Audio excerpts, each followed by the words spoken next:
Across the base, Lou said, "I apologize if my late arrival is causing you some issues, Lieutenant." The young officer looked at Lou. "No, sir, it's just me. I've been told I need to relax a bit." He kept driving. "Have you always been in cyber defense?" Lou inquired. "Yes, sir." "Must be having a bad day," Lou concluded. Shortly, the van was finishing the 4-minute trek to the secure-looking building that housed the 62nd Cyber Defense Squadron. The lieutenant spent a few minutes hand-walking Lou through a security entry procedure that included an EMF sweep to ensure he had no devices on him whatsoever. He left his luggage and phone in the van upon the advisement of the lieutenant.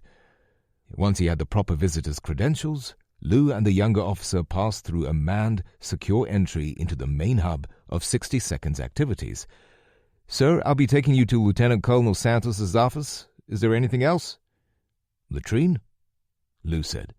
"Considering you were in such a hurry, good thing I didn't go in your van." "Right this way, sir." Lou took a few minutes to freshen up and was surprised to see someone waiting for him in the hall. A light colonel about his age smiled and stuck his hand out. At 5'5", he had an enormous amount of energy. "Lieutenant Colonel Anthony Santos at your service." "That's quite the difference," Lou mused. "Colonel?" He grabbed the hand. "Lou Caldwell." "We got it, Lieutenant," Santos said to the young man as he took custody of Lou. "Security explain to you that you have to be escorted at all times?" "Yes, Colonel," Lou said. "Don't go too hard on the kid. I needed a couple of minutes after the flight, you know." Anthony laughed. "I think we can let that go this one time." They continued small talk until they got to the colonel's office. Lou followed him in. "Seems busy around here for dinner time." "We've been extremely busy lately," Anthony concurred. "Donna, can you get the colonel here some water and have the mess set aside some late rations for us?" "Yes, Colonel." A civilian seated at a desk in his waiting area acknowledged. Anthony led his guest into his office and closed the door. Lou could see two of the giant arrays off in the distance. "Do you know much about the 62nd, Colonel?" "I think Lou is fine here. Do you go by Anthony?" "Only when my mama is scolding me," he joked. "Call me Tony." Lou laughed. "Understood. I must say, Tony, you're quite the contrast from the young LT out there," he said, pointing back over his shoulder. The two men had plopped themselves into both chairs in front of the colonel's desk. "He thinks he's being punished," he explained, the smile slowly dissolving from his middle-aged brown face. "In our world, Colonel, a lot can go wrong in a flash. Did you happen to notice our unit emblem? A gorilla with a shield and lightning bolt?" Lou thought back. "Just walked by it 5 minutes ago." "Correct. There are several different squadrons in Space Delta 6, each with a different mission. While we are considered defensive, as are some of the others, we are tasked with immediate countermeasures. The shield and the gorilla..." Lou slowly put the puzzle together. "Exactly. I thought Delta 6 had to do with tracking our military satellites." Lou stated in hindsight to his pre-reading. "We do. But you won't find the specifics about two squads, including ours, on anything you read before today." He smiled softly. "We aren't straight offensive in nature, but we are the offensive response element of a defensive strategy to protect our critical satellites, particularly those that can detect strategic or hypersonic weapons launches." "Begging your pardon, Tony," Lou said. "That sounds a whole lot like an 'if you tell me, you'll have to kill me' answer. Will this seat self-destruct in 5 seconds?" he joked, looking around. Tony laughed. "We are prepared to do things people will never understand to protect our satellites," he explained. "While the greatest threat remains disabling them electronically, there are physical threats to consider. Portions of our squad are able to launch a counterattack at someone trying to access our satellite net, both digitally and physically, and that's really all I can say." "Roger," Lou acknowledged. "Then let me ask you this. Is everyone here as stressed as that young man? Are you all getting what you need?" In other words, Lou chose his words carefully. If I had the ability to relay anything you wanted to say to anyone you wanted to say it to, What would that be? Tony's face had become as stoic as Lou had seen it yet. He realized he'd never been able to play poker against a man like Tony. I guess it would be... What are we waiting for? The things we've had to defend against in the last month? From China, Russia, Iran, North Korea, hell, even our allies, not to mention the hackers for hire. What is the plan to make that stop before something irreversible happens? Chapter 17. Holiday Inn Express, Colorado Springs, Colorado. Sir, 2300. After the bleakness of the last 30-something hours, I thought you'd like to hear an update from here at Fort Carson. Hopefully you've had a chance to review the trips from the 2 ships in Norfolk, so I won't rehash any of that. As is the case everywhere now, speculation of the events unfolding in America seems to be taking a life of its own. The internal unrest here in the West is palpable, surely enhanced by the attack but a few miles from here. Yet I feel that even if that hadn't happened, I'd still be sensing the same vibe. Directly after the rumors about cartel infestation and motive for the event is a general conversation about violence in the streets. The continuous power failures, the hyperinflation, and the fact that shelves are half full has most people concerned. In fact, I don't recall anyone asking about the progress on the Seattle relief efforts in days, maybe in over a week. The mayor and city council in Denver just confiscated any relief supplies that were bound for airdrops to Seattle. I can attest in my own experience that traveling by air or car comes with its own inherent risks. By air, one is bound to be stranded for days without luggage in an airport. By car, well, I figure it's just a matter of time before I turn up the wrong street and run right into some sort of protest.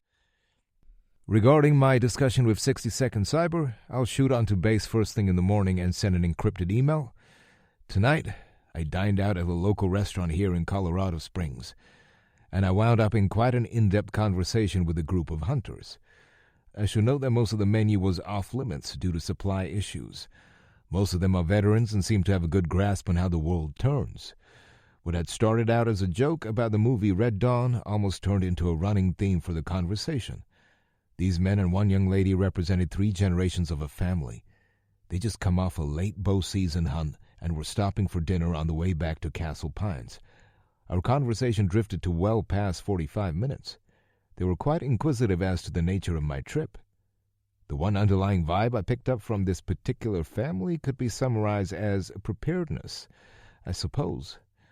I was left with the impression they might be preparing to leave their suburb for good. Timing. They kept talking about timing their departure. I found it peculiar that they seemed like typical small-town folk, but they did not like me referring to their plans as a bug-out. I'll try to get a rental car tomorrow. The flight cancellations are becoming the norm, as are the sustained power outages. Luckily, the hotel here has a good generator system. I'm told we can't use a heater, but we will still have hot water. The evening desk clerk told me that the manager's uncle owns a fuel distribution. Apparently, he's been fudging the numbers on his deliveries to the local commercial fleets. And I've had a quick phone call with Captain McDonald, and we're gonna meet up in Tucson. He's a squared-away leatherneck, sir, despite liking jazz and talking enough to embarrass a teenage girl. I'm sure people much smarter than myself are working on the logistics of keeping all these posts supplied with fuel for their backup power. That would seem to be an obvious Achilles heel for the deployment readiness of any unit. I understand that the Navy lost the largest West Coast fuel depot in Slaughter County during the disaster. Perhaps that will be a thread for me to chase when I finally make it to San Diego. 0015. Apologies for the timestamp, sir. I think an event that unfolded this evening as I was riding is relevant to add. I heard a commotion out in the parking lot. I went out to the outside walkway that overlooks the pool and saw 2 groups of people in a very loud and physical altercation. The long story short is that people from both groups improvised themselves some weapons, lounge chairs, beer bottles. I think you get the idea. It took almost 40 minutes for the police to show up, and the EMS wouldn't come in until the cops showed up. There were several injuries. It was unsettling, to say the least. I went down and helped with first aid and gave the police my statement. I'd like to finish in thanks. I know I already said it on the phone from Maryland on Monday, but I do appreciate you letting me continue on mission, sir. I can't quite put my finger on why, but I feel like I should be out here. VR, Colonel Caldwell. Interstate Highway 25, northern New Mexico. I wonder if there are still hobos, Lou stated to Brandon over his phone speaker as he traveled south on I-25. His partner was still in Hawaii, opting to take a military airlift command flight directly to Davis-Monthan Air Force Base in Tucson the next day. It was Veterans Day. Lou had a buddy who was an officer at VFW branch in Tucson. He was hoping to make it there early enough in the evening to kill a few brain cells and swap some stories. What makes you say that? The young man said over the phone solo speaker. Lou hadn't bothered to take the time to connect the device to the rented Kia's radio system. The freight train to the east of the highway I'm on. In fact, it's carrying Army equipment. Must be heading to SoCal or Arizona. Hell, he snorted. It might be some sort of the stuff we saw in North Carolina. Where are you at? Just passed through a town called Maxwell, still up in the north-central part of the state. Wait. Looks like the tracks are peeling away from the highway. Oh, well, kind of cool. So? Brandon led hesitantly. Any news on where the missus is, Colonel? Lou could sense the kid didn't want to pry. Though he knew it deep in his mind, his experience of learning all about that with Brandon had somewhat endeared the young Marine to him. He's earned some flexibility, Lou realized. If I said it once, I've told you 10 times. Call me Lou, or Superbird if it suits the moment. He heard Brandon laugh with a bit of ease. And no, her parents are pissed I didn't meet them back in Maryland. They claim they don't know where she went, but I'm not so sure. Listen, poster boy, in a few minutes I'll be departing the highway in search of the Lou. Lou's Lou, so to speak. Gave up on the goal to trim out coffee, huh? He heard the young man quip. I figured a pilot'd be better at holding his piss. 20 minutes passed after the banter and salutation was over when Lou exited the interstate highway. Springer. He read on a sign showing an arrow and the logos for a few gas stations and restaurants. He cut through the small town and found a gas station, realizing that the rail line passed right through it. The Burlington Northern Santa Fe line passed through and eventually headed west for Albuquerque and beyond. Lou had a pessimistic feeling that he was going to finish his potty break and fill up just in time to get stuck behind a 2-mile-long train hauling U.S. Army armor at about 20 miles an hour. About the time he was getting ready to depart, the train did indeed start to pass through the town. Lou turned right on the appropriately named Railroad Avenue. He'll be able to cruise a mile south and jump right back into I-25. Guess I won't be stuck.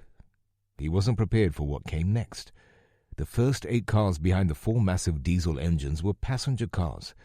He hit the brakes as nearly every car in the quaint High Plains town came to a stop and started honking. The lifted Ford pickup immediately in front of him had 2 giant, almost gaudy American flags tethered to the rear corners of the bed. People began to get out of the cars and trucks and wave. Lou slowly and cautiously slid to the right of the small town's extra-wide main avenue and continued south. After mere 200 yards, he finally pulled over, mesmerized by what he was seeing. Where the road curved away from the track, across from the town's stereotypical diner, was a crowd gathering. I guess that's why there's so many cars in this parking lot, Lou thought. He parked the car and after checking both ways, crossed the street over to the crowd. Looks like 12 or 15 people, maybe. Look, Mom, a boy of about 14 said. Here's one now. A beautiful older woman holding a girl of perhaps 3 or 4 looked over at Lou and smiled. All 3 of them were holding small American flags stapled to foot-long wooden rods. A few others in the crowd turned and looked, clapping and smiling at Lou. He felt a man slap him on the back affectionately. Like I've just wandered into normal Rockwell painting, Lou thought. He couldn't help but smile a bit. As the lead passenger cars of the train crossed the small crowd, the soldiers responsible for operating and maintaining the tanks, artillery, strikers, and other equipment were stuffing themselves out the windows, waving. Some were recording the town's gracious crowd on their own phones. "Woo!" He heard the male and female soldiers cheering at the cheering civilians. All were wearing big smiles. They still got nothing on Brandon, Lou thought, not realizing how big his own was. "Are you a soldier?" the girl in the woman's arms asked innocently. Though he'd left the garrison cap in his car, his trousers and bomber jacket looked the part. "Amy, leave the nice man alone," he heard the woman say in a polite hush. "Okay, Graham," Lou heard the girl reply. "It's fine," Lou said. "Sort of," he told the girl. "I'm an Air Force pilot." That caused the teen's head to whip. "Cool. Have you ever shot down anyone?" "Christopher," the woman hissed. She looked at Lou with a sheepish smile. "Sorry," she laughed in embarrassment. Lou laughed back. The sounds of the crowd were dying, making the clacking of the freight cars seem louder. With no more soldiers to cheer, most of the crowd started to cross the street and head back to the diner parking lot. "As a matter of fact," he led the boy on. "No. Sorry, pal, not that kind of pilot." The small family started to cross back over with Lou walking behind them a couple of strides. "Mind if I ask you a few questions?" he asked as they all neared a truck that was apparently theirs. The woman looked at her children. "No, I guess not." "This whole impromptu cheering thing," Lou started, not exactly sure how to proceed. What made you stop what you're doing and start waving flags like that? Waving at soldiers?" Lou could see a sadness in the woman's eyes appear as the smile slowly dissipated. She's remembering someone, he realized. "It just felt right, I guess," she replied. "Chris's Trail Life group had a Veterans Day assembly at the American Legion here in town. We were already down here. And we had flags," the youngster added with enthusiasm. "Which reminds me," she exclaimed, "thank you for your service." "You're most welcome," Lou said politely, hiding his cringe face well. "Thank you for your time, folks." He turned and started to head toward the rental when he saw a sticker with a red frame and 1 gold star in the corner of the woman's windshield. He gulped and stopped, turning back to the woman. The boy was on the far side of the truck helping the girl get into her booster seat. "Thank you for your sacrifice." The woman started to ask Lou what he meant when she saw him pointing at the sticker in the windshield. She sighed heavily as her eyes misted over in memory. "Daniel, my oldest, killed in action in Afghanistan in 2009. "Is she Daniel's?" Lou asked about the girl, completely oblivious about the age being far too young. "Oh, no. Amy is my daughter's. I have custody. She got in with the wrong crowd." "I'm sorry if I've bragged too much," Lou said sincerely. He started to turn back to the Kia. "Were you in Afghanistan, sir?" she asked, walking over with expectation written on her face. Lou looked at her sad brown eyes. They perfectly complemented the tan desert plain landscape, dotted with the occasional pine tree. "Several times." "Just leave it at that, Caldwell," he told himself. The woman walked over and reached around Lou's neck, pulling herself in for a hug. He felt the warmth of her breath on his ear. "I can see sadness in your eyes, sir. God bless you. Whatever you did, whatever you dealt with, whatever it cost you, thank you." Asaria, Kansas. "Stop! All stop!" 45-year-old Sonny Davis, a.k.a. Sonny D., yelled at the Cat Scratch Fever Milsim team through the radio. He hobbled over to where Super B was standing as fast as his bad back would allow. The owner-manager of the paintball park in Asaria had agreed in a private text with Morris to give them some free no-shoot small units tactical training. "This, boys and girls," he said, pointing at Super B and Superfly, trying to be heard without seeming to drill sergeanty. "This is why I insisted on no ammo." His facility had been carefully built on a wide-open piece of Kansas prairie, with a combination of natural earth and hills surrounding it. He had also used an excavator to craft himself a few strategically located berms. Though not a public shooting range, he and people in his inner circle would occasionally use it as such when the park was closed. "Everyone gather around," he hollered without the radio's assistance. "Not you two," he told Jordan and John. "I'm going to use you as an example." Jordan's expression turned to embarrassed anger. Seeing this, "Don't take it personally, B. Every Army grunt made these same mistakes in basic training and AIT." The rest of the team drifted in from their various positions. They'd been learning to move as a unit in an engaged situation while keeping cover, trying to get a feel for the differences between milsim and actual combat. "What'd you do?" Nub teased the Super Twins with a big grin. "Listen," Sonny D ordered, retaining control. "Y'all wanted my assistance, so listen up. I got better things to do on a chilly Thursday afternoon, especially Veterans Day.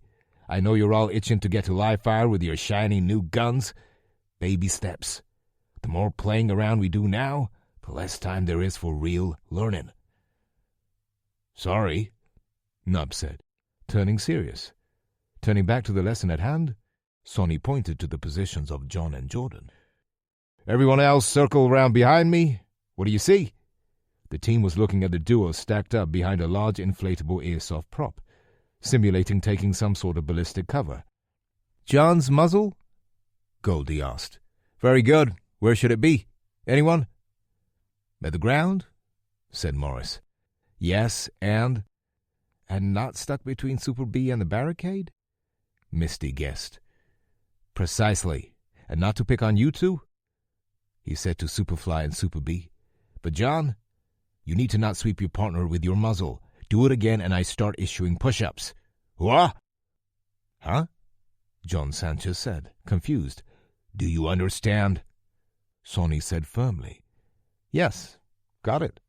"And same for you, Jordan. You—" "I didn't," she started, but the Army veteran wasn't having it. "Your finger will not be on the trigger again. If I see it there, you get laps. Got it?" The college freshman showed an unusual amount of humility. "Yes, sorry." He scanned the whole group again, taking off his electronic ear pro. Though they weren't shooting, everyone had adapted them as part of their kits for milsim, since their radios could plug into them. Seeing this, the whole group followed suit. "Listen, this stuff wasn't even my real specialty. I ran a mortar crew in my 7 years in the Army, but there's a lot of bad habits to break here. I see it all the time. Granted, the more experienced milsim teams are also shooters. Mainly it's the paintballers, but you all are noobs at this. You guys got some bad habits to break before we evolve into tactical shooting." He could see the reality dawning on the college kids. "Here's what I suggest. Let's go do some square range shooting from the bench. Let everyone get the feel for your rifle. Get that itch scratched. Then come back Saturday. The team that had the park booked can—" Sonny paused, his eyes shifting around as if he were distracted. Morris heard thunder off to the west. A lightning storm? He asked himself. In November? Sonny donned his electronic protection again. He turned up the volume and walked a bit, trying to get a good bead on the west. Confused, Morris did the same. The barely audible sounds were unmistakable. Boom, boom. Then a bunch in rapid succession, sounding like explosions from many miles away. Within moments, all of Cat Scratch Fever had mimicked Sonny and Morris. "What is that?" Floyd Elvis Presley asked. "Pretty sure that's the Smoky Hill weapons range," Sonny answered. "About 10 miles from here." "Who uses that?" Misty asked, confused. "Army," Sonny said. "But not very often. Normally it's just the Kansas Air National Guard, and normally it's on weekends." The loud booms continued. "Are those tank cannons?" Goldie asked. "It's an aerial range," Sonny explained. "Probably helicopters from Marshall," he guessed. Marshall Field was the aerial support facility for Fort Riley. "Listen," Morris said. The unmistakable sound of a distant helicopter could be heard in the ear protection speakers. Not only did the headset protect shooters from the deafening noise of gunfire, but it also amplified normal human hearing many times when the speakers were turned up. "I think I hear one." "I got it too," Nub said. "Waha!" he added in a mock John Wayne voice. "Everyone shush!" Sonny ordered. He was closing his eyes, studying the noise. He started turning his head, trying to get a feel if the sound was stronger in one direction or another. He opened his eyes and started a scanning. You got a FLIR scope of some sort? Morris asked. Sonny snapped his head with a wide grin. Why, yes I do. He took off for his office with the others in tow. A few minutes later, after scanning the sky, he finally said, I got it. Right there. He could see the craft's heat signature with infrared. I wonder what it's doing way over here. Oh. He went silent, which was too much for Super B. What? She exclaimed. Sonny was still holding the infrared monocular to his eye. I'll lose it if I pass this around. It's small, but the shape is distinctive. I think it's a drone helicopter. The kind with the big camera under it and big bulbous radar over the rotors. Explains why it'd be over here. Probably making a big miles-wide circle around the bombing practice to the west. That nub had a thought. We'll be passing right by Marshall on the highway on the way back to K-State. Maybe we'll see them landing. Buzz. Morris's phone vibrated. While everyone else was still scanning the sky to see the drone helicopter, he slipped back toward the parking lot a bit and powered up the phone's sleeping screen. Mom, you and William all right? Call me. Huh? Morris stepped even further away from the conversation amongst his peers. He doffed his ear pro and removed the slung rifle, leaning it against the fender and front bumper of Nub's Bronco. He called his mother. Baby? What are you talking about, Mom? The protests! On your campus? She was confused. How can you... The radio said... We're doing airsoft over in Astoria this evening. What are you talking about? Morris repeated himself. Oh, Morris, be careful going home. Apparently the students in state have organized a big rally to protest President Allen. The news was saying that they'd taken over the dean's building and set fires in the main quad. Are you two really okay? She's really worried, Morris thought. We're fine, Mom. We'll be fine. Don't think I can bring myself to tell her about the guns yet. And what exactly do they think Allen's done? Or not done? The radio said he issued some executive orders today. Ordered companies that make MREs and ammunition to only sell to the government for the next 6 months. Well, that sounds kind of jacked up, Morris agreed in his head. And a rumor he may be setting an evening curfew for all major cities west of the Mississippi in a few days. Someone leaked that out of D.C., his mother said. And as far as I'm concerned, it's about damn time. So much for libertarianism, Morris mumbled. What? His mother said. Nothing, Ma. Just got mixed feelings if what you said is true. Look, we gotta wrap up and drive back. I'm gonna get off the phone. Tell Dad hi. After another minute, Morris was finally able to pry his phone off his ear. He grabbed his makeshift range bag with ammo, tools, and gun lube from the Bronco and returned to the group. What's up? Nub asked. Not sure where to begin, Morris said. But I think we need to get familiar with these rifles before we leave tonight. Chapter 18. The White House Oval Office. When? Jeremiah Allen asked his National Security Advisor, Elliot Parks. He had just strolled in through his staff access on the room's north side. Elliot and Chief of Staff Shannon Sarr stood up from their seats on the gold Oval Office couches. Snake Charmer walked over to glance at the small electronic clock he kept in his top left desk drawer. He kept the habit of wearing a watch, but not at 03:45. Why can't these jackwads ever wait until daytime? Most of the secretaries are en route, sir. Ambassador Hilton will be queued up as well. Chairman Montgomery and DCI Chen are already in the Situation Room waiting. President Allen was still in his royal blue bathrobe. Then I'll head back up and get dressed. I'll see you down there in 5 minutes. He strode back out the door he'd come through and found the night steward standing by. Ronald, would you phone JJ and let her know I'll need my first couple of hours cleared? Right away, Mr. President. Jeremiah went east along the corridor, finding the private stairwell up to the presidential residence, guarded by one of the graveyard shift Secret Service agents. I'm sorry I didn't say hi when I came scrambling by, Cheryl. Not at all, sir, she said, continuing to scan the hall. She called in his return up the stairs, as was protocol. It had taken some getting used to, having his every move recorded. Jeremiah used to feel sorry for the agents on a night like this, the kind where he was back and forth because of emergency meetings and wandering around in his bathrobe. He returned to his bedroom, and Frances picked her head up off the memory foam pillow. False alarm? Wishful thinking. Jeremiah frowned. He took 4 minutes to relieve himself and brush his teeth. He learned the hard way to make sure he took a whiz before he went into an unplanned emergency meeting. Switching to a pair of Eddie Bauer sweatpants and a taupe sweater, he slipped right back into his slippers and made his way back down the stairs. When he'd achieved getting 2 floors below ground, his brief respite of peace and quiet was over. The pair of Marines guarding the entrance to the hall snapped to attention and saluted. Jeremiah returned it best as he could without stopping. "So, who's leading this?" he asked Elliot. "The DCI, sir, along with an analyst General Montgomery brought along from DIA." Jeremiah turned left, leading Elliot and Shannon into the Situation Room. He took his usual position at the end of the table, scanning. Heather must still be on the way.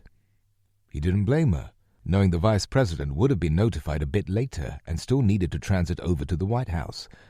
The USS United Nations Ambassador Alexis Hilton was standing by on one of the video screens. "Morning, Alexis," Jeremiah said. She had attended graduate school with Jeremiah's younger sister. At 9 years younger, he'd never been much interested in anything other than her intellect. He'd met her at a Pennsylvania fundraiser when he was a local state representative and knew immediately she was the smartest person in the room.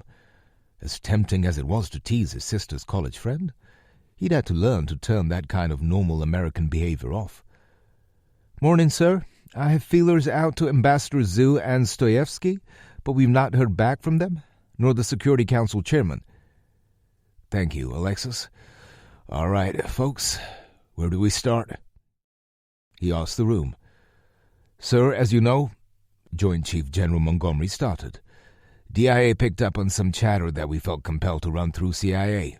Based on both our and their analysis," Jeremiah immediately looked to the CIA director, Rosamund Chen, who was nodding in agreement. "We think we're about to see a Chinese first strike against the Russians. If not today, certainly tomorrow." "Define first strike, please, General. And can someone find me a cup of coffee?" As the Navy audio-video technician found himself scrambling to the corridor, the general looked at the monitor that was projecting the thumbnails of several satellite images. "Number 3, please," he said to the Marine major who was controlling the feed. "Low intensity, sir. Tactical, not strategic. Looks to send a message by sealing the border, but no apparent invasion plans, yet. If you bear with us, we'll explain why we think this is a non-nuclear strategic strike." The president looked at an infrared image of a series of land-based cruise missile launchers set up in a valley. "These are DF-10A cruise missile batteries, sir.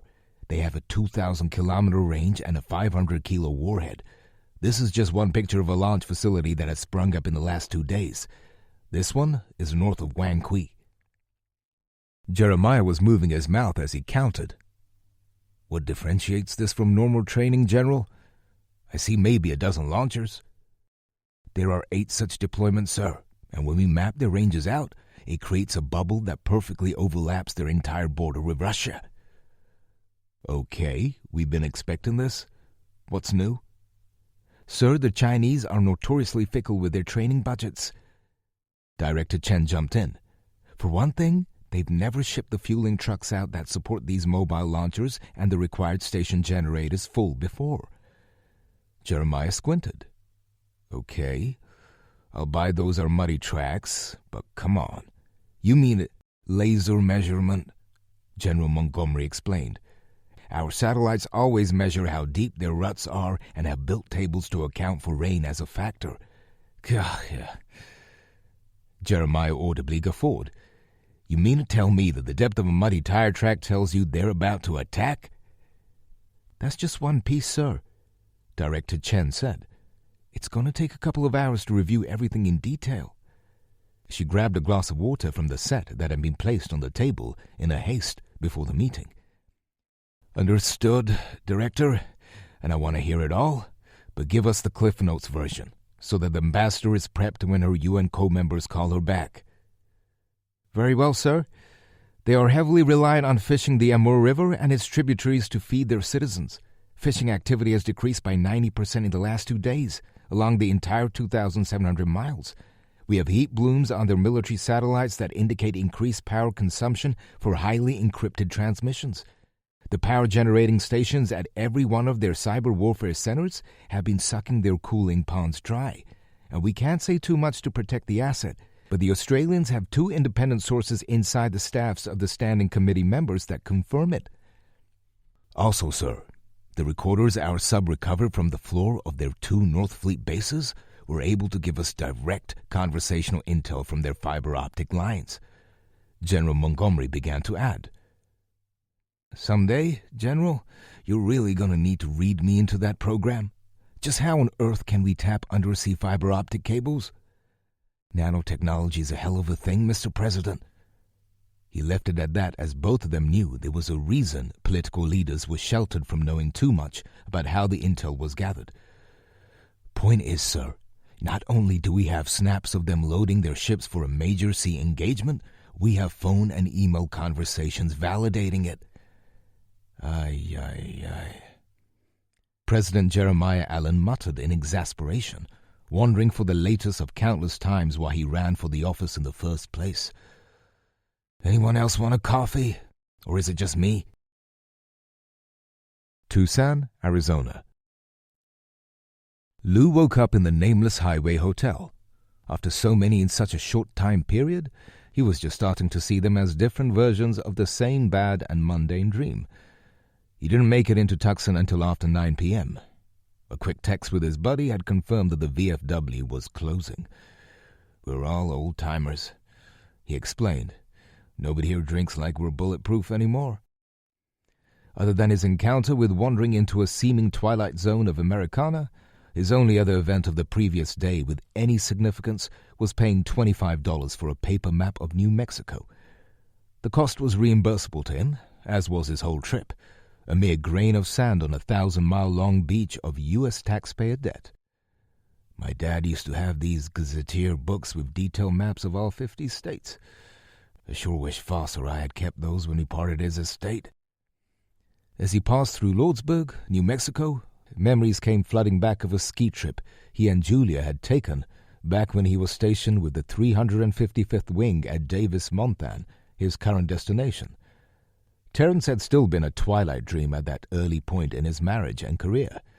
Julia had sprained her ankle during snowboarding lessons, and they spent the bulk of the long weekend snuggling and working on starting a family to keep warm. The happy memory instantly turned his mood sad again, as the thought that Julia and he were done swept back over him. Foster is probably right. Maybe I'm using this job as escapism a bit. But I've lost her. I've lost my house. This retirement thing is the only bright thing I have going for me. I have to go out on a good note. The Kia made the noise of an old Sherman tank as it started to cross the rumble strips. Lou jolted out of his daze and corrected his course. He surveyed the post-dusk desert darkness. It was largely pitch black, and Lou couldn't tell if it was darker than normal due to rolling outages. The next morning, Lou got himself groomed for the day as best as he could in a hotel running on generators. Gonna need to figure out a place to do laundry, he thought as he gave his clothes a sniff test. Tonight. Brandon will probably need to as well. He realized he may not own enough skivvies for traveling in the American West during the worst blackout period in modern history. He put away the bottle of vodka, still 2/3 full, despite having been purchased in Norfolk. Don't need the poster boy giving me any crap. Lou stuffed the old-school key into his pocket, thankful that the hotel had been able to switch back to them. The modern key card had led to more than one customer being locked out of their rooms in recent weeks. Lou took the internal stairs down the 2 flights. Definitely not riding elevators anymore. He headed for the lobby, where he found a woman staffing the front desk. "Is there an Air Force Federal Credit Union near here?" he asked the clerk, a Mexican-American woman in her mid-30s who bore the name tag Mary. Lou was in the easternmost reaches of Tucson, an area he hadn't been familiar with all his career. Mary pulled out a paper brochure of Tucson and flipped it over, showing a printed breakdown of the immediate area. She circled the spot, saying, "On the right, just past the Taco Del Mar," with a friendly smile. "But I'd call first," she advised. "With the blackouts and internet issues, a lot of them are only doing online transactions now." "Kind of makes it hard to get cash, doesn't it?" Lou asked, rhetorically. "I suppose," she agreed. "My husband and I recently took almost all of our savings out. It took several trips, as our bank had imposed a withdrawal limit." "Is that even legal?" Lou chuckled. "My instant reaction would have been to close the account." "I get it," Mary agreed, "but both of our jobs require direct deposit. We're kind of at the bank's mercy that way."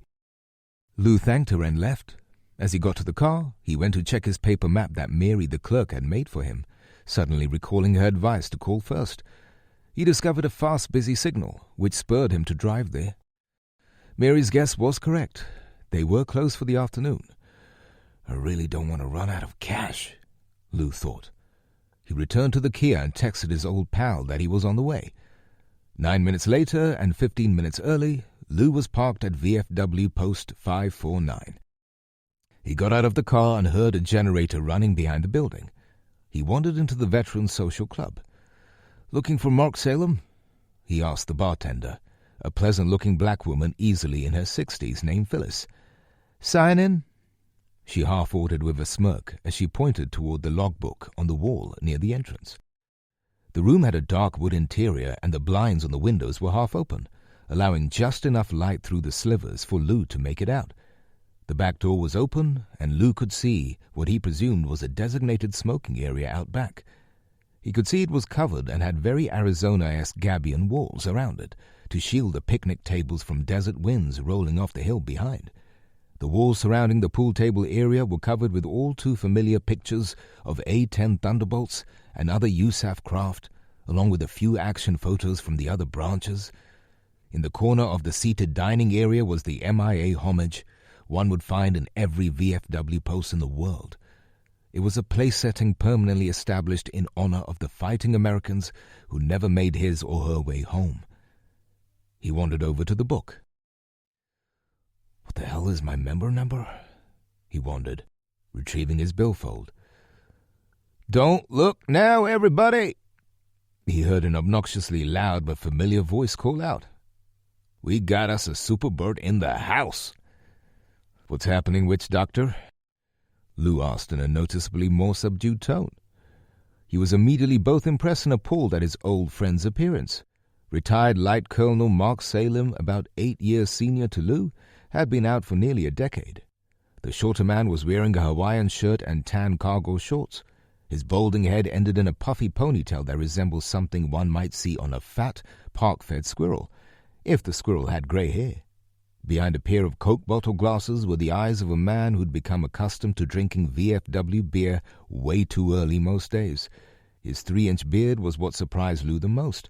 It was jet black, almost as if Mark had been dyeing it. Mark strode over to Lou and gave him as big of a hug as a short man could. "Good to see you, Lou," he yelled. "What's it been? 9 years?" 12. Lou corrected as his buddy released him and headed for a small 2-person table on the wall past the pool table. "And I see your hearing aids still need batteries." Nobody was playing pool at that moment. Other than Phyllis, Mark, and Lou, there were only 2 other patrons, both sitting at the bar. "Well, it is a weekday," Lou realized. 12? Mark questioned in disbelief. "I didn't see you at the squadron reunion here in Tucson." "No, I was at the one in Florida," Lou said. "Huh?" Mark said quizzically. "I guess the years start to become smudged, don't they?" "You still in, you said?" "Yep. On a special detail right now, in fact." "Yes, that's what your text said. You definitely got my curiosity piqued." "Hold on," Lou said, cutting off his old friend. "Let's catch up first." This led to almost 2 hours of swapping stories and catching each other up on personal details. Whereas Mark had been extremely saddened to learn of Terence's suicide, he could relate somewhat. His wife had been diagnosed with a rare form of brain cancer 7 years earlier. It had taken her life in just 4 months. Lou specifically left out the recent event with Julia. He just wasn't ready to be peppered with judgment about why he was on the road instead of at home handling his life issues. He noticed that despite the story time, both he and Mark had both only barely finished their second beers. The place had acquired close to a dozen other patrons, most of them regulars. I noticed they were both a bit slow, he said as he glanced down at their mugs. Well, I've obviously lost the battle of the bulge, his friend joked. I try to sip them now. The older I get, the less it is about getting buzzed and more it is about just sipping on something. Same, Lou wrongly agreed. I went through a rough patch of drinking after Terrence, he confessed. Not that I'm a medical addict, but I think I've probably been hitting the bottle too much lately. The thought of cold puke on the bottom of his foot was still fresh. So, tell me more about this special detail, Mark said while ear-quoting the words. Sounds cryptic. He pulled out a pipe and tobacco pouch and stood, leading Lou through the back door to the smoking area. As he stuffed and tamped his pipe with a sweet cherry-smelling leaf, Lou gave him the best version he could without saying who he worked for directly. Mark kept his pipe lit, pulling on it with an intense gaze of interest as Lou filled him in on most of the trip. He finished by letting Mark know that in less than 2 hours he had to go pick up Brandon and needed to switch to water and coffee. The duty van at the receiving hangar can give him a ride to the transport center. Just tell him to catch a cab or a lift or something, Mark suggested. Lou smirked. I suppose I could do that, but I need to slow down a bit. Like I said, no judgment from me, brother. So as much as this trip is about unit integrity, his old friend summarized, you're also out here trying to see how us grunts live without power and internet. Something like that. Lou laughed. But what has me more concerned is the devolving nature of people. Seems like more and more people are prone to tempers and violence, and I'm trying my best to avoid cities. The cartel thing has me worried too. What if Denver was just the beginning? What if those reports from Washington State are true? His friend had grown eerily quiet. When he failed to continue the chat with a new comment or question, Lou finally spoke up. What? He could practically see gears turning in his friend's head. Mark put a finger up silently as he pulled his cell phone out. Give me a second. He shot someone a text. I got someone you should meet. Text your leatherneck and tell him how to get here. A half-minute later, buzz. Mark scanned the reply. This guy will be here in half hour. Member of the Post. Formal Special Forces officer from the 90s. Lou was very curious. What about the words Denver, cartel, or Washington triggered that response? He wondered. All righty. Guess we should get another round then? Chapter 19. Pearl Harbor Naval Shipyard, Hawaii. USS James L. Honeycutt, chief of the boat, Darren Jorgensen, walked through the noisy, furious dry dock, impressed with what had been done so far. In the just over 5 days since his submarine had been sitting on the fir and oak-topped concrete blocks, the shipyard workers had converted the giant concrete box. What had been devoid of anything but the submarine and her setting on that Sunday morning was now filled with scaffold, electrical panels, cables, hoses, and a collection of large machinery from one end to the other.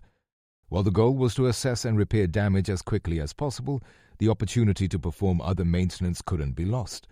Screens that protected large seawater intake valves had been removed for cleaning and valve maintenance. Locations of the submarine's special sound dampening coating had been encapsulated in large plastic containments for heat and humidity control repairs. From afar, the honey might resemble a piece of dropped candy with ants crawling all over it. "Follow me, Cobb!" The shipfitter boss yelled through the noise and earplugs both were wearing. Darren had requested the chance to go see what was happening at the damaged ballast tanks, lest he could somehow support the yardbirds. He followed the supervisor up 2 sets of tight metal stairs on the scaffold, rounding a couple of corners on the proper level. He followed the young lady through a slit in a virtual room of fiberglass and Nomex material hung for spark protection.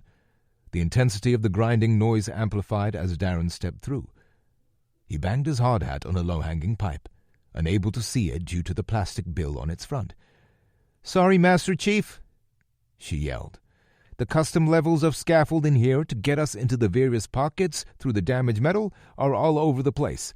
Move slowly and keep looking around." "Thanks for the tip," Darren thought as he twisted his head back and forth, trying to see if the new crick would pop itself out. Nope. His safety glasses started to get a mild layer of vapor on the inside, a byproduct of his age and weight not reacting too well to the tropical temperatures. "Looks like Godzilla took a bite out of us," Darren yelled above the noise. There were large grinders and cutting torches in several spots along about 40 feet of the two ballast tanks. Much of the damaged hull had already been cut away and removed with cranes. "One good thing about her design, Cobb," the shipfitter yelled. "The older subs keep the air bottles along the side." "Yes, I recall the banana bottles in between the frames," he acknowledged. He'd served on 4 other subs over the course of his career. "They mimic the curve of the hull. You think these larger, more traditional cylinders saved our bacon? Do ya?" "They're still doing the NDTs," she hollered. Various engineers and testing departments were performing a variety of non-destructive tests all over the ship, but particularly to the pressure hull and over critical pieces in the damaged area. The tests involved a variety of procedures from using fine powders to X-rays to look for cracks and damage that might cause issues under the weight of the ocean. Ironically, there were certain shapes and sizes that did not require immediate addressing. Those would actually become more water resilient under pressure. But ultimately, all facets of ensuring that the ship designed to sink could reverse the process were amongst the most highly regarded in the Navy. In the 1980s, after the loss of the Space Shuttle Challenger, NASA had come to the Navy for technical guidance in how to improve their programs. "But from what I've been hearing, your pressure hull and bottles are good," she added. "What's that mean for our schedule?" Darren asked.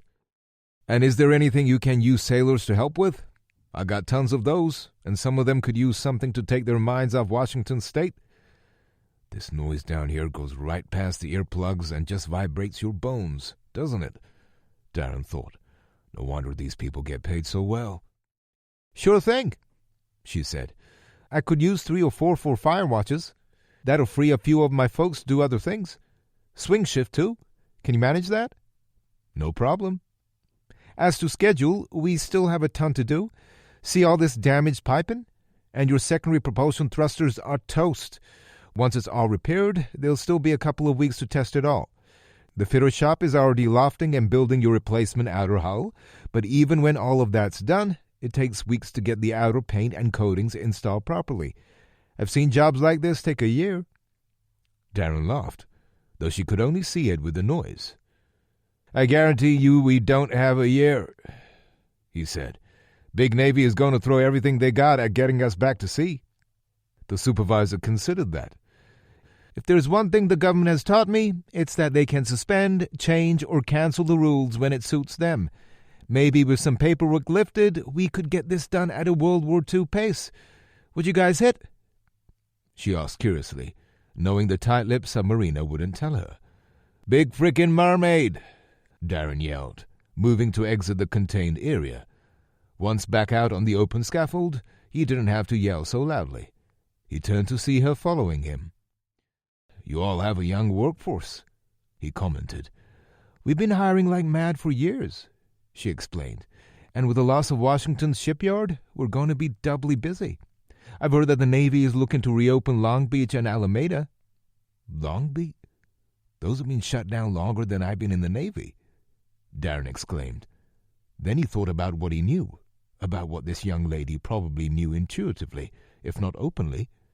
If a major naval engagement broke out with either Russia or China, there would be no way to build ships fast enough, not in the 21st century.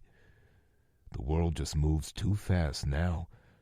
Repairing ships or retrofitting those that had been parked in the few mothball fleets, like in Pearl Harbor and Philadelphia, would be the only way to keep in the fight. With the loss of Washington State Naval Shipyard, the U.S. only had civilian dry docks on the entire West Coast. Makes sense, Darren realized.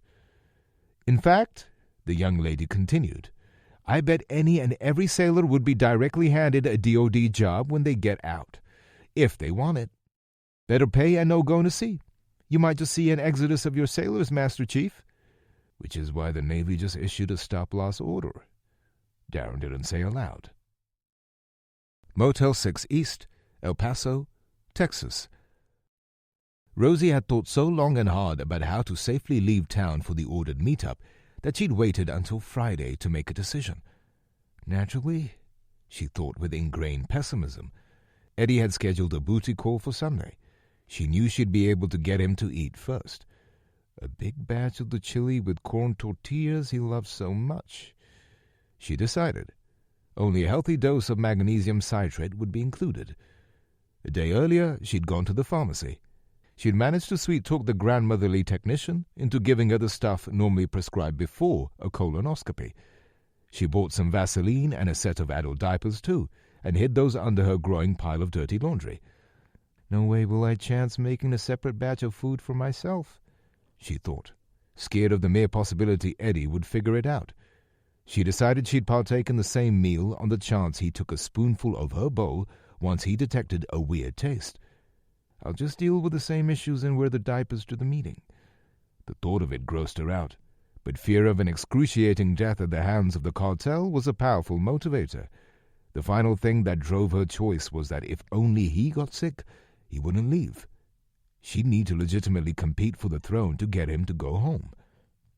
After going through her vigorous security process, she was finally ready to announce her location and time. She was surprised not to see a prodding text, wondering what had taken her so long. Eddie will be over at lunchtime. I need time for us both to get sick, for him to decide to go home. Carlsbad, she decided. That should be far enough away. If I give it a few hours, the frequency of the explosion should start to die down. 9 p.m. Sunday, Pancho's, Carlsbad. Rosie sent the text with the time and location of an off-the-drag restaurant. She went through her clearing procedures to restore the device. As tempted as she was to break the thing and just walk away forever, she didn't want over 2 years of her life to be for nothing. I could never live with myself if I can somehow prevent El Paso from becoming Denver. The White House residential quarters. Sorry to wake you, sir, Terrell Arrington said. Shannon Saw had assigned the staff's overall utility man to work nights, knowing that the West Pacific War could kick off any day. I'm sure you have good reason, Terrell, the president said, pulling the bedroom door closed. Terrell was joined by an Air Force officer in uniform. He motioned for them to join him at the resident's dining table, spying a folder he was about to be handed. As they all sat, Major Carrie Radcliffe handed the president a binder. Mr. President, PAC fleet forwarded messages they received from no less than 3 submarines reporting a massive engagement between China and Russia. How long ago? Jeremiah asked, rubbing the sleep out of his eyes. They all heard a knock at the door. Come in, he yelled at the door, knowing who it was already. A Navy enlisted culinary specialist, adorned in a white double-breasted chef's coat, opened the door and pushed a cart of coffee and danishes into the residence. Jeremiah had left a standing order with the kitchen to be ready to send some up any time the house staff got wind of him being woken up in the night. It seemed to be happening more often than not in recent weeks. Right here, Mr. President? The young man asked. Perfect, petty officer, thank you. After the steward left. How long? He repeated patiently, standing to pour himself some go juice. Major Radcliffe scanned her watch. First report came in 51 minutes ago, sir. Jeremiah sat down and sipped the Arabica Java as he opened the binder to look at the communiques. I take it we've got radio and satellite evidence being prepped for me, too? Yes, sir. So what started it all, Major? The Illinois report says she was monitoring 3 planned diesel subs in the southern sea of Japan for the last 2 days. They encountered a Russian sub, identified by our subs as a cruise missile sub Kazan, and began to harass her. When one tried to flank between the Kazan and her home port of Vladivostok, the Russians sank her. Jeremiah nearly spit out his coffee. What? It gets better, sir. The other 2 planned subs attacked and damaged the Kazan, but she and an adjoining Akula-class hunter were able to sink them too. Damn. So much for wishful thinking, Jeremiah thought. All right, I'm going to grab a quick shower while everyone's on their way in. He thanked the pair and headed back into his bedroom while they departed. His mind was racing 1,000,000 miles per hour. When he was showered and redressed, he didn't even remember doing it. What is their endgame, really? Are they literally starting a fight over who gets to be top dog in the future? Just how weakened do they think we are? And the one underlying thought about his own courses of action that made him shudder: I'll undoubtedly be heading to the UN sometime the next day or two, as will everyone else. 40 minutes later, the president and most of his Security Council were meeting in the Situation Room. Maybe we should start a punch ticket of some sort, he joked as he entered the room. Everyone stood and waited for him to take his seat. Get a free pizza after 5 meetings or something? We have a development, sir, SecDef retired Admiral Kelly Fitzgerald said. He nodded toward Major Radcliffe, who logged into the DoD computer to queue up their prepared report and other assets on the room screens. The main monitor's DoD logo display dissolved as the satellite feed began to tune in. Go ahead, Judah, the secretary told the Joint Chief. General Montgomery stood and walked up to the smart board, grabbing the electronic stylus that acted as a virtual highlighter. He placed the tip on the screen, circling the area where the fight had occurred. This area to the south of Vladivostok is where this first engagement happened, sir. Wait, the first engagement? Jeremiah said incredulously. The Kazan is neither an attack boat nor a ballistic missile boat. She's a cruise missile sub, sir, not unlike the oldest 4 Ohio subs and the new Honeycutt class, built for non-nuclear strike warfare and spying. He nodded at the major, who queued up a slideshow on one of the secondary screens. These slides show the progression of the fleet deployment over the last 2 days. Fully 68% of Russia's Pacific Fleet is now deployed, with a large percentage of the Atlantic Fleet's troop-carrying ships anchored at Petropavlovsk loading their army and coastal defense forces as we speak. Based on where the Kazan was engaged, we believe she might have been trying to position herself down in the Yellow Sea for a strike. In all, sir, 6 of our submarines are tracking 17 Russian subs and 11 Chinese subs in the seas of East China, Japan, and Okhotsk. It's getting very crowded down below and even more so on the surface. If either country wants to start something, taking out the other one's submarines is a crucial first step. But now that the Ruskies have spilt blood, the gloves are surely coming off today. I'll be surprised if we don't see escalation in the next few hours. Davis-Monthan Air Force Base, Tucson, Arizona. It all had a very familiar feel to it. Lou and Brandon passed the north side of the base, heading westbound on Highway 810, known locally as Gulf Links Road. He turned left to proceed to the north gate. Oh, I forgot about the slight S-curve.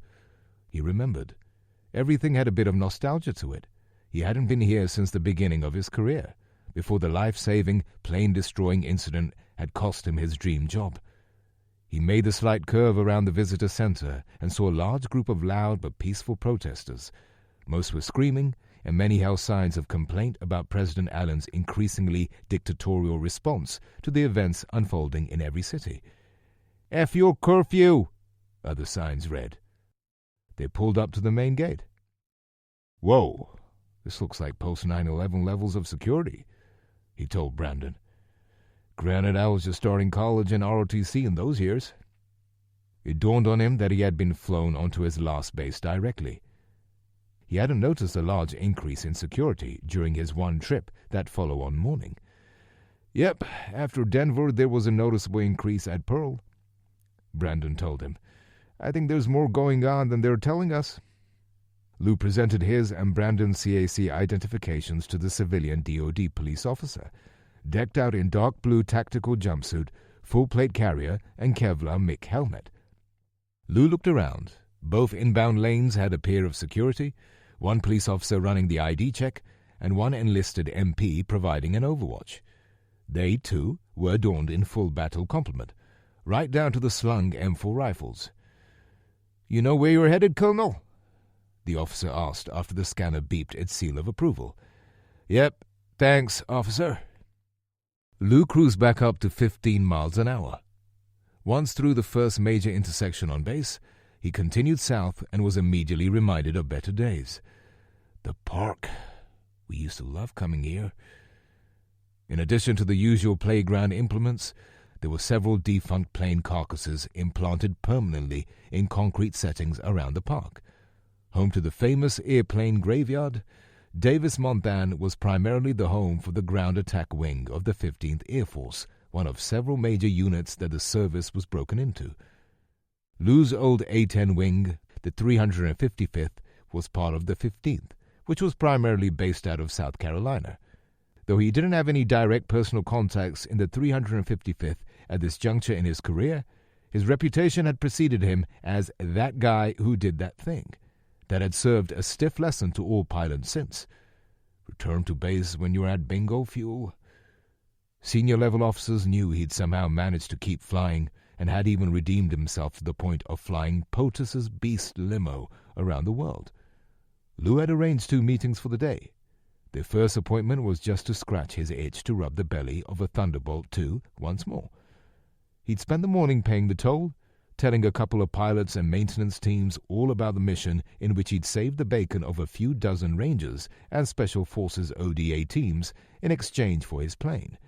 Brandon had become mesmerized, finally fully appreciative of why General Montgomery had such devotion to Lou. "So, you're the infamous Superbird," one of the young pilots said, grinning. Lou wasn't too thrilled about being recognized, but there was nothing he could do about it.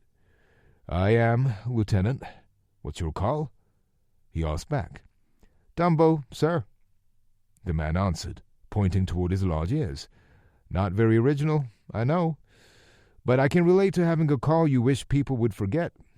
Squadron commander says it would take something epic for me to change it."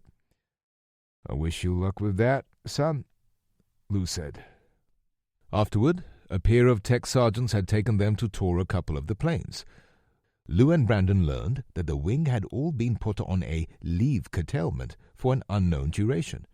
Being told they couldn't plan any trips home for Thanksgiving or Christmas had put a big damper on the airmen's moods. In the afternoon, they managed to meet with one of the rescue squadrons of another element of the wing, the 563rd Rescue Group. They, too, confirmed the leave moratorium and were surprised this full colonel knew nothing of it. "I've been offline on a special task," Lou had to explain. "I really need to start reading my email," he realized. Though Brandon had been responsibly aware, he played along with Lou's lack of knowledge to ensure his partner saved face. They'd been given a good tour of the C-130s and H-860G Pavewalk helicopters the unit used. Many of the members were pararescue men, the Air Force Special Forces men and women who were combat-ready paramedics. After a full day, they were just returning to his rental car when Lou's phone rang. He scanned it and saw it was a Pentagon number. "Colonel Caldwell," he announced to whoever it was. "Good evening, Colonel. It's Ryan Jackson," he heard. "Colonel, everything okay?" "For now, Lou. Sorry to bother you, but where are you two heading next?" "I was thinking about Pendleton on Monday, but I was going to hit Luke on the way tomorrow." Luke AFB was just west of Phoenix. Lou had been looking forward to the short drive. "The General may have a detail for you in a day or two that would take you east. I suggest you just sit tight until I call you back." "Roger that. Mysterious?" Lou added as a passive hint. "Sorry, Lou," Colonel Jackson said, catching it. "It's sensitive. When I know more, you'll know more." "Gotcha, Colonel. Thanks for the heads up." After he and Brandon jumped in and started to leave, Brandon asked, "What gives?" "Not sure. Jackson said to sit tight a couple of days. Sounded ominous, which to me is not a good thing, given how much things are deteriorating." "Let's go grab some groceries," Brandon suggested. "I really wish I'd brought a small camp stove or a jet boil now." "Groceries?" Lou repeated. "That may not be a bad idea, young man. Load the trunk with stuff in case we can't find any open restaurants, and maybe some more underwear and a few more sets of civilian clothes," he mentioned as they drove past the protesters outside the gate. "Busy afternoon. I'd like to grab a quick shower, too, before that guy we met last night picks us up. Chapter 20. Asaria, Kansas. "Dude!" that nub yelled as Morris was trotting over to the covered piano behind the paintball and airsoft park shop and office. "I say, son! I say, son! Not the foghorn thing, bro!" Morris yelled backwards as he got to his phone. "Come up with something original?" He plopped down on a bench at one of the 2 picnic tables. He recognized the ringtone as the one for his identical twin, Marvin. What's it been? He suddenly realized. Like 2 months? As Nub began yelling Kansas's most horrible Robert De Niro impression the 80 feet toward him, Morris answered the phone. "Sup, brother? How's Korea?" Marvin Ulrich Dugan was supposed to be transferred back to the United States, part of the time cushion allowed for people to rotate from the forward bases. Like many in the military, he'd been corrected in the belief that his life was his own when they involuntarily extended him for at least 1 year. Marvin served in the 46th Transportation Company at Camp Carroll. The corporal was a cargo specialist, trained in warehousing duties that were part of keeping the Army supplied. In his 4 years, he'd learned a lot about the shipping industry in general, let alone the finer details of loading food, ammunition, and military equipment into metal boxes for sea or air transport. "SoCo's always hopping, brother, but the Army sucks a weenie worse than ever right now." Morris could tell his twin was not having his best day. "Still good to hear from you, Marv. Mom and Dad are at Aunt Janet's. KC is getting pretty crazy, man." "Yeah, that's kind of why I'm calling. What the hell's going on over there?" "Ever since that Seattle volcano, things have just been getting more and more unstable. You're probably better off over there anyhow." "Remember that gal from high school? Alicia?" "How could I forget?" Morris teased. "Your faces were glued together our senior year." "That's right," Marvin said in smooth recollection. He snapped back out of the pleasant memory. "She called me today, wondering if I was back in town." "Bro, I don't want to hear about your sexual conquests. No, not like that, Mo. Listen, she's freaked the hell out, man. Says that the local gangs have set up checkpoints, work for the Mexican cartels now, ID checks. Is she straight up, Morris? How can it be that bad?" "Like I said, brother, Mom and Dad are in aunties." "But you're still at college?" It was a statement of disbelief. "The university is allowing anyone in dorms to stay until the end of the semester. Nub and I have enough budgeted to pay our rent through May, so..." The pair went oddly silent for a moment. "What about you getting told you have to stay in?" Morris asked. "What's so hard that they had to do that to you?" "It's crazy, Mo. I probably shouldn't say anything on the phone. But, we're shipping a ton of stuff back to the States from Korea." "Really? Like food? And Jeeps and stuff?" "Yeah, quit watching MASH reruns, bro." Marvin started chuckling at his brother on the phone. "They ain't used Jeeps in like 40 years, man." The brothers had a good laugh. Then, "But, yeah, all of it, including ammunition." "Huh?" Morris said, pondering what all that meant. Could this be related to why that chill pilot was traveling around? He asked himself. "In fact," Marvin added, "I don't know what this means, but we were just ordered not to leave the base at all today. Rumor is that China and Russia are starting to fight." Morris whistled low.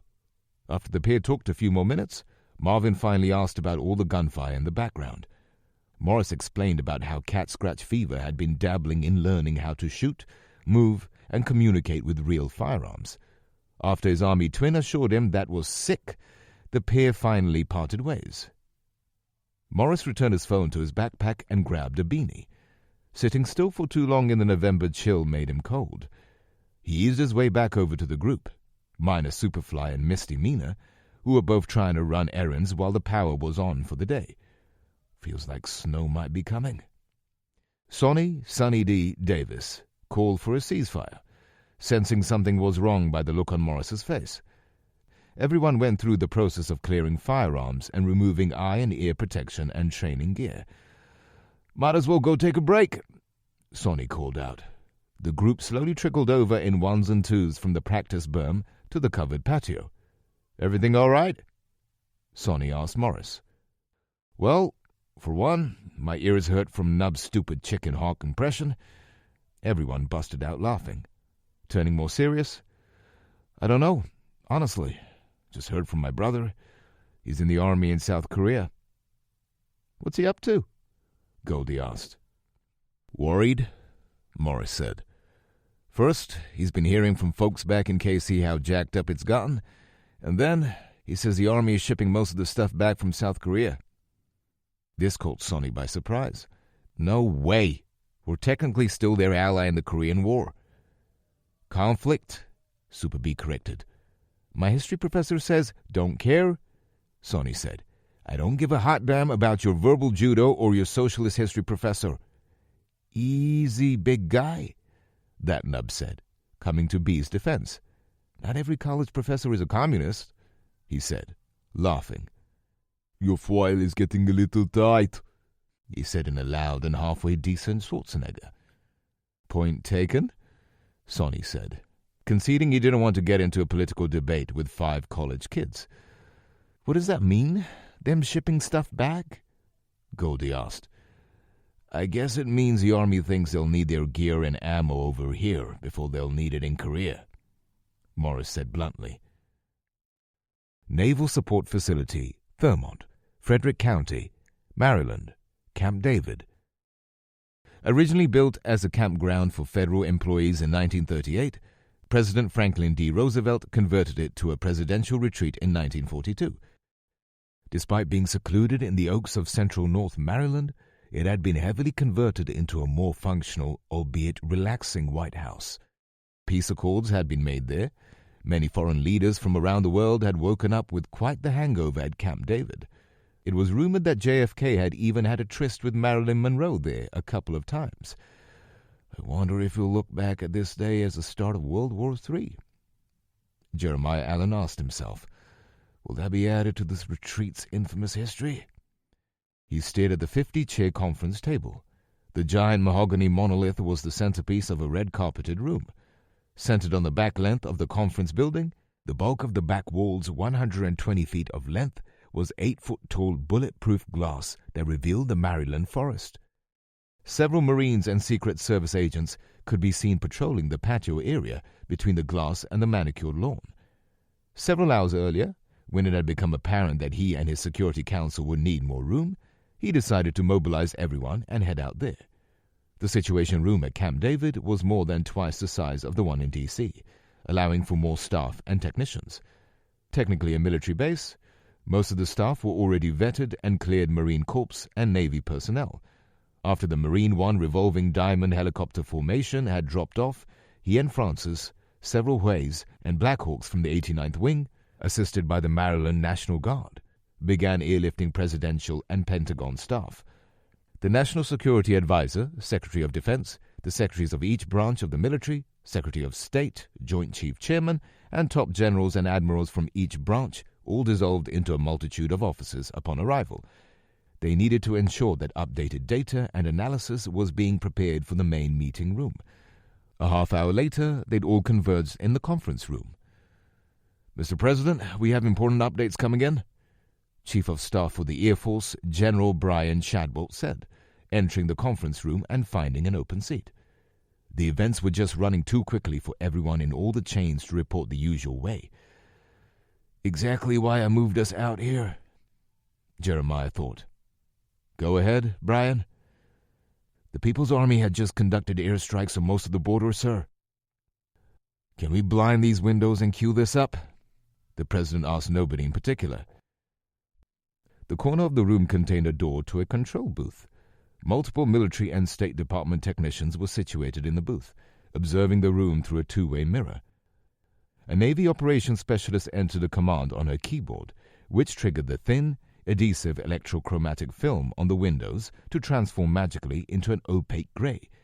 The natural sunlight disappeared as the recessed lights in the ceiling dimmed to 15%. Monitors in several locations turned on. The large screen on the long wall opposite the window wall queued up the satellite feed about 12 seconds later. "Put feed 3, camera 4 on the main screen," Secretary Shadbolt ordered, reading his tablet. "And rotate feeds 1 and 2 through all their camera positions on the secondary screens."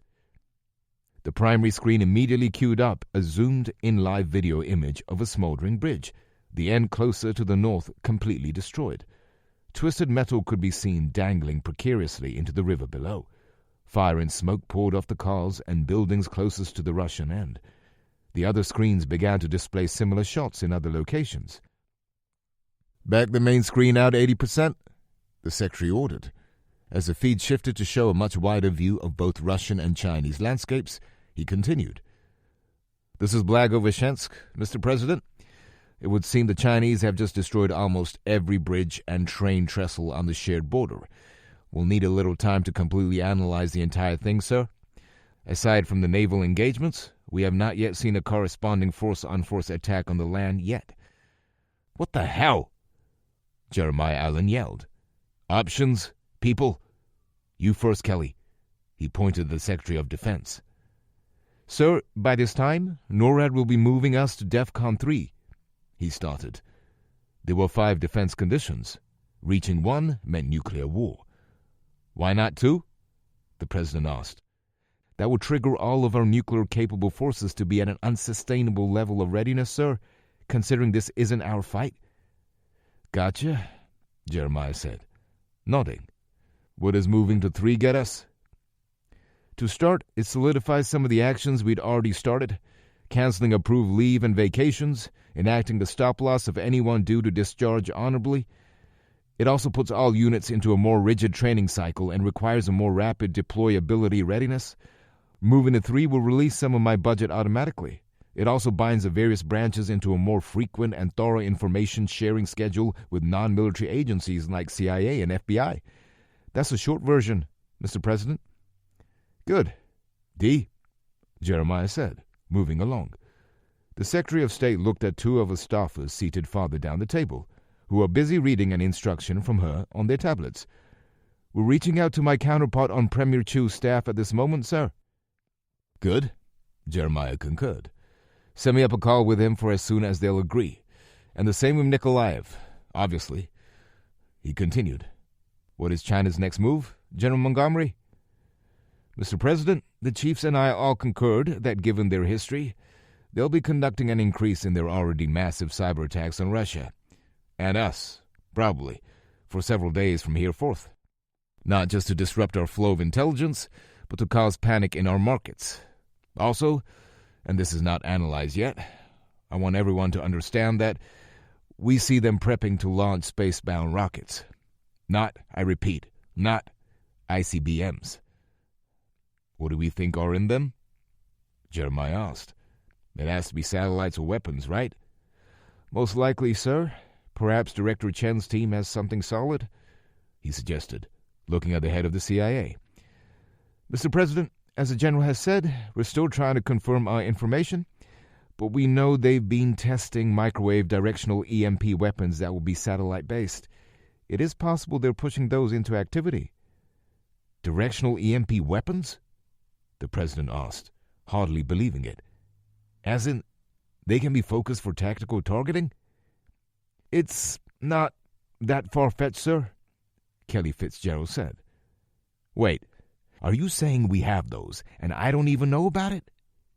Jeremiah asked incredulously. "Sir, this is a discussion that should be contained to the proper audience," SecDef Fitzgerald advised. Jeremiah Allen looked at the cold cup of coffee in front of him, stress etched on his furrowed brow. The untouched beverage contained no answers, no matter how hard he stared. "If I don't find a way to show these 2 countries we're still strong despite our problems, millions of people will die." Tucson, Arizona. Granger and most of the Roadrunners sat in a ring of chairs in his driveway, staring at the tall, metal portable fire pit he'd picked up at the local Walmart several years earlier. The flames danced on the charred mixture of juniper and oak, dry and seasoned. In November, as the sun dipped, the desert air was becoming a comfortable crisp. Granger could still see the remnants of pine kindling he'd used to start the fire, its waft of aromatic resin long burnt away. The flames made him think of an assortment of fires he'd fought with Tucson FD in his short career.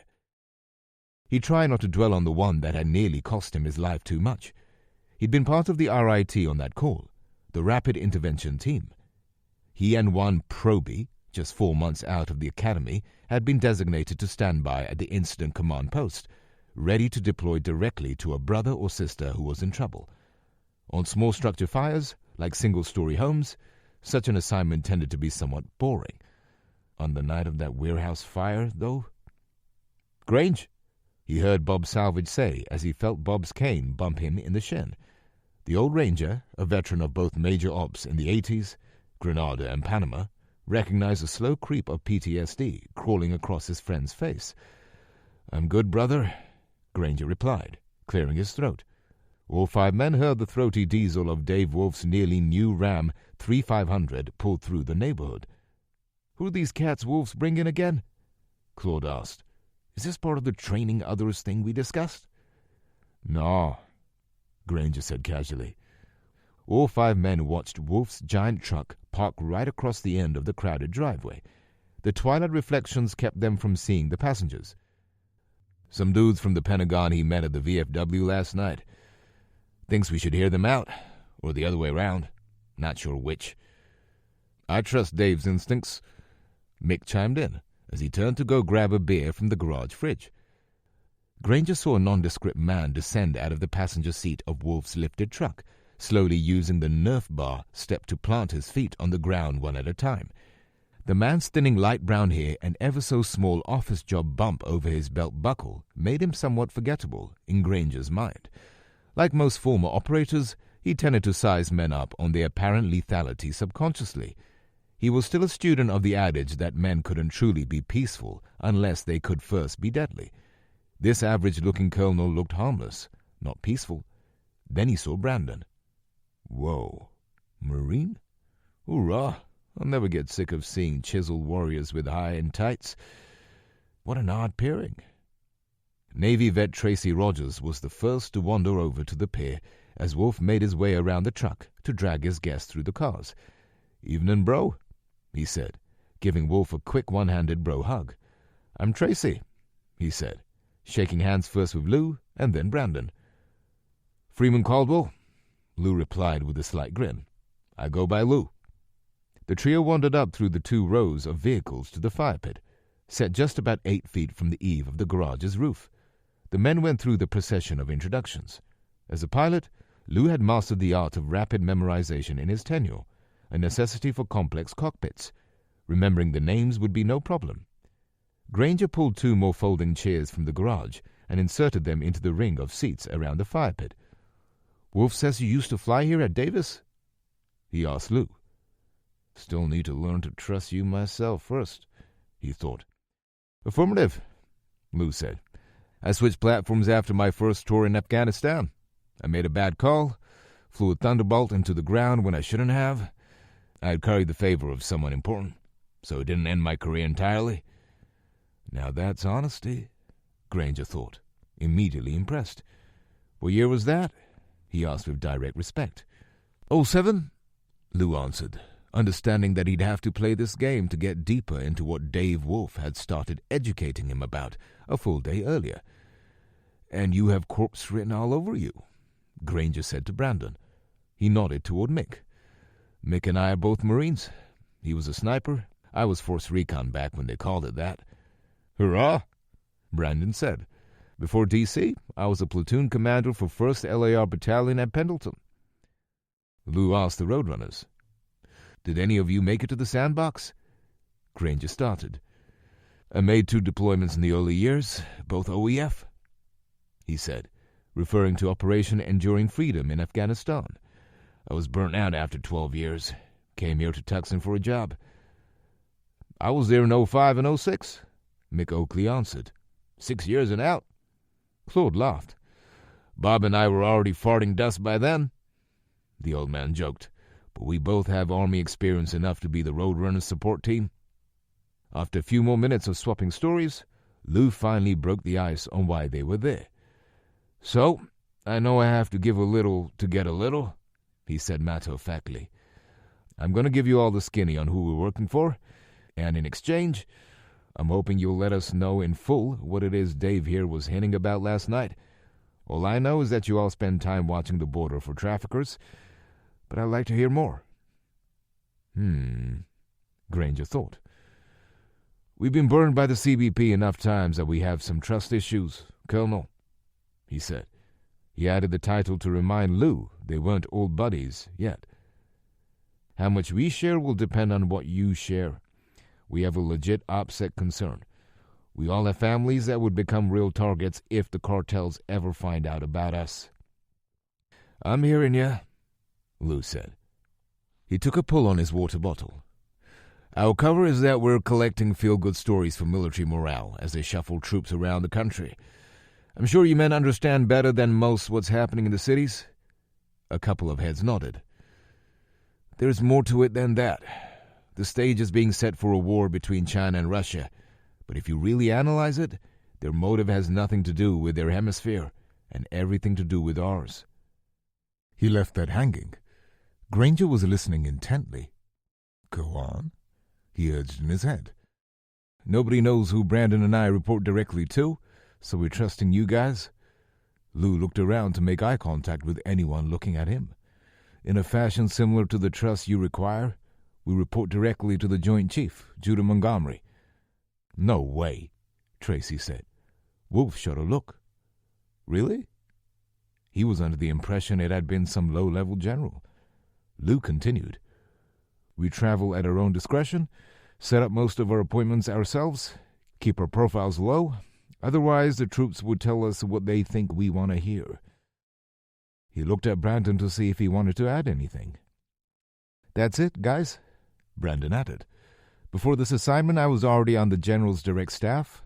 That series of disasters had set into motion events that will forever change the world as we know it." "That sounds a whole lot like World War III is coming," said Mick. "I suppose," Brandon agreed. "And two things have stuck out in my and Colonel Caldwell's minds as we've traveled these past few weeks. One, the international news. In case anyone hasn't noticed, China and Russia are starting to duke it out, and we've been directly involved. I just saw it with my own eyes in Hawaii, though I really can't say how." "And two?"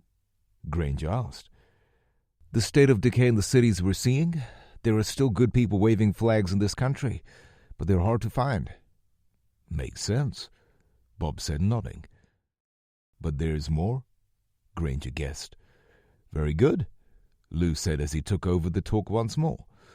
"Old Monty wants us to find out what's really going on in America, pick up on the vibe, finger on the pulse, I believe he said." "And?" Claude asked earnestly. "Every day, the news gets a little bleaker, particularly since Denver.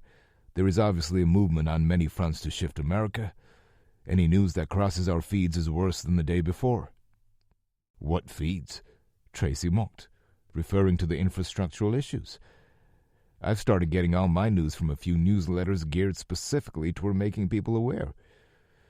"Point is," Lou said, looking at Tracy, "every day is just a bit more tense than the last. That set of natural disasters triggered a wave of aftershocks, if you'll pardon the pun, that people only thought they'd see in a cheap novel. Yet here it is, happening. There's a cartel army in the process of taking over every neighborhood in Seattle, and I'm betting you all have seen a massive increase of activity in whatever it is you do. Otherwise, you wouldn't be feeling so burnt by the Border Patrol." Lou finished, using Granger's own words. The crackling of the fire had slowed to an occasional pop, mostly just softly glowing orange coals at that point. Granger stood up silently and retrieved his poker and another piece of oak from the stack at the corner of the house. As the silence grew, a couple of the roadrunners wandered into the garage for another beer. "Mick, grab that folder from the workbench, would ya?" Granger called in as he closed the screen door on his pit. The next 40 minutes were spent with the roadrunners giving Lou and Brandon every detail, starting with the dry spell they'd seen in normal Coyote traffic and their recent trip scouting the extremely active route. Lou hung on to every word when his phone unexpectedly rang. He let it go to voicemail. Then Brandon's rang. The men exchanged glances. "Oh, snap," Granger said in his head. "Were these dudes' phones being tapped the whole time?" Without a word, Brandon got up and moved over to the lawn to answer his phone. "MacDonald? Captain, are you with Colonel Caldwell?" General Montgomery asked. "Yes, sir. We're having a chat with some civilians after dinner." "Sorry to do this, but it is time sensitive. I have to split you two up again. Put him on the phone." "Right away, sir." Brandon pulled it away from his ear. "Colonel," he called out, holding the phone toward him. Lou climbed off the folding chair and moved over to Brandon, taking the phone. "Caldwell. Lou, I need you to be 500 miles east tomorrow night. You can't miss this one. Leave tonight. Give yourself time for Murphy. Call me from your sat phone for the details when you can, and have Captain MacDonald call Colonel Jackson. We need you two to split up again." Granger and the Roadrunners watched Lou's half of the exchange intently. "Understood, sir. We'll need an hour, and I think we have something critical to relay to you as well." Chapter 21. Pancho's Burrito Shack, Carlsbad, New Mexico. Almost every restaurant in Carlsbad lined the main drag through town, Canal Street. "I bet she chose this one specifically because it is buried in this old neighborhood," Lou thought. He tried making the usual small talk with the Texas Ranger seated across from him in the booth, but the man was too something. As stressed as everyone had become, this man seemed to be far more upset. No, Lou thought again. Anxious? Both, actually. The DEA agent next to him wasn't much better. He'd made the trip with time to spare, heeding the general's warning. The only slowdown was unexpected, but one that his military ID helped him with. The New Mexico National Guard had set up a checkpoint within 1/2 mile of the border with Arizona. Lou understood that Washington State's neighbors had started this new trend over 2 weeks earlier, based on the numbers of refugees from the Emerald State who were arriving with cholera, dysentery, and other usual post-disaster illnesses. But down here in the Southwest? Lou questioned. "Documentos, por favor, anyone?" Lou had received a full briefing from the general, having called via the secure satellite phone before he left his Tucson hotel. This contact was a Texas Ranger with a direct plug into one of the 13 Mexican cartels that comprised MS-13. She'd relayed a flash message that had a sense of urgency regarding something they were planning for around Thanksgiving. Lou wasn't a federal cop, but he was bright enough to understand that one cartel wouldn't pull an outlandish event without at least the blessings of the others, unless of course it was aimed at them. But when the internal violence was at a minimum, they seemed to be a more or less self-policing and cooperative council of criminals. A contact of General Montgomery's in the Justice Department used the opportunity to clear long-owed favor. He'd relayed that the meet was happening to the general. Lou's attendance was mainly one of taking advantage of being in the proximity. General Montgomery had impressed upon him that the events the undercover contact was worried about may lead to the deaths of hundreds or thousands of people.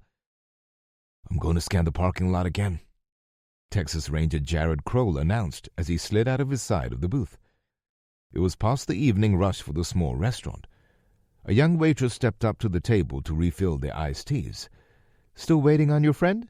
she asked the men. "Just a few more minutes," Lou said. "Gracias." "I wonder if she thinks that's condescending," he thought. "I hope not." "De nada," she smiled. "I'm sorry about the lack of chips and salsa," she said humbly, hoping it wouldn't affect her tip. "We've been out for a week." She left since the pier was now missing 2 people, not just one. "What's your thoughts on China?" DEA Special Agent Stephen Bender asked Lou after the Latina had disappeared. He had no idea what Lou did for the DOD, but he assumed it was for the DIA. "I work for the Joint Chiefs, but I've kind of been out of network," Lou explained. "I honestly only know what I'm getting in the unclassified emails." "Do you think this cartel stuff plays into it?" Stephen prodded. "Personally, I think the cartel uprising is a move of convenience, taking advantage of an opportunity. Could they be getting marching orders from China? I suppose. China would be dumb to have not at least tried to recruit them over the years. But," Lou added, "I'm not in the intel and analysis branch at all." I can say definitively that China is trying to network with most of the cartels, Steve said.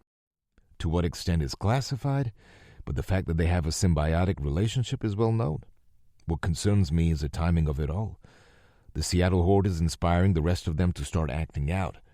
I wouldn't want to be anywhere near El Paso, L.A., or San Diego in the coming weeks. Then there's Denver. The man let out an exasperated sigh. And this intel we're all here to hear right now? How's a potential terror thing a DEA concern? Lou asked quizzically. I'm part of a task force with FBI and ATF, he explained. When Allen disbanded DHS, it was under the executive order for the remaining agencies, including yours, to get better at sharing and working together. Set aside the cowboy mentality, so to speak. The door at the front of the old building creaked and slammed shut as Jared returned, a semi-attractive Latina woman following him. This is Jane, he announced to Lou and Steve. No offense, you don't get a real name, or a cover name for that matter. He let Rosie slide into the booth and then slid in after her, keeping his right leg out of the booth and an eye on the front door. I'm Fed, Steve said. He's military, he told her as he thumbed in Lou's direction. I did 3 years UC myself once, busted a narcotics ring for an outlaw MC in Pennsylvania. I got trust issues, tattoos, and herpes as a trade-off for that sweet deal, he added sarcastically. I like this guy. Lou laughed to himself. Not afraid to call it as it is. Point is, I know what you're going through, Steve told Rosie. I don't need the whole story. Just tell me the part that worries you and how you got the intel. He looked at Lou as if to turn over the chance for a quick intro. What is that smell? Lou wondered. DOD is interested in what you're reporting because it may play into a larger and more coordinated plan we're worried about.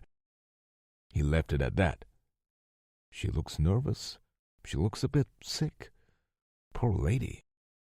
Rosie took a sip of water out of the sweaty glass that had reached room temperature, waiting for her arrival. I'm dating an American, shall we say lieutenant? Though they really don't use those TV mafia terms, she explained. He's a handler for most of the corrupt police, judges, and city officials in El Paso. He's in. The cartel trusts him as much as one of their own. As little as that is, I suppose. Both Lou and Steve sat patiently as she searched for the words. Not just the words, Lou realized. She needs to find the courage just to say them. Rosie continued. Understand, I'm reporting secondhand. I'm not in on the real conversations. There's no way I'll ever earn that level of trust, and planning a device at the compound in Mexico is just too risky. They're too smart. So you've been there? Steve interrupted. Show me. He pulled a map of Juarez out from inside his jacket pocket and unfolded it, covering the T's and waters. Just then the waitress wandered over. They placed their orders and continued. Lou had suggested earlier that they just pay handsomely for the booth to keep down the interruptions. Steve had schooled him in the fact that something like that might actually make them more memorable to the waitress if the cartel ever came snooping. He spread out the map, and Rosie scanned it with her finger. Here, she acknowledged. Nice place, fancy golf course. Security is tight. Like I said, they'll find out if I'm ever wired. Only here? Steve asked, drawing a circle on the spot she'd identified. No businesses? Warehouses? Like I said, I'm connected indirectly. Rosie was a bit put off. We were originally working the corruption angle, Jared explained. We never intended for her to infiltrate their inner circle. It just happened organically. How'd you learn what you know? Steve asked. Seems like your man would be careful. He is, she said, except when I give him a Hummer while he's drunk. Lou could tell it bothered and angered her to have to say that. His heart broke. Jane, Lou said, his empathetic side taking over. Thank you for what you're doing. He was being sincere, and in the emotional state he'd been in the last 16 months, it was all he could do not to reach over and put his hand on her forearm compassionately. Rosie's eyes teared up. Let's just hope it's worth it, was all she could muster to say. She grabbed the paper napkin from under the water-stained silverware and blotted her eyes. What are they planning that upset you? Jared asked. Rosie spent the next 45 minutes detailing a coordinated series of IED attacks on various targets in the El Paso Albuquerque complex. Most were aimed at the police and court system, but not all. Other than suspending the conversation for food, they peppered her for anything of value. It was still spotty information at best. She needs to get going, fellas, Jared said, concerned. One last question, Steve said. How'd you get out of town today? I spiked our food to make sure we wouldn't want to be too far from a toilet. That means, Lou started. Depends adult diapers? She cut him off. I don't recommend relying on them for a long drive. The look on her face was a mixture of disgust, shame, and straight-up hate. That's what I've been smelling? Lou thought. And for the first time since he could recall in many years, Lou did something he never thought he would. God, if you really exist, prove it, please. Protect this brave woman. He prayed. I'll get the bill, everyone. As the foursome slowly slid out of the cramped dark booth and stood, stretching their legs and backs, Rosie asked, Where's the restroom? United Nations Building, New York. The council chairman recognizes the ambassador from China. Those 8 words nearly caused a fistfight in the United Nations Security Council meeting. It didn't help that the 2 warring nations that would effectively trigger the Third World War were both permanent members of the council, China and Russia. None of the other 3 permanent members, the United States, Great Britain, or France, were currently holding the title of President of the Security Council. That honor befell to one of the 10 non-permanent members, each year being culled from one of the nations starting their 2-year term. It happened to be Mexico. The ambassadors from China and Russia both insisted on having the floor first, each seeking the opportunity to set the stage. Naturally, he'd picked China to speak first. Secretary of State D. Buttermaker said to President Jeremiah Allen. The pair were watching from chairs directly behind their direct underling, U.S. Ambassador to the UN, Alexis Hilton. There were already 2 concentric rings of chairs built into the chamber behind the council seats, situated around the 3-quarter circular table. During trying times such as these, that number could easily double as leaders from around the world came to observe. Sure, Jeremiah whispered back. They've allied in manufacturing and trade a ton in recent years. I'm pretty sure Mexico isn't too thrilled with me right now, so they're picking China to speak first to poke at that. In addition to the council rings, the chamber auditorium viewing theater had been stuffed to the gills. Though there was to be a general meeting of all nations in the evening, it was the morning council meeting that was expected to produce the real theatrics of the day. This is outrageous! Russian Ambassador Alexei Sotyovsky yelled as he pounded on the table. He stood up, his face turning beet red. The People's Republic of China has openly attacked sovereign Russian naval assets and killed our citizens in their foolish and illegal attack on our border crossings. His speech was disrupted by the pounding gavel of the chairman, which mattered nothing to him. The manner in which this assembly is now showing biased and preferential treatment to the aggressor nation is unacceptable and dangerous, he added for good measure. Mr. Ambassador, Council President Guadalupe Rojas was yelling as she pounded her gavel. You will be given your chance to speak. Ambassador Chu has submitted evidence that your Navy was the instigator in the initial tensions. Sit down. Niet, he yelled, slipping into his native tongue. The Russian people have no faith in this body or its leadership. He turned and grabbed his chair, throwing it into the area in the middle of the giant table with theatrics that would have impressed a Manchester United midfielder. He then ripped the microphone holder out of the table and tossed it into the center carpet. He continued to spew threats and curses in his native tongue as he left the room in a tizzy, followed closely by his 2 staffers. The room had erupted into chaos. The more than 50 nations that were all past members of the Security Council were still represented as non-voting members of the Council. About half began bickering with each other, causing the mood and tone of the room to start resembling a freshly kicked beehive. The ambassadors to Iran and Saudi Arabia began to poke each other in the chest and had to be separated by their staffs. Jeremiah Allen had seen this before, in the months of negotiations between steel mill management and union leadership. There was a certain level of grandstanding and posturing that was expected at this level, especially by those leaders back home that had sent the chosen ambassador there to represent them. He took a good look at Ambassador Chu from China, who was patiently waiting for the den to settle so he could speak. These smug pricks think they have the moral high ground, he thought to himself. They think they're due. Sir, due? Yes, due.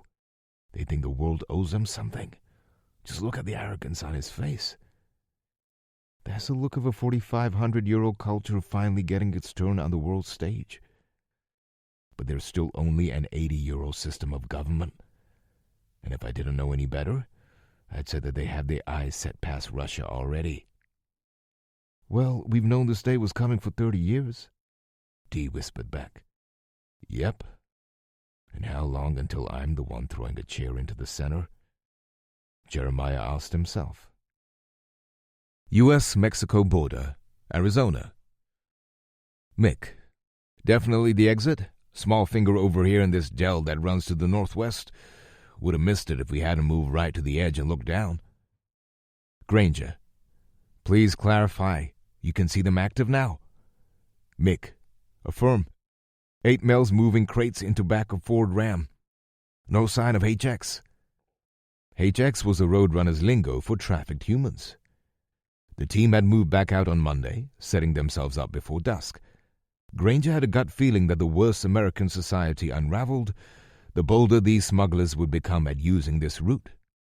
Still pisses me off that CBP is ignoring all this. He fumed in his mind as he stared down into his face hole in the desert dirt. Granger. Roger. Stay and monitor. Moving south to monitor that farm. 40 minutes later, Granger and Dave Wolf were partnered next to each other, prone in the sage and sand, staring about 1 mile south through their night vision binoculars, well into Mexico. They were glancing down to an abandoned sheep farm. 5? 6 trucks? Wolf asked. Plus 2 moving trucks? What do you think? Weapons? Just too dark for zoom night vision, Granger whispered back. He'd zoomed the Aura Sports in 10 times, but in the dark of night and looking a full mile, they weren't putting out much detail. Looks like crates. Whatever it is, it ain't legal. A loud and ominous snap from a breaking branch permeated the air. What the hell? Granger screamed in his thoughts. Both men went dead silent and completely motionless. Almost 50 meters east, the dead branches of a dying desert mesquite tree had turned the ground into a field of brittle bone-like noise poppers.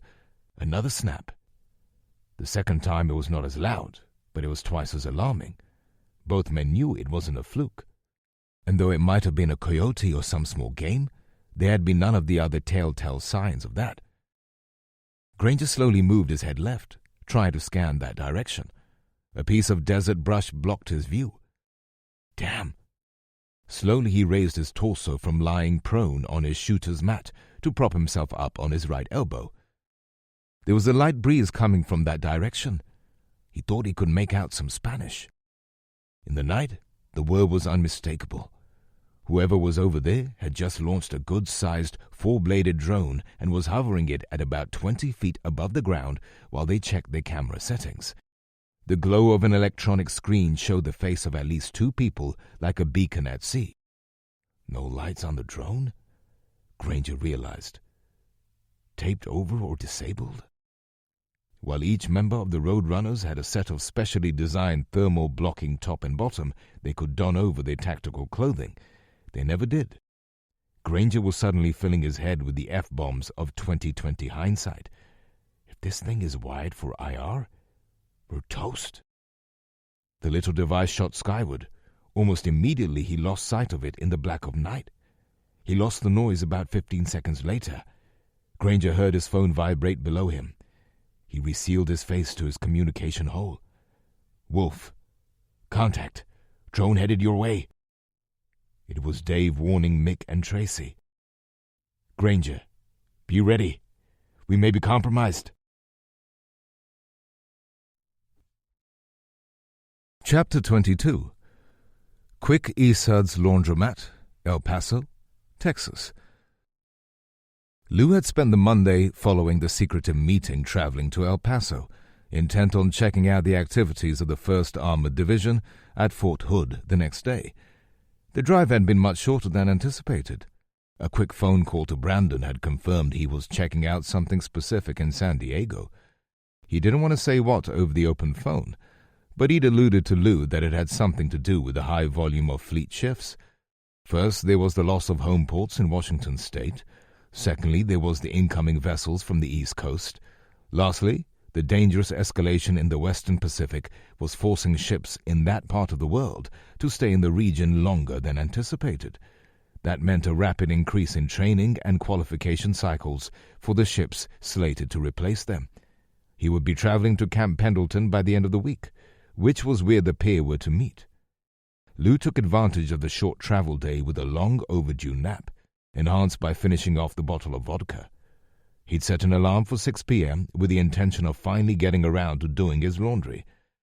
The hotel in El Paso had seen stable power, according to the desk clerk. Laundry shouldn't be an issue. Lou had discovered a liquor barn next to his laundromat of choice. "You mean you can't just drive your car through and they'll bring what you want right to the window?" he thought excitedly.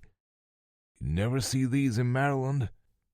Still buzzing from earlier, he picked up a fifth of Johnny Walker Red Label to keep it going. Lou was 2 hours into his laundry, waiting for the dryers to finish. "Maybe you should call your brother," the little sober man in his head suggested. "You do realize it's after 10:30 here in Maryland?" said a groggy and annoyed Foster Caldwell, not even bothering with hello. "Some of us get up early." "Sorry. I guess you didn't think of that," Lou slurred. "Where are you at again?" his brother said, realizing immediately Lou was drunk. "Texas, where the stars at night are big and bright," he chuckled. He scanned the fifth of whiskey and saw that it was already half gone.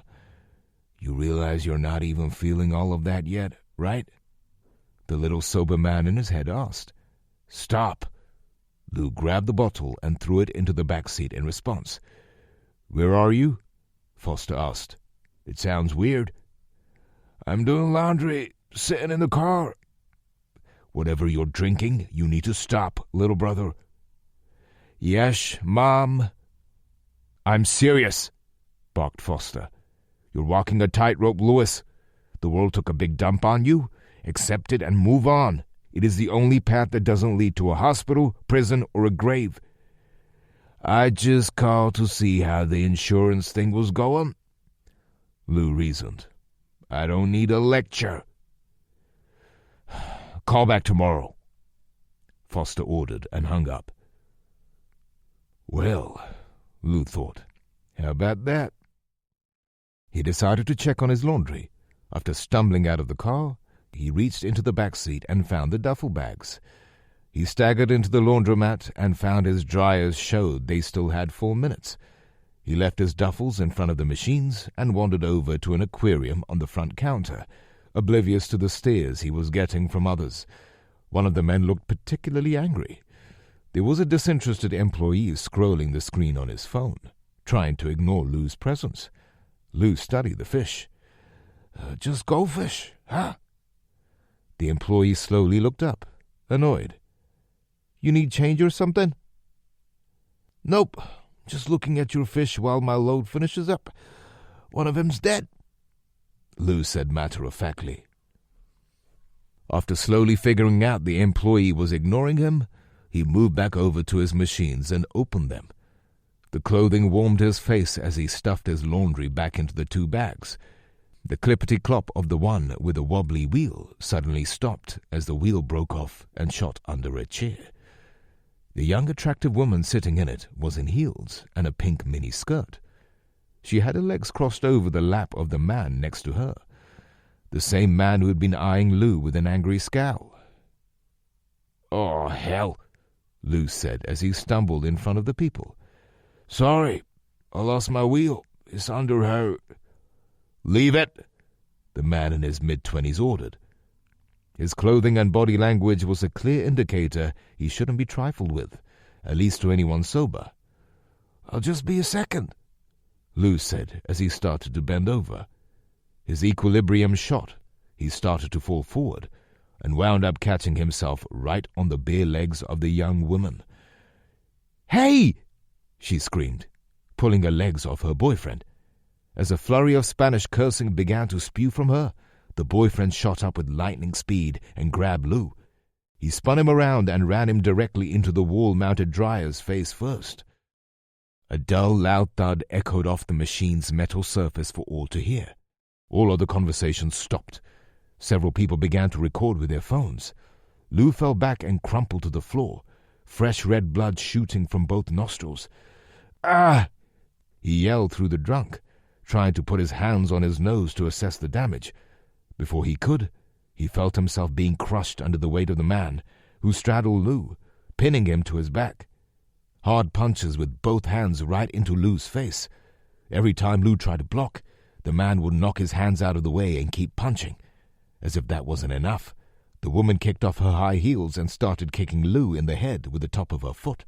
The insults continued. "Stop!" the employee yelled as he strode over. He reached for the man, who shrugged him off and glared at him like a wild animal. The employee backed off and headed back for the counter, grabbing his cell phone. "I gotta call the cops, man!" The assailant shot up and ran over to the counter, causing the man to cower into the corner. "You want some of this, Holmes?" he yelled. The attendant dropped the phone and said nothing. The assailant crashed a big punch into his face to teach him a lesson, knuckles already bloody from Lou. "That's enough!" a large man yelled as he ran into the laundromat. He'd been watching the event unfold from his car while his laundry processed. The assailant moved back around the counter. "They've had enough, dude." "I'll decide who's had enough, cabron," the man said, pulling a pistol from a holster in his waistband from under his T-shirt. He whipped it straight up into the big defender and shot 3 times directly in the chest. Blood began to pump out of his aorta as he fell forward to his knees, clutching his chest. He then finished falling forward, barely moving, a sick gurgling sound coming from his throat. The assailant started to move back around the center machines to find Lou, but his girlfriend screamed, "No, baby! We got to go! We got to go, Chico, now!" She grabbed his other hand. The man looked around the laundromat, finally figuring out how many witnesses there were. Some were screaming, and all of them were trying to hide behind machines. He conceded to his girlfriend after a moment. He stowed his pistol and let her drag him out of the bloody store, hopping over the dying hero in the process. Highway 24, Kansas. "Turn right up there where that tree is," Floyd Elvis Presley instructed from the back of the Bronco. "There's an old quarry I've gone shooting a few times. Good dirt walls, no chance of losing around." That nub turned onto a dirt road when he reached it. "Are you sure?" he asked skeptically. "This seems like any of a million farm access roads." "I know, but yes, I'm sure. Trust me," Elvis said. "I know where I'm at. There's the one farm on the left, then nothing for about 3 miles, then the quarry." "What's farther down?" Morris asked. "Not sure. Never gone that far." The 3 college students were returning from an ammo run at Floyd's family's gun store in Rossville. The required time for a background check had come and gone since their original visit. Each of them went to pick up their pistols. Though they'd each purchased a different brand to satisfy their own style and feel of the grip in their hands, they took Clint's advice and all purchased a 9mm and a good holster that slid inside their waistbands. Once they'd trained with the pistols and rifles some, he told them they would probably have a better idea what kind of a tactical holster they would want. Clint and Beth had helped the young men lubricate their new firearms and lent them the materials to set up a target stand. 10 minutes later, the trio was parked at a heavy single pipe gate to the quarry. Meant to keep vehicles out, the young men packed up all their gear and hiked the 500 yards down the access road. Elvis showed them how to set up the one target they would all share in a fashion to ensure the rounds were impacting a dirt wall. He reviewed the 4 firearm safety commandments and started running his friends through a variety of beginner drills. A low, dull humming noise began to emanate off the quarry's walls. At first, none of them heard it. When Elvis had stopped his friends from shooting to review a technique, he took off his hearing protection. "You guys hear that?" The other 2 followed suit. "Sounds like a plane," that nub decided. "Getting closer." "Why would a plane be way out here?" Elvis asked. "Could be anything," Morris suggested. "Just a joyride, probably." "The sky's the limit on what it could be," that nub exclaimed, instantly getting an eyes-rolling response from his buddies. "Definitely getting louder," Morris said. "Like it's coming from over that wall?" he said, pointing at the quarry wall near them. As if on cue, a small twin-engine plane broke over the wall immediately over the college students. It continued northeast, disappearing over the trees at the far side of the quarry on a downward trajectory. They lost the sound quickly. "That thing was low," Elvis said. "Like they were landing?" "That's the impression I got, too," the normally jokester that nub said seriously. "Maybe there's a small airstrip over there," Morris said. "Or maybe it was having engine problems." "Maybe," Elvis said. "But why come way out here to land if that's the case? I mean, pick a field," he said, laughing. "True," Morris conceded. "Say, fellas, what say we be getting back? This ammo ain't cheap. I don't want to blow through it all in one outing." "I feel that nub agreed. "And we need to hit the grocery store." Most of Cat Scratch fever had taken to getting groceries every day, making the stop a regular part of their routines. Most nights, there was nothing new on the shelves. Morris had pointed out to all of them that the only way to get the goods when they showed up was to go frequently. The men packed up their gear and started back to the Bronco. When they were about 80 yards away, a string of SUVs broke over the horizon on the road at the top of a small rise, throwing dust and rocks as they went. The 3 airsofters stopped in their tracks. The SUVs were spaced about 100 yards apart. There were 3 of them, traveling at a high rate of speed. They flew right past the parked Bronco. "They must be doing 80, that nub yelled. "That's crazy out here." "And a great way to destroy your paint job," Elvis agreed. "That was some real Hollywood action going on right there." Morris started walking again. "You guys are letting your imaginations get the best of you." U.S.-Mexico border, Arizona. Both pairs of roadrunners had frozen in their respective positions for close to 2 hours, long after the last of the cartel men and trucks had disappeared. As dawn approached, the team set themselves up on a small watch rotation to get some sleep. "We may not have found human smuggling," Granger had said in the text loop, "but we're on to something." After a small nap, he and Wolf moved farther north on their hilltop, then headed east and finally south until they found a good outcropping of boulders. They wanted to be in a position to find the drone operators as they crossed the desert canyon and ascended the hill that evening. They moved like snails, making every effort to stir up no more dust than a jackrabbit might. As dusk of Tuesday evening approached, the 4 men each donned their Fibrotex Nightwalker thermal shielding gear. While it would be hotter, the fact that it was November made the cool desert night air tolerable in it. The gear would block the heat signature from infrared devices. After the close call the evening before, Dave, Wolf, and Granger once again separated by about 50 meters, trying to be each other's overwatch if one of them became compromised. Granger had re-established his small solar panel to recharge his phone and mesh antenna. Looking down into his concealing cubby under his mat, he queued up the app Zoom.Earth. He scanned a real-time display of the weather patterns, then zoomed in on the little sheep farm. The best he would be able to do to see high-res imagery of the sheep farm to the south was look at the prior day's weather feed. The live image became too grainy when zoomed down. "Granger, tons of tracks coming in and out. Tracy. Frustrating. We could wax these guys before they knew what hit him. Wolf. Patience, young Padawan. Granger. We're going to find this trail tonight. Follow our normal ROE. The drone team may be a full QRF. Mick. Propose we forward intel to other channels tomorrow? Granger could relate to everyone's frustration. Why are we even out here anymore? Should we just get more guys and eliminate this threat ourselves? Would we be saving lives? Would we draw more cartel or just send them to their next tunnel? These were the thoughts that plagued them as dusk turned to night. When midnight had come and gone with no sign of the cartel, Granger made a tough choice. Granger, you two recon that exit. We are going down the trail into Mex. The men stowed their binoculars in their packs and removed tactical bump helmets, complete with traditional PVS-14 non-zoom night vision. Granger had a monocular set up to keep his load lighter on his scar tissue on his head. Dave Wolf ran a pair of them together.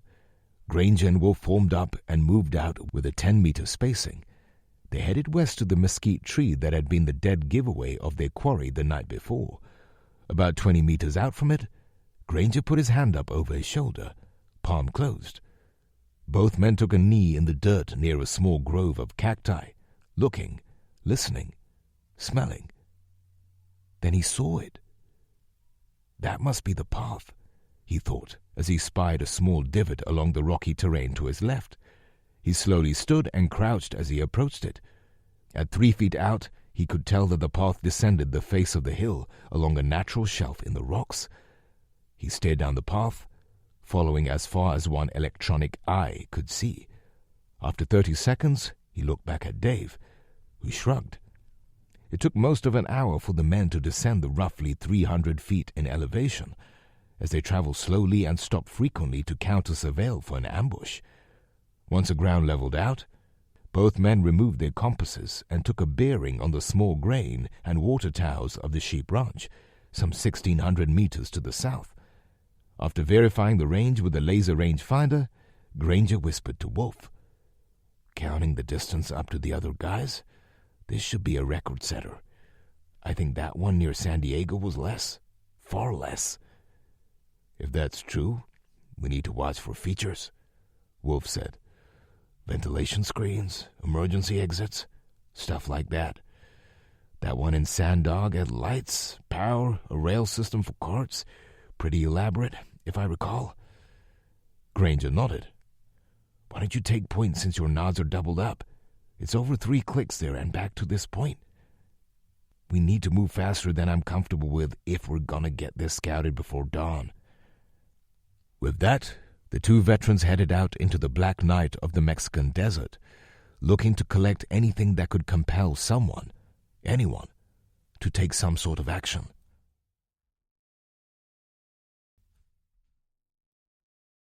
Chapter 23. William Beaumont Army Medical Center, El Paso, Texas. Lou tried to open his eyes, but it hurt too much. The fog was thick, but it wasn't so thick that he didn't feel pain as he re-entered the world. What's wrong? What happened? There was a blanket, a shadow over his memory that even that little sober voice couldn't penetrate. Where am I? He started to open his eyes, but his headache was too strong. The light hurts, he thought as he saw 2 fuzzy gray slits. Pinpoint pain in his eyelids shot through his nerves, causing him to immediately stop trying to open them. "Ah," he said. He could hear a muffled voice somewhere to his right, and other noises. Beeps? A lawyer commercial? All well known to him. Where the hell am I? "Nurse?" He heard a man call out, an older man, though not quite so clearly yet. It was like he was talking through a pillow in Lou's ears. I think he's coming too." Lou felt something touch his arm that made him jolt in his mind. In reality, his arm moved a scant few millimeters. "How you feeling, Colonel?" He heard another man's voice. This one was much younger. Lou repeated as the cobwebs continued to thin. He started to move his head at the neck a bit, but found new types of pain being unmasked. "What? Where?" "Relax, Colonel. Take it slow and easy. You've been hurt." He could feel the nurse's presence, almost sensed the man looking over his wounds. What happened?" Lou said, searching his memory. "Was I in a wreck? I remember a dead fish." "That's a new one," the male nurse admitted. "Hang tight, sir. Doc will be along in a few." He hadn't recognized the warmth of the nurse's body until it was gone. The room felt a bit chillier. Lou started to shiver. He lay still, not wanting to move, mind awake now. Laundry? There was a fishbowl. Am I hungover? No. Yes. But this isn't normal. Oh no. Did I drunk drive? That other voice. I must be in a shared room. "Colonel Caldwell, I'm Dr. Forbes. Can you open your eyes?" It hurts," Lou said. "Go ahead and try," he heard the man say. Lou pushed through the pain and forced his eyelids open, squinting. "It's too bright." "That's okay. Take your time. Who's the President of the United States?" Ronald Reagan." Lou joked. "Haven't heard that one in a while." The doctor joked back. "Do you know what day it is?" It was Monday, and, it feels like maybe Tuesday." "What else do you remember?" He felt the doctor in his face, scanning him. Suddenly there was a bright flash in one eye, then the other. "I'm just checking your pupils for reaction, Colonel," he explained. "I think I was drunk." "Your BAC was .21, the doctor said. "It's probably all gone by now. It's Tuesday evening." "I remember something happened to my... Yes, I think I got my butt kicked. It's all still blurry. Sit tight, Colonel. Lou? All right, sit tight, Lou. We'll need to keep you here tonight. I don't think we need to do an MRI, but you've got some cracked bones in your face, a lot of swelling and bruising. You got worked over pretty hard, but still doing well, all things considered." "Huh? What's that supposed to mean?" Lou asked himself. It dawned on the doctor that Lou had no idea about the entire incident. "Just rest, Lou. EPPD will want to talk to you tomorrow." The White House Situation Room.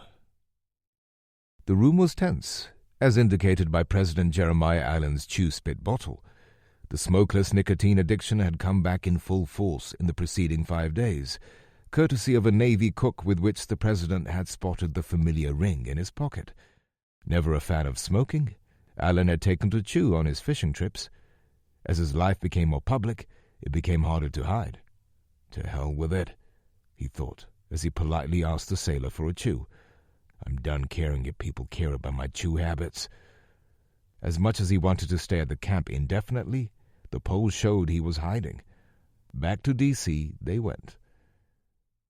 "Is this limited to Primorsky Krai? Are they making moves on other fronts?" he asked his defense team. They just briefed him that Russia's eastern coastal zone, inhabited by 2 million and home to the largest Pacific naval base at Vladivostok, was being placed under siege by China. Russia had spent several weeks flying troops and armor into the peninsula. Vladivostok wasn't just militarily important. As the eastern end of the Trans-Siberian Railway, it hosted several million visitors each year, bringing in several $100 million equivalent in rubles annually. "Both sides have continually beefed up their shared border, sir," Secretary of Defense Kelly Fitzgerald stated. "But nothing indicates either side is preparing for an airborne assault in the north or west at this time. This pinch point has placed Nikolaev in a stressful position. On the one hand, their Navy's home port is under attack from a land-based force a mere long-hour plane ride away. They've saturated the west side of Golden Horn Bay with missile launchers. On the other, China's fleets are moving to choke off our routes into the Sea of Japan to contain Russia's fleet. The only elements of their fleet to the north are those still traveling through the Arctic Circle, most of which are troop carriers." "All right, Kel, General Montgomery. I've reviewed our pack fleet status from last night. You think the carrier Halsey will be able to get out of the Rainier impact zone in a week? He was skeptical. But then again, he thought, that shipyard was able to get her shafts reinstalled and put back to pier before they lost the dry dock entirely. Maybe they can pull off another miracle. We need her in San Diego picking up her flight squadrons ASAP. No more than 8 days, Mr. President. General Montgomery answered. We have a small task force that was independent of the resupply task force headed up to escort her through Puget Sound. There has been a lot of reports of piracy that have sprung up in the wake of the cartel thing. Allen lightly hit the conference table in exasperation upon hearing that. Great segue, General. He looked at his national security advisor, Elliot Parks. Your report this morning mentioned that several governors have reached out for guidance with the escalating violence. How much of this is specific to cartels, and how much is it specific to major cities? My team has been allowed to sit in with Justice on their high-level intelligence briefings this week. In the wake of Denver, their multi-agency task force definitely has evidence of coordinated cartel communications and planning. I mentioned the unverified report from El Paso already. We're also hearing about 2 suspected new tunnels under the border in California. The border crossings in Arizona and New Mexico are at record levels. So we know they're ramping up activity, but we don't have specifics. We don't see an increase in drug arrests or overdoses, but child sex trafficking has been rearing its ugly head. There's a good chance they're using these same pipelines for moving weapons, terrorists, cartel warriors, or foreign operators. Jeremiah picked up his spitter bottle and squirted a load of the nasty brown saliva into it. He moved his gaze back to the Secretary of Defense and General Montgomery. Get with the AG. We need to make a clear ruling on how this is a national security issue. I've always seen a clear distinction constitutionally for local communities to police themselves, but not all foreign invasions use uniforms and Capitol buildings. He scanned the room to ensure everyone was looking. Sans that. You gotta own this. I've been too distracted by the Pacific Theater, the economy, and the failing infrastructure. Not finding a way to get troops and support into the Pacific Northwest will probably go down in the books as my biggest blunder. Now the police and National Guard in Seattle are dealing with a no-kidding criminal army of sorts. It stops here. I want to see a plan to fight these scum in every major western city by Friday. Maybe we'll send a message to those 2 knuckleheads in the West Pacific in the process. Sassabee, Arizona. Definitely them, Dave Wolf agreed. There's no cattle, no sheep, way too much activity for this isolated dead ranch. He and Granger were a full 2 kilometers into Mexico. They were at a dangerous intersection between foolishness and tactical advantage. If they wanted to make it back across the border before dawn, the time to do it slowly and safely had passed. This tunnel must be 2 miles long, Granger said. There must be service accesses out here somewhere. If we could just find one. Yes, but we're still just 2 or 4 guys. Dave reasoned.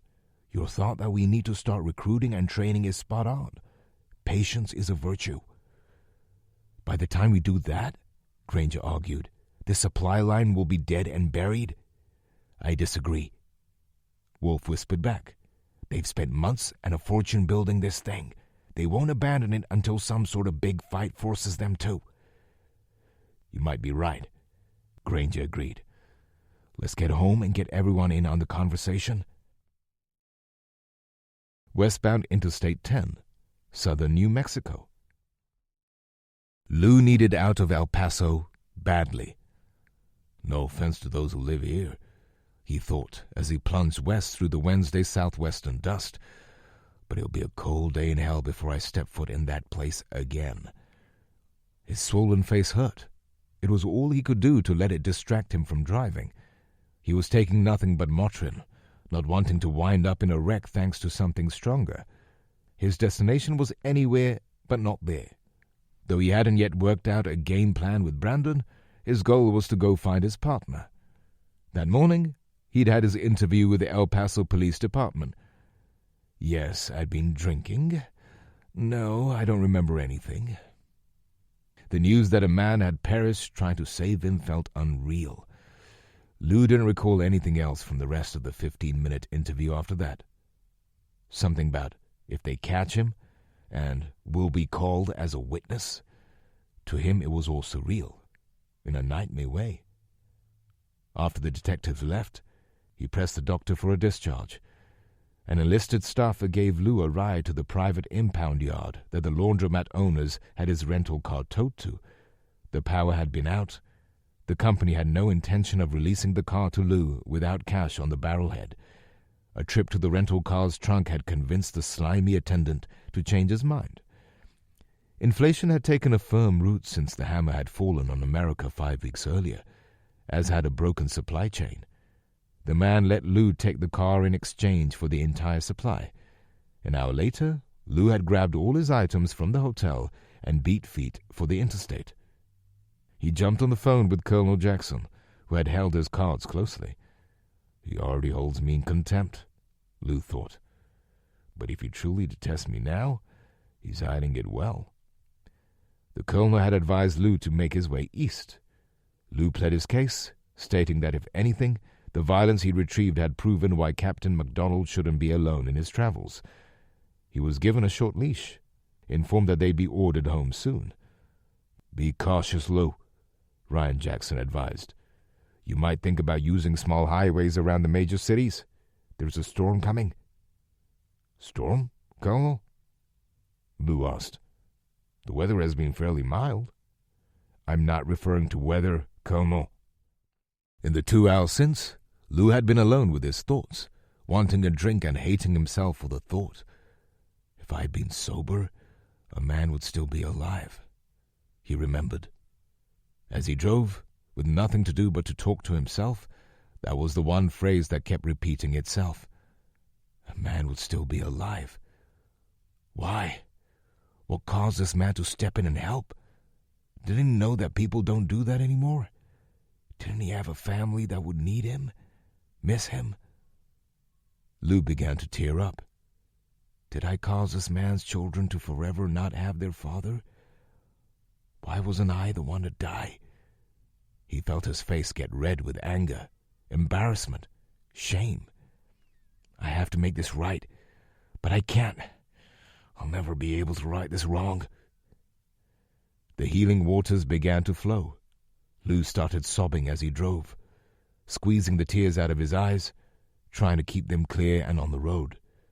His sinuses filled and then began to run.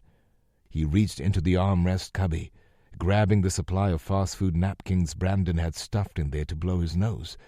He saw a blue highway sign, "Rest stop, 2 miles." And as he prepared to exit the road to nowhere, he began to understand something new, something of an ethereal nature. You have to stop being so angry. Maybe God exists, maybe he doesn't. But if he doesn't, who have you truly been mad at? If he is real, is he loving? Or is he apathetic? I like to think he's loving. And if he's loving, don't you think he'd help us through the trials? Lou hadn't cracked open a Bible since junior high school. Yes, but man has interfered with Bible over history. Everyone knows this.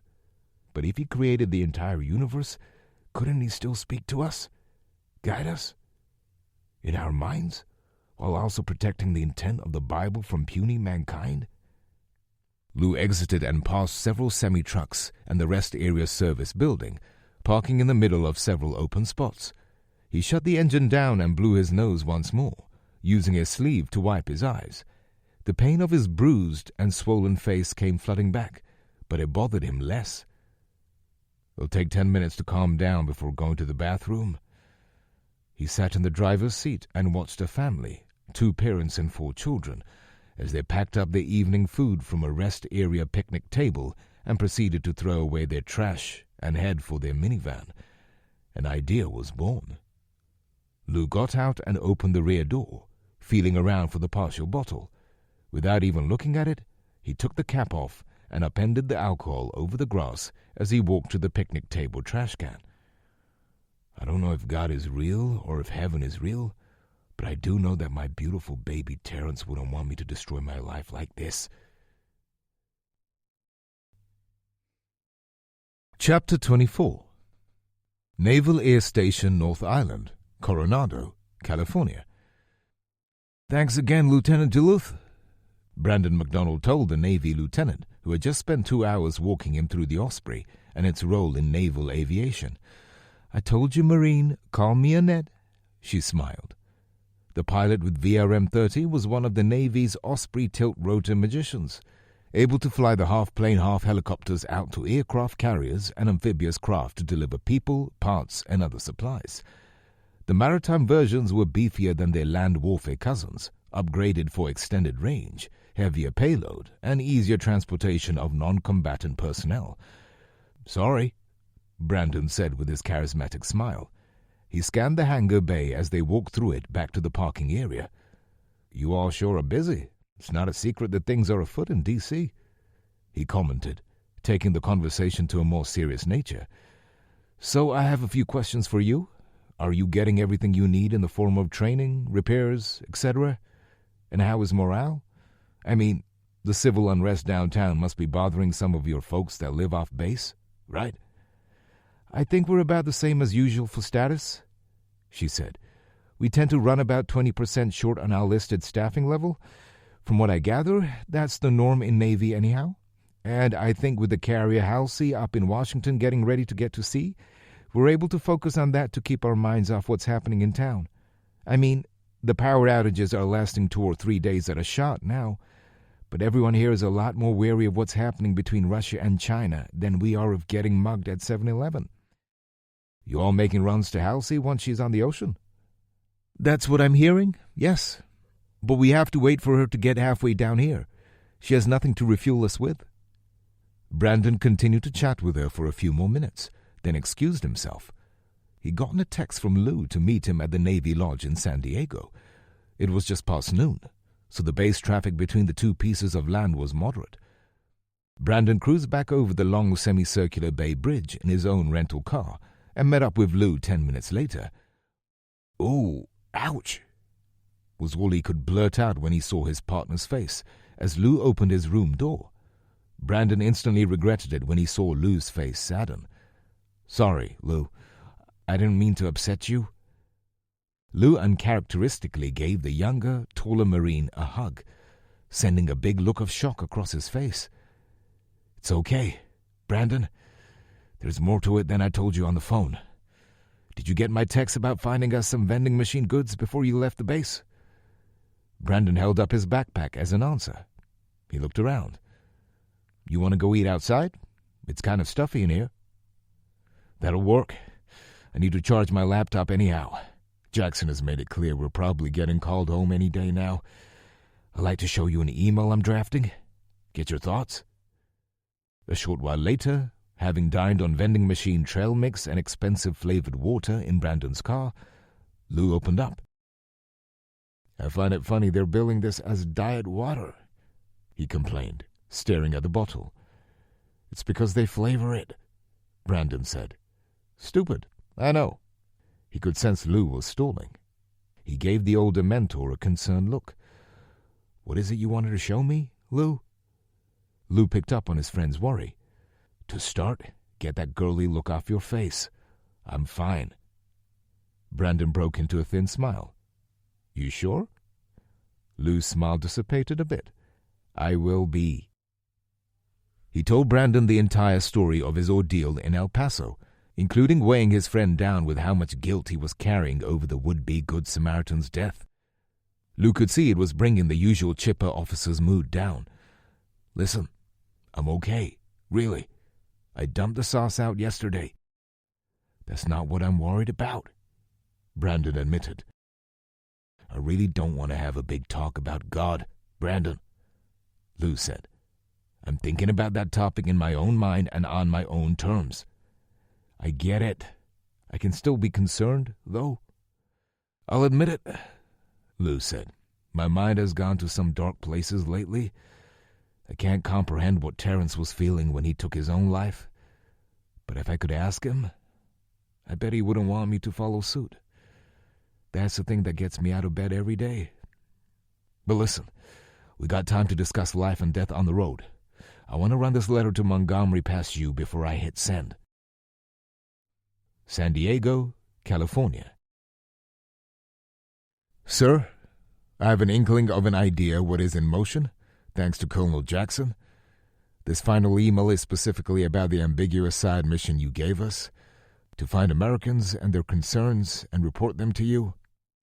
Our final mission reports will be filed by Captain MacDonald as my erroneous judgment and actions place me off mission, something I'm ready to own fully when I report back in person. I'll admit it. I was more than a bit confused by this assignment, and more importantly, your choice of placing me in it. I wasn't thrilled about Colonel Jackson's decision to assign me an attendant either, though I fully see why he needed to. You sent us out to put our finger on America's pulse. I think we found it, sir. But we found so much more than that, too. The tension is thick, palpable. It can be felt when you walk into the store, the gas station, or look at someone wrong. You can smell the stress as people don't know how to open up about the things bothering them. They are angry, sir, and they don't know who to be angry at. People are worried. They're worried about what happens when their kids never make it home, or they run out of gas, food, about what happens when the cartel finally sets up shop in their neighborhood.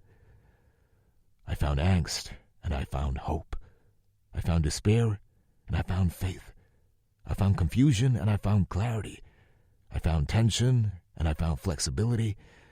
I found average people doing beyond average things. I found concerned people helping their communities. I found patriots fighting, sir. Fighting to literally protect their neighbors from threats, both phantom and real. The pulse of America is beating, General, hard and fast.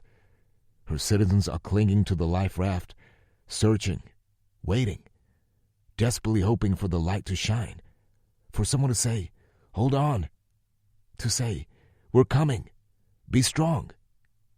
As you're fully aware, sir, the old blades of grass myth from World War II was never substantiated. The concept that Japan never invaded the mainland because of the armed citizenry was never proven. Well, I'm here to tell you, General, it is real. Our foes will find a rude awakening on that dark and fateful day. They'll find college students, they'll find mechanics, they'll find disabled veterans, they'll find brave young police officers, men and women of incredible stature. They'll find Gold Star mothers and fathers, sons and daughters. They'll find old and young, rich and poor. There's a thread that binds these people, sir. Above all our differences, they'll find unity. At least, they will once they make it past the foolish who are chasing the mirage. It took me a while to figure it out. I couldn't quite decide what the glue that held this concept together was, as people saw the signs. They see the turmoil, the riots, the barren shelves. They see the troops taking trains and planes across America. They hear the threats from across the ocean, and they say, "Bring it." What is that thread, sir? Love. Love for their families. Love for their communities. Love for life. Love for the right to worship God however they see fit, and to find out if He exists on their own terms. Love for sunrises, Sunday meals with their families, playing a sport, reading a fine book, spending time in the outdoors. Love for growing as a human as they age, learning to recognize and overcome their own biases. Love for their neighbors, even as they learn it's okay to believe differently than those neighbors. Learning to see the big picture as they seek their own journey into the cosmos. They don't want anything to threaten that freedom, General. Love. There is no other word. No other word can explain why a black man I've never met laid his life down so I could keep mine. And if there is a God, I hope He is wrapping His arms around that man tonight. For he met God's own definition of the greatest love. They love America and all she stands for. After fighting each other for a couple of decades, they're finally learning to look past the sibling rivalries and fight not each other, but for each other. Sir, The love for America runs deep in these folks, regardless of race, gender, sexuality, social class, or faith system. Our enemies don't know what they're getting themselves into. As long as these people, and millions more like them that I didn't have the privilege of meeting, have breath in their lungs, those that would invade us will never find peace. When you sent me on this mission, I didn't know what to expect, what I'd find. I didn't expect my personal life to unravel like it did. Never did I think I'd find the courage, laughter, and hope in the face of uncertainty that I did. Thank you, General. In the face of my own personal tragedy, sir, I found so much more. Other than death and needing air, the thing that binds us together as humans is tragedy. Everyone has a sad story. It took this mission for me to realize that the passion I choose for my life, whether positive or negative, will be amplified in the effects on those around me. Meeting these people, having this assignment, it has been the most rewarding thing I've ever been through, the bad and the good. I guess what I'm saying is that in finding the real America, I also found myself. Very respectfully, Freeman Caldwell. P.S. If you'll still have me, sir, I'm considering deferring retirement in the face of whatever is coming. Air Force One, westbound over Indiana. President Allen, Chief of Staff Shannon Saw, and National Security Advisor Elliot Parks were in the conference room. No other members of his staff had been invited to the teleconference with the senior military leaders and Secretary of Defense, Kelly Fitzgerald. The briefing, or rather the operation it was detailing, represented the Rubicon River for the Allen administration. There was no unringing this bell. Should he decide to give the go-ahead, President Allen was making his first trip to Denver since the attack. It's called Operation Venom Spear, Mr. President, General Montgomery stated. He and Secretary Fitzgerald were calling from the SecDef's private and secure conference room. The other half of the screen showed each of the branch's top generals and admirals in their conference room. We have 3 tiers and several options for kicking it off. Should you give the order? Venom Spear? Jeremiah repeated, trailing off. Let's start with the simplest version, General, the one that has the least risk to innocence. His voice was dry. Am I really going to discuss having the military take out key cartel locations on American soil? Had the preceding 5 weeks not been so unbelievably escalating, he'd almost think he was watching a bad Steven Seagal movie. At all levels, sir, Judah Montgomery continued, we will invite the governors to include their state guard units. Technically, the National Guard has been ours since several acts took effect between 1903 and 1916. I'm well aware, sir, of your desire to return complete control of those back to the states before your term ends. I'm just mentioning the current state, but many of the states have enacted additional state guards solely for their governor's discretion, natural disasters and the like. He took a breath and a sip of water. In the first tier, we're talking about pinpoint targeted action against known reinforced hard targets. Define that, General? The President ordered. He began the process of pinching a chew out of its can to stuff it into his lip. Primarily factories, sir. Known manufacturing and distribution sites. Obviously not every drug house in the cities, just the well-known high-volume ones. It also includes any site that contains evidence of terror cell activity. This sure sounds like muddy water, General, Jeremiah said with skepticisms. This intel is being kept up to date by multiple agencies. Justice, mostly, by CIA and DIA are integral parts, too. As we're able to follow the flow of drugs, arms, and people from foreign countries as one source of intel. In Tier 1, we would hit those targets exclusively with ground-launched Special Operations Forces. We're prepared to do this in all major cities, save those in the Pacific Northwest. We have intel that the civilian militia types there are about to launch a major operation against their cartel invaders. We have assets at the Bogdan submarine base that are passively assisting. Wait, passively? He asked, then immediately realized his own answer. Oh, yes. The posse comitatus thing? I've had the assurances of the Attorney General that we are legal within certain conditions? Yes, sir, Secretary Fitzgerald chimed in. The Justice Department has been engaging the state AGs and governors to press their cities to forward any and all cases of evidence ASAP. We're prepared to file our cases with both Congress and the Supreme Court within the deadlines, sir. Very good, Jeremiah said. He picked up his spitter bottle and let a dose of stress ooze into it. I'm not worried about the political ramifications. I just want our citizens to be fully informed when the time comes. No hoodwinking, ladies and gents. Please continue, General. Tier 2 escalates by including aerial assets to land various expanded operators, rangers, and the like.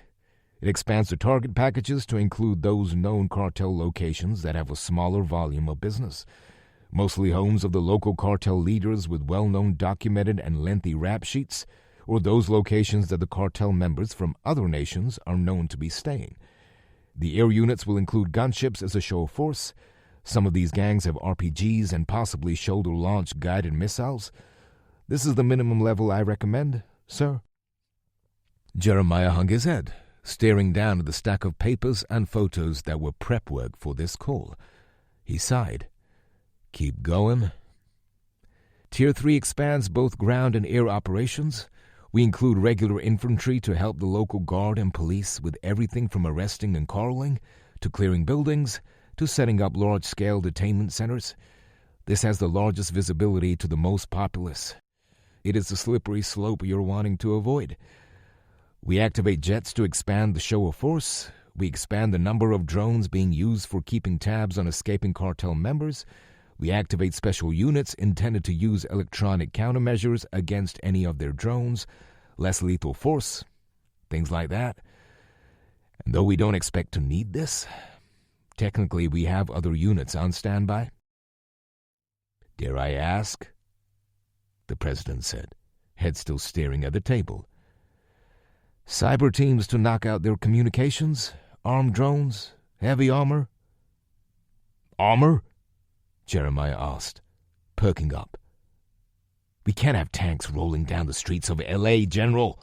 Surely we don't believe the gangs in Phoenix, San Diego, or Albuquerque have tanks?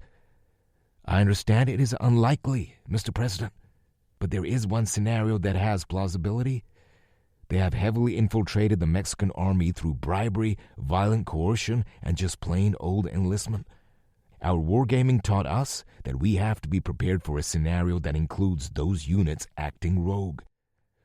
Snake Charmer finally looked up from the table, lips pursed in tension. Understood, Judah. How long would it take to put it into motion? I want to call President Shotgun directly. I know she'll probably tip him off, but it's a necessary step when I get eviscerated by the UN afterwards. If we put the units into a heightened state of readiness, we could be moving in hours. All right. Give me till Monday to think all of this over. Chapter 25. East of Manhattan, Kansas. Dude, David Goldilocks Foss said loudly in his Southern California charm. Those are flying in low. The old quarry was a solid hour closer to the former airsoft team, an ideal spot for them to begin performing basic live fire training. Though most of them still didn't own pistols, their slings and other tactical gear from airsoft had easily transitioned to make them all look like real mall ninjas, without the potbellies. There was only one the other day, Elvis commented. It was early Friday afternoon. The friends had taken to the training as a way of avoiding the obvious question. How long until the university tells us to move out of the dorms and go home? The question affected over half of them. Superfly, you should sneak over there and check it out. That's not a good idea, Morris interjected. He was bombarded by a chorus of "Aw, come ons," as well as 2 quips about being geriatric. Seriously, he said in uncharacteristic tension. We have no idea what that is over there, but the fact that there's 2 now definitely excludes it being some sort of emergency. So, Super B said, we have every right to go and look.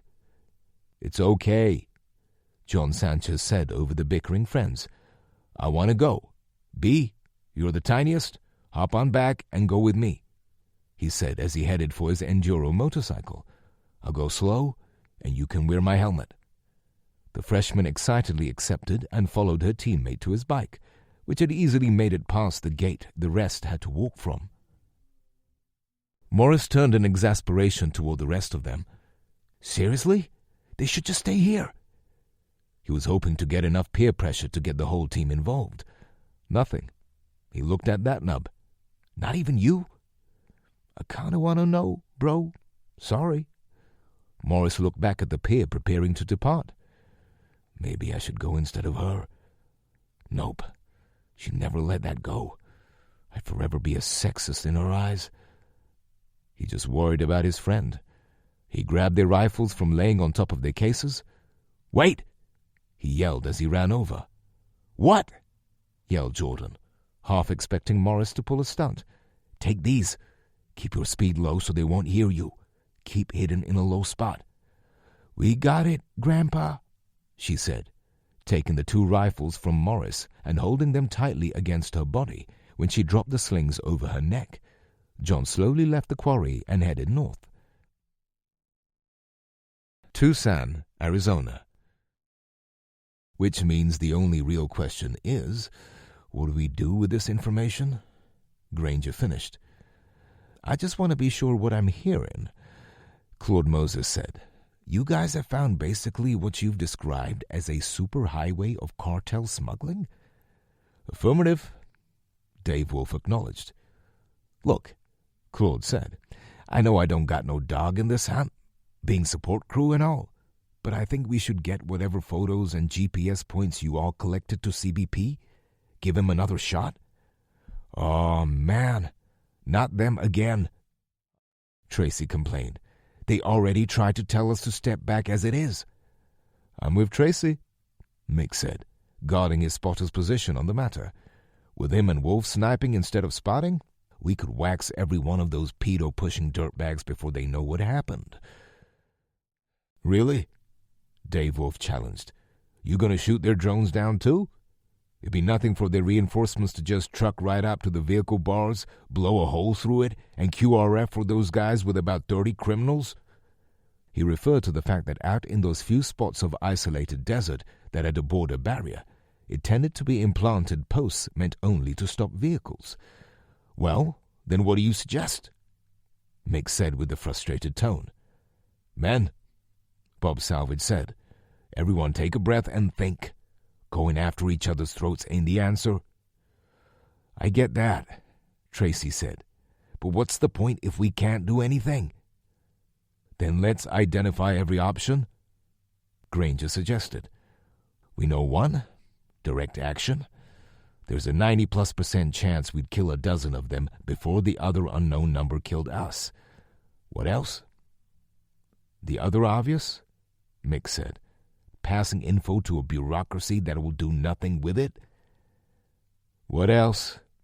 Granger pressed, looking around the fire pit in his driveway. Silence. "Come on, Madison, think," he commanded himself. "Too bad it will take so long to train some more people," Dave Wolf said. "There's some good 3-gun shooters at the range. They just need the bush skills." "Too bad the military won't help," Bob said matter-of-factly. Granger's head popped up. "Says who?" He received looks from the rest as if a baby's arm was growing right out of his forehead. "What? Is it so far-fetched? You can read between the lines. Those officers sat right in this driveway less than a week ago, and you all know who sent them.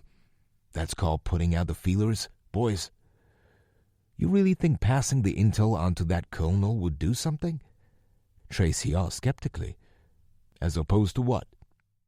Granger returned. "East of Manhattan, Kansas." Several rifles screamed at the paper plates. Cat Scratch Fever had crafted several crude stands, some out of scrap wood, others out of pieces of surplus PVC piping they found on the Sanchez farm. Since the other pair had left, the remaining friends started learning to move and shoot as pairs, keeping their peripheral vision on each other while actively engaging targets. John had run them through the drill without shooting for 20 minutes before they attempted it with live fire. When Morris and that nub finished up a set, Goldie spoke up as he pulled his earmuffs off. "Listen, I think they're coming back." They could hear the low rumble of a dirt bike traveling at a low speed. Morris eyeballed where the road disappeared over a small rise to the north, looking for them, but they appeared out of a small wash much closer to the quarry. The group all verified firearms were clear and started packing up. It was getting dark. Morris could tell there was a cold front moving in. After taking off his magazine chest pouch, he put his topcoat and gloves on and joined the small pack walking toward the access road to greet Superfly and Super B. "There's definitely something sketchy going on over there," John yelled first, killing the bike and letting it roll to a stop near the pack. "It looked like a video game or movie," Jordan agreed. "There were black SUVs, guards, planes. I took pics, but my phone died because it hasn't had a full night of charging in like 4 days. That nub said, "I'm getting flashbacks to an old movie my dad made me watch called Lethal Weapon." He started up his Danny Glover impression. "I'm getting too old for this." "Not now, nub," Morris said, cutting off his roommate. "Sheesh, you are such a worrying Karen, aren't you?" B yelled. Morris turned away and started walking back to his rifle case and backpack. "Come on, bro," Goldie said, jogging over to him. "Don't get mad. She's a brat. We all know it. Just wait."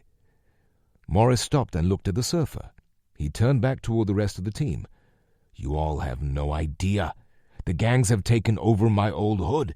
It's getting real out there, and you're acting like a bunch of fool kids." "Then what should we do about it?" Misdemeanor said. "We could tell the cops in Manhattan, but what'll they do? And why would a legit cartel have a strip way out here, 100 miles from KC? "I think I might know why," that nub suggested. "My cousin is a pilot. Air controllers use 2 types of information from radars. The main one just shows an electronic blip, but there's way too many small planes for them to keep track of. The other one uses a code unique to the plane. That's how they know who's who in the sky." "So?" Super B said. "So they can fly anywhere they want with that turned off. They could turn it off before they even take off. If they have a secret strip way out here and they're flying low enough, they might not gather much attention from KC. They look like a flock of birds or something." "That would explain all the SUVs," that nub said. "Do they have guns?" "Not out in the open," John said, "but they all look like dudes you don't want to mess with." "Anyone have any suggestions?" Misty repeated. "I do," Morris said. "B, can you go start charging your phone in Nub's Bronco and text me those pictures? I met this military officer a couple of weeks back on the bus from KC. I got his card." 1st Law Battalion Admin Building, Camp Pendleton, California. "Colonel Caldwell," Brandon said. "This is my former CO, Lieutenant Colonel Lever." They were standing in the commanding officer's office at Brandon's last pre-Washington assignment, the light armored recon branch of the 1st Marine Division.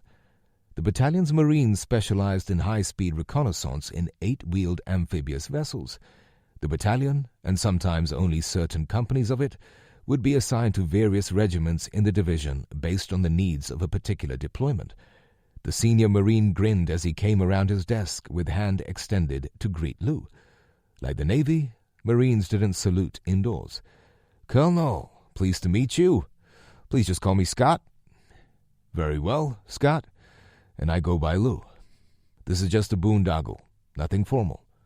Lou glanced around after the handshake. He was starting to see a common theme amongst Marine officers. Tidy desks inside tiny offices with a sparse collection of photos and memorabilia. It isn't until these guys get flag officer status that they start to outdo each other's toy collections, he'd figured out. But he does have a nice corner office. Though a mile from the ocean, the 2nd-floor office was high enough to have a decent view of it. "What brings you two boondoggling here to 1st Law, Brandon?" Scott asked. Our leave curtailments have just been reinforced with a no-kidding warning order. Seems like the Pentagon has plenty enough on its plate already. Though polite, he was immediately suspicious that one of his former officers would show up unannounced, with an Air Force pilot, no less, the same day they were put on emergency alert. "Last I knew, you transferred to Colonel Jackson's staff, right?" Upon hearing about the order, Lou pulled his government-issued cell phone out of his trouser pocket and began to hunt for a secure Wi-Fi signal. "Sorry, sir," Brandon said. "We really aren't at liberty.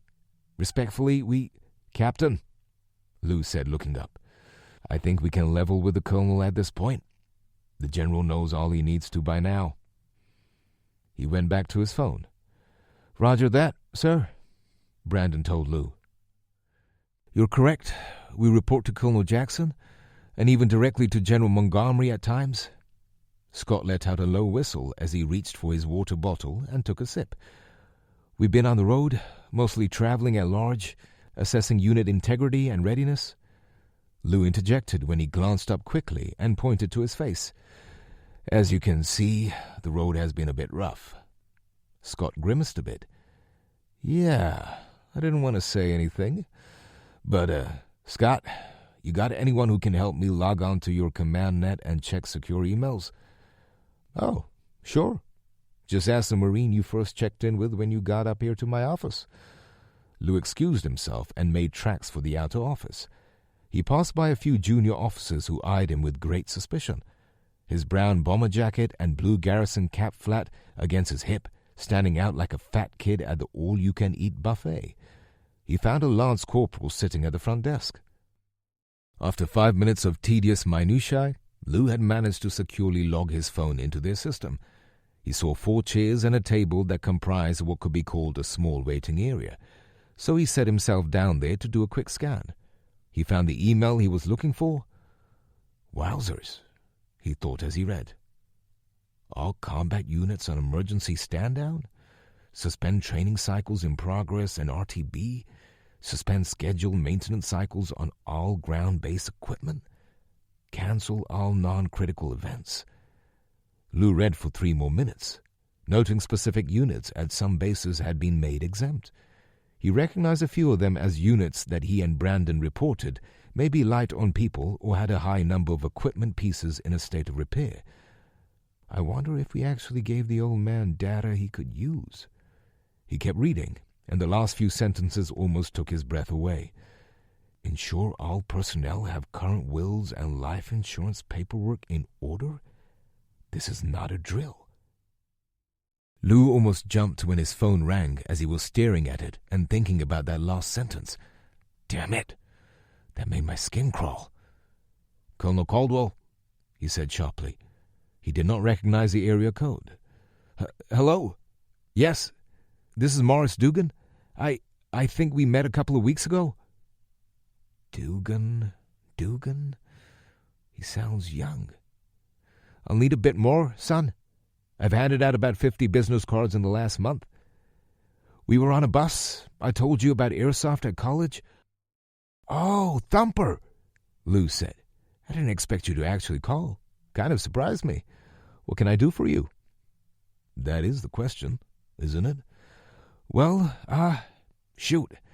I don't know where to begin, and I don't want to waste your time. But my team and I were out practicing, and a few times now we've seen something suspicious." "Well, Morris, I think you might be best off telling the local police," Lou started. "Sorry, sir. I think this might be a bit over their heads. I'm hoping you can tell the FBI or something." This made Lou perk up. He looked up at the office around him. There were a few small conversations going on, but they were all ignoring him. What? What makes you say that, son?" "I can send you some photos.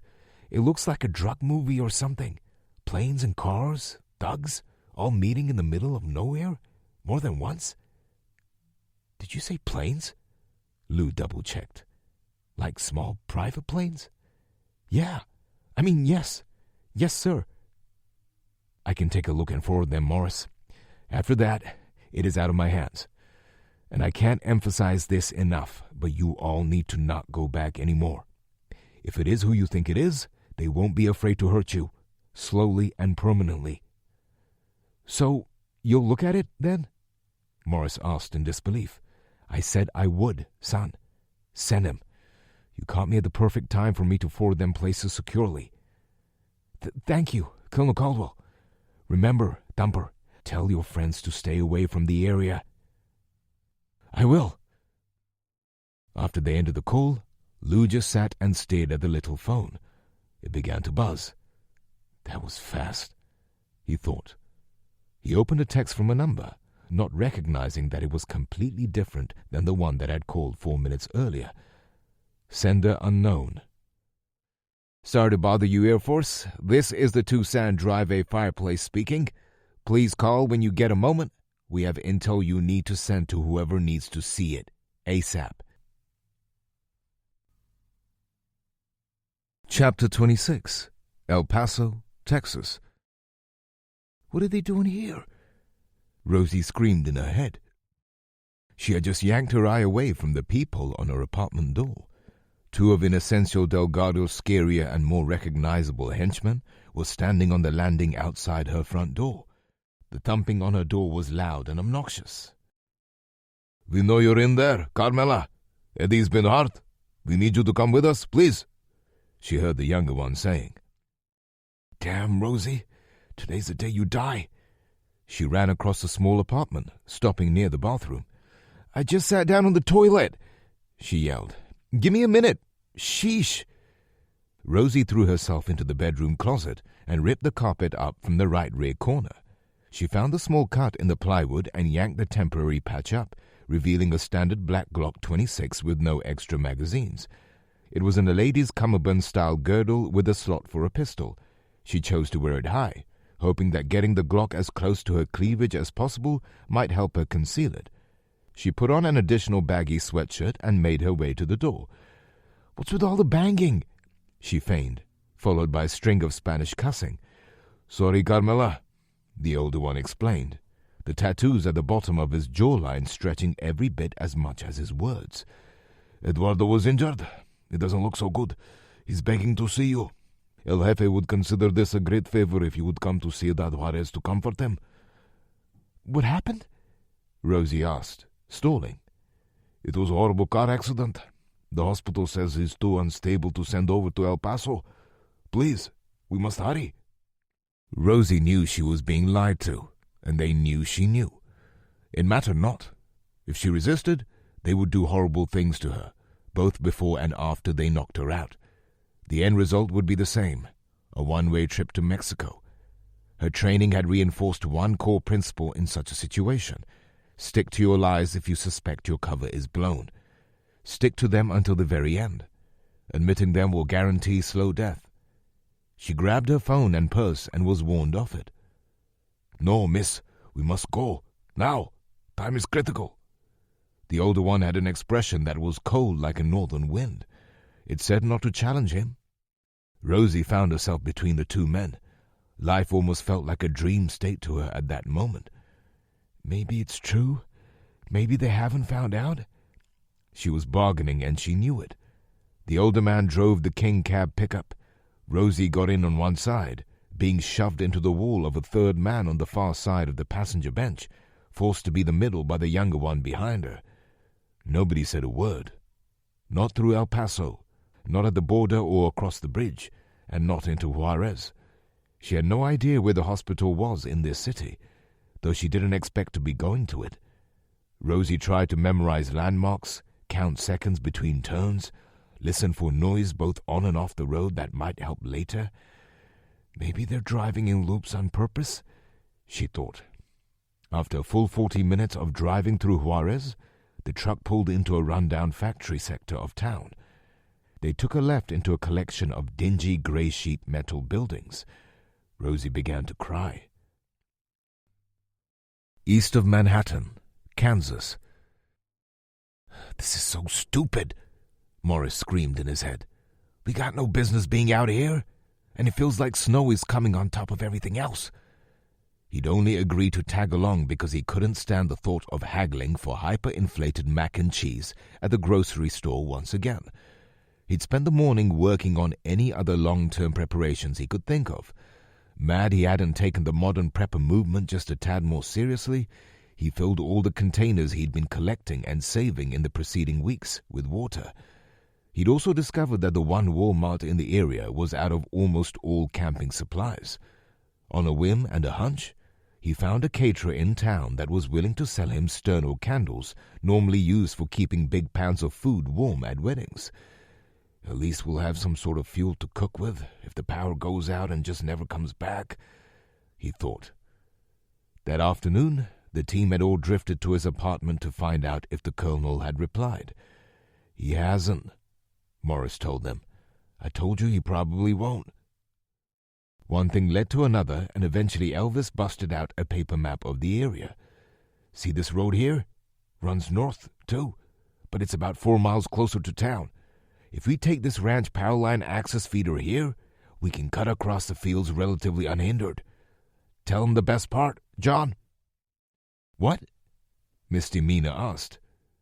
"I got 2 loaner quads and a trailer we can borrow. My friend at the Power Sports store? All I need is for Nub to help me tow them." "Sweet," that Nub said. "Let's go now." He and John both had coats half on when Morris raised his objection. "Seriously?" That was the beginning of a 30-minute debate, of which he and Goldie were the only two seeing clearly. About 90 minutes later, they were parking Goldie's and Nub's vehicles in a new spot on a new road, trusting Elvis to guide them northeast with a simple cell phone compass and a gas station map.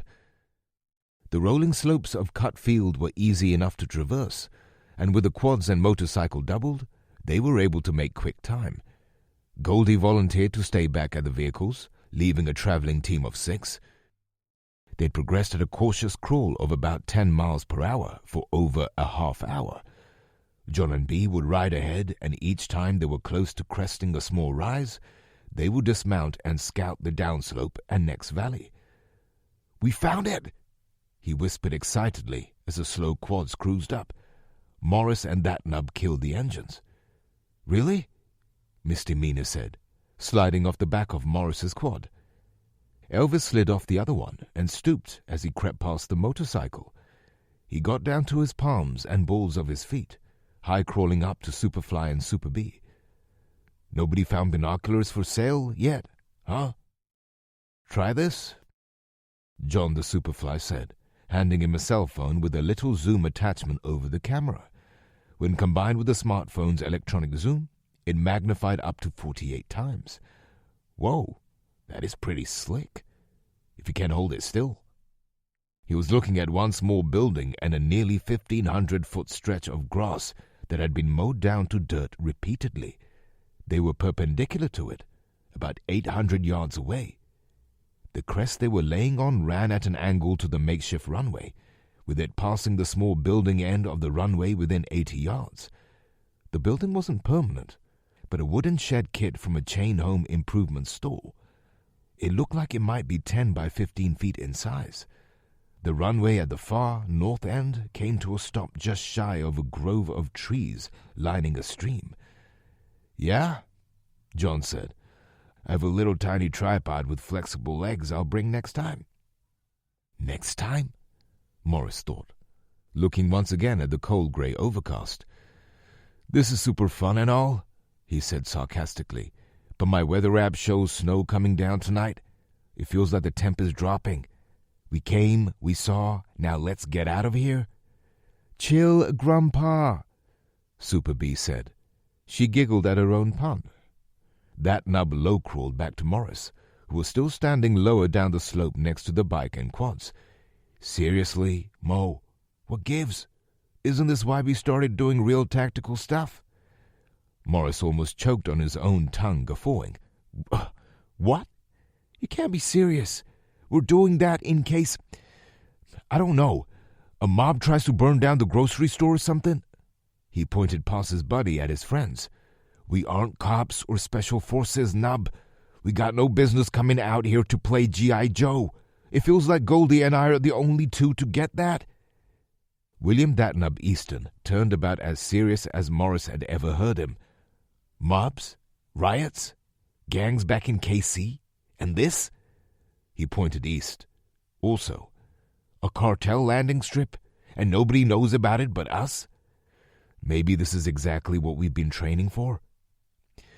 I'm going to start hoofing it back to Goldie, Morris said after several seconds of silence. It'll give me time to think. He looked up once more. And stay warm. Juarez, Mexico. Rosie came to in a dog cage. What? She jolted with a start, the back of her head throbbing in intense pain. The room was still dark and fuzzy. She heard several men's voices. I fought them at the truck, she remembered. Carmelita! She heard Eddie scream as her eyes tuned in. A pair of dirty, leathery hands grabbed the top of the kennel and spun it hard to the right, throwing her sore head against the hard galvanized wire. Another sharp pain shot through her nervous system. Eddie!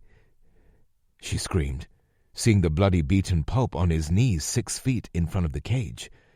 Inocencio Delgado was standing there, as were other men. She recognized the faces that politely abducted her. Then, You! She screamed. She recognized El Paso Police Lieutenant Troy English as one of Eddie's turned contacts. He strode over casually and squatted in front of the cage's door. It took me a while, he admitted. I knew you. I just couldn't place it. He stood up and stared down, spitting on her. But it came to me a couple of nights ago, in a dream of all places. You were that cop. San Antonio, was it? The one they made a fuss over? He looked at her mangled right hand. The special one? It took some digging. The Rangers did a good job of burying the stories. He turned and walked casually back over to El Jefe. Inocencio was surrounded by the 3 abductors, as well as a few others, some close, some playing guard farther away. He refaced Rosie. Eddie, your girlfriend's name isn't Carmelita. It's Rosie. Rosie Ortiz of the Texas Rangers. Ah! Rosie screamed as she started to kick the cage door repeatedly. The shock of the explosion scared her into stiffness as the back of Lieutenant Troy English's head exited the front in the violent symphony of a smoking .44 Magnum hand cannon. Brain material, skull fragments, and blood painted the front and top of the kennel, covering Rosie in a gridded pattern of crimson and grey matter ooze. Her screams evolved from anger to sheer terror until she started to black out from lack of air. She began to pant. Eddie started to resist from his knees, hands and feet both bound behind his back. The old henchman who was driving the truck dragged an old rusty folding chair covered in dried blood, while the other 2 picked Eddie up by the chicken wings. They stuffed him into the chair, while El Jefe Delgado strolled over to Rosie. I liked you, he said calmly. Like, he corrected himself, smirking. Funny, I still like you. My daughter, she really likes you. I'll be honest, Carm, Rosie, this one pains me a little. He could see Rosie's horrified face, not on Eddie, but on the nearly headless mess that Troy English had become on the bloody concrete factory floor. Oh, him? Inocencio asked. We don't need him. We're about to change the landscape of El Paso. He laughed. All of Western America, actually, he said as he stared past Rosie in deep thought. There are some cities in which we still need our moles, but El Paso will certainly not be one of them. But, he squatted, much as Troy English had a few minutes earlier, completely uncaring of the bloody mess lining the cage a foot away from his face. Now, we're hearing from our own government that your presidente may be growing some huevos. This brought you a little time, my dear. I need to know what you know. Just kill me now, she screamed. I won't tell you anything. Inocencio Delgado just laughed as he walked over to his henchman. "Make sure you take your time with him," he said as he nudged in Eddie's direction. "Make sure she watches. Then take her to the convoy forming at my estate. She's going with us to Chihuahua." Rosie heard acknowledgments from the thugs as El Jefe left. A different man who had been passively watching from the side casually moved into the space, separating Rosie from Eddie, who was still struggling to fight the bindings that had been moved directly to the legs of the chair. The scarred henchman seemed to be no stranger to pain himself. He dropped a roll pouch on the ground and squatted down. Unrolling it, he pulled out a long fillet knife. "I always like to skin the meat before I tenderize it," he said excitedly to Rosie. He stood and moved toward Eddie. The oldest of the other henchmen started to put cheap, industrial foam earplugs in. The carver made quick work of Eddie's ears, using them to start a pile on the floor, a pile of skin, testicles, and thinly sliced muscle that would grow in front of Rosie until she passed out from shock and pleading in terror for Eddie's screaming life 5 minutes later. Chapter 27. Tucson, Arizona. Granger Madison's phone screamed in the night like a fire station klaxon. At 49, it just wasn't as easy to snap out of bed, ready for action, as it had been in the Marines or fire department. He shook through the webs. Another annoyingly loud ring. What damn time is it? 02:30? Decline. Third scream from the electronic leash had filled Granger's patience to its testing point. "Listen, Jacka, be at the playground by the elementary school, the one your girls went to when they lived here. 10 minutes. Don't be late." "Who the hell is this?" "I set a can of chili on your counter." Click. What the hell?" Granger was grabbing for the cig, ripping it out of the Kydex appendix holster that cradled it while on his nightstand. He spun around, keeping his elbows about half compressed. The pistol was close to his body, but level, ready to drive up to sight picture in front of his eyes. He moved the forefinger on his support hand, ready to toggle the 500 lumen TLR-1 light, hanging on the bottom of the striker-fired weapon at the perfect moment. He did a quick scan of his bedroom and made his way to the open door. His room was across from the dining area. He approached the doorframe, carefully rounding it with the pistol fully extended. He was still about 2 feet inside his room. He continued to shift left while scanning the dining area's right. He finally approached the point where he had to go through the fatal funnel of the doorway. He did, clearing the far corner while hitting it with a quick burst of light. Nothing. He sidestepped out of the doorway, probably being silhouetted by the bedroom window. He realized.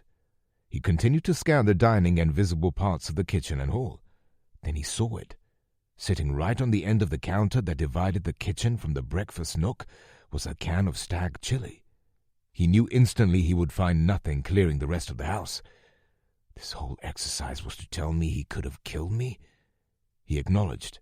It was meant purely as a trust builder by someone who doesn't want to be seen. Pissed as he was, Granger wasn't going to miss the appointment. He got dressed, including setting the appendix carry holster and SIG into place by his waistband. Wait, I should bring the PCC too. He opted to bring the pistol caliber carbine, which used the same magazines as his Glock that he used on his Roadrunner missions. He went to his security gun locker and opened it, swapping holsters and pistols. He grabbed the small rifle-looking carbine and 2 of the long, custom 33-round Glock mags chambered in the same 9mm. 4 minutes later, Granger was pulling up to the block where his girls used to go to school, shutting down his lights before he rounded the last corner. Though he had an extremely powerful Surefire handheld flashlight, he opted to just keep it palmed in his left hand, powered off. He got out of his truck, keeping the PCC slung close to his body and under the zip-up hoodie he'd put on. To his left were average-looking suburban homes.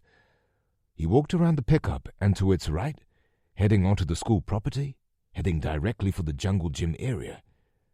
As he made it through a small grove of desert willows planted by the 6th grade class, he he saw a figure emerge from a shadow in between him and the playground suspended bridge. "Well?" he said, coolly, but on fire in his mind, wondering if the cartel had finally figured him out. "You should think about getting a dog," the shadow's voice said. "You should buy decent chili," Granger returned. "Who the hell are you? And why shouldn't I kill you right here?"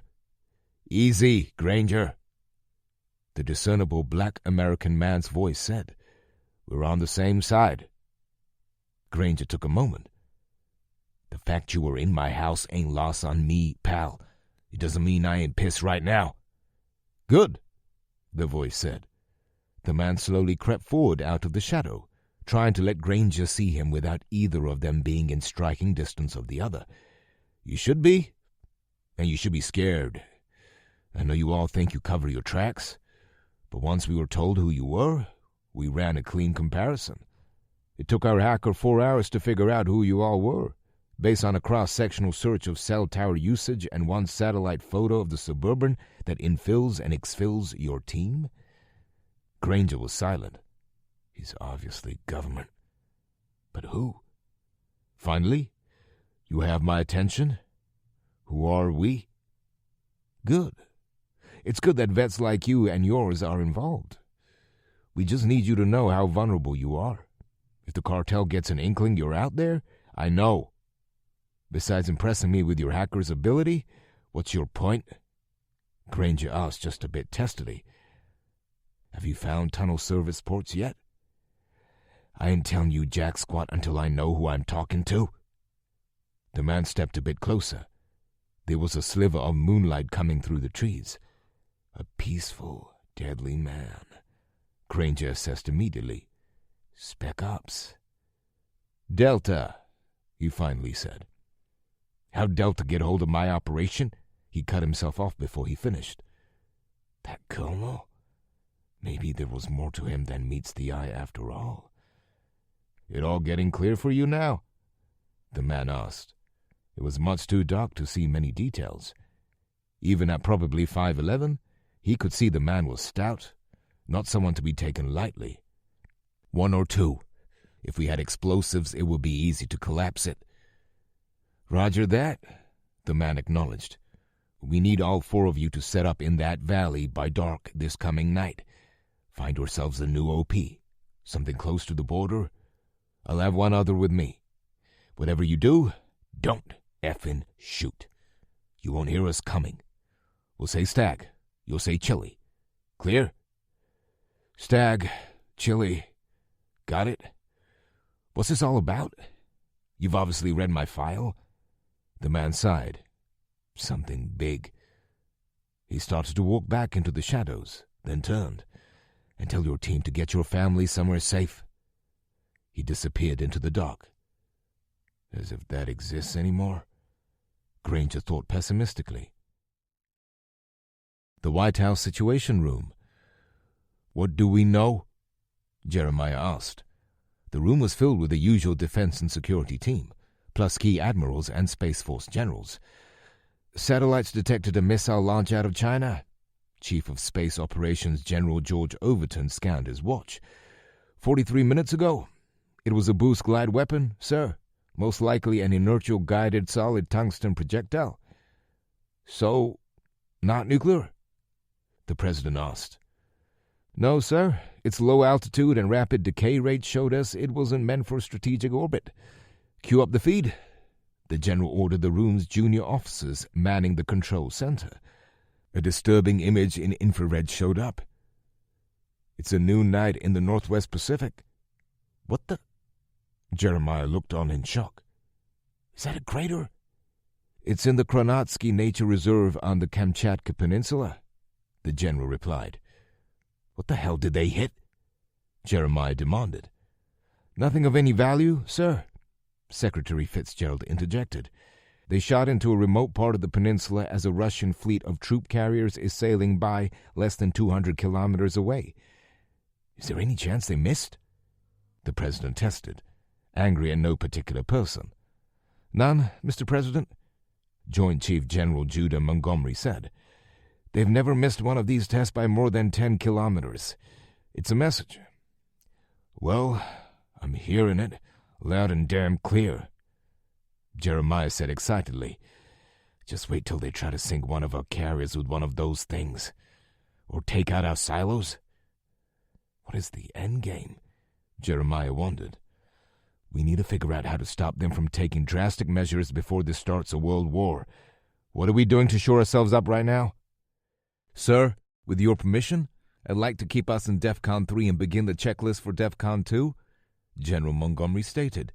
Just in case we need to go there, we're already at an increased state, waiting for your decision with Venom Spear. Might as well get the strategic forces aligned. What the hell is the end game? Jeremiah asked himself once more as he nodded his approval. I know you all have been wargaming this, team. Tell me, what will happen when they come after us? Surely they know Russia will be sending one of their own slugs in retaliation? Maybe, General Overton stated. We can see activity missile launch sites that indicate they may be trying to target Chinese satellites instead. But we know China has at least 2 satellites that can send a directional EMP pulse toward the ground. Those have heat blooms forming around them. All indications point toward both sides getting ready to go after each other's critical tech. And Chinese intrusive cyber attacks are ramping up on us as well. USAF C-130J, Super Hercules, above the U.S.-Mexico border. The turboprop transport craft lowered the back ramp, revealing the near-freezing night air to all who bathed in the red lights. The loadmaster was tethered to the floor of the plane with a long restraint lanyard. He stood up to the plane's port side of the open ramp.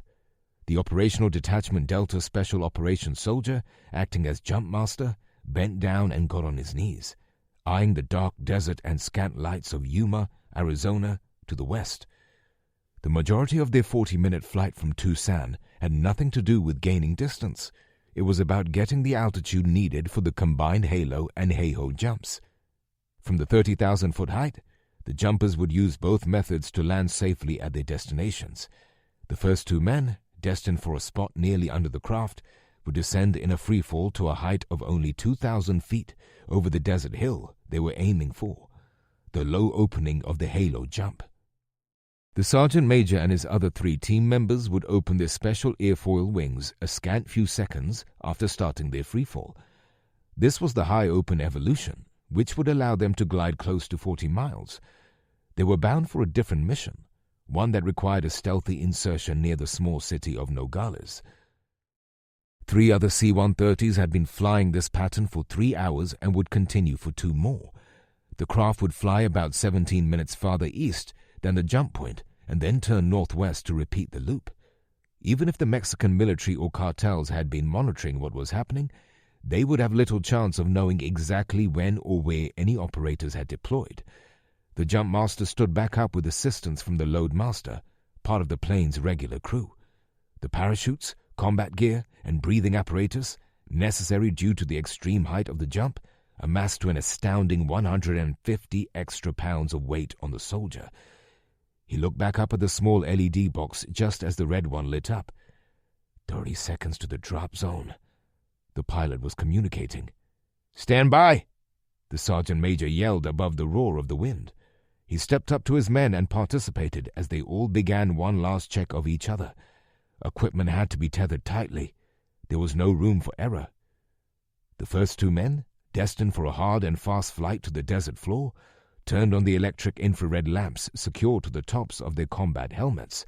They lowered their night vision, which covered their faces above the silicone half-face mask that comprised their breathing system.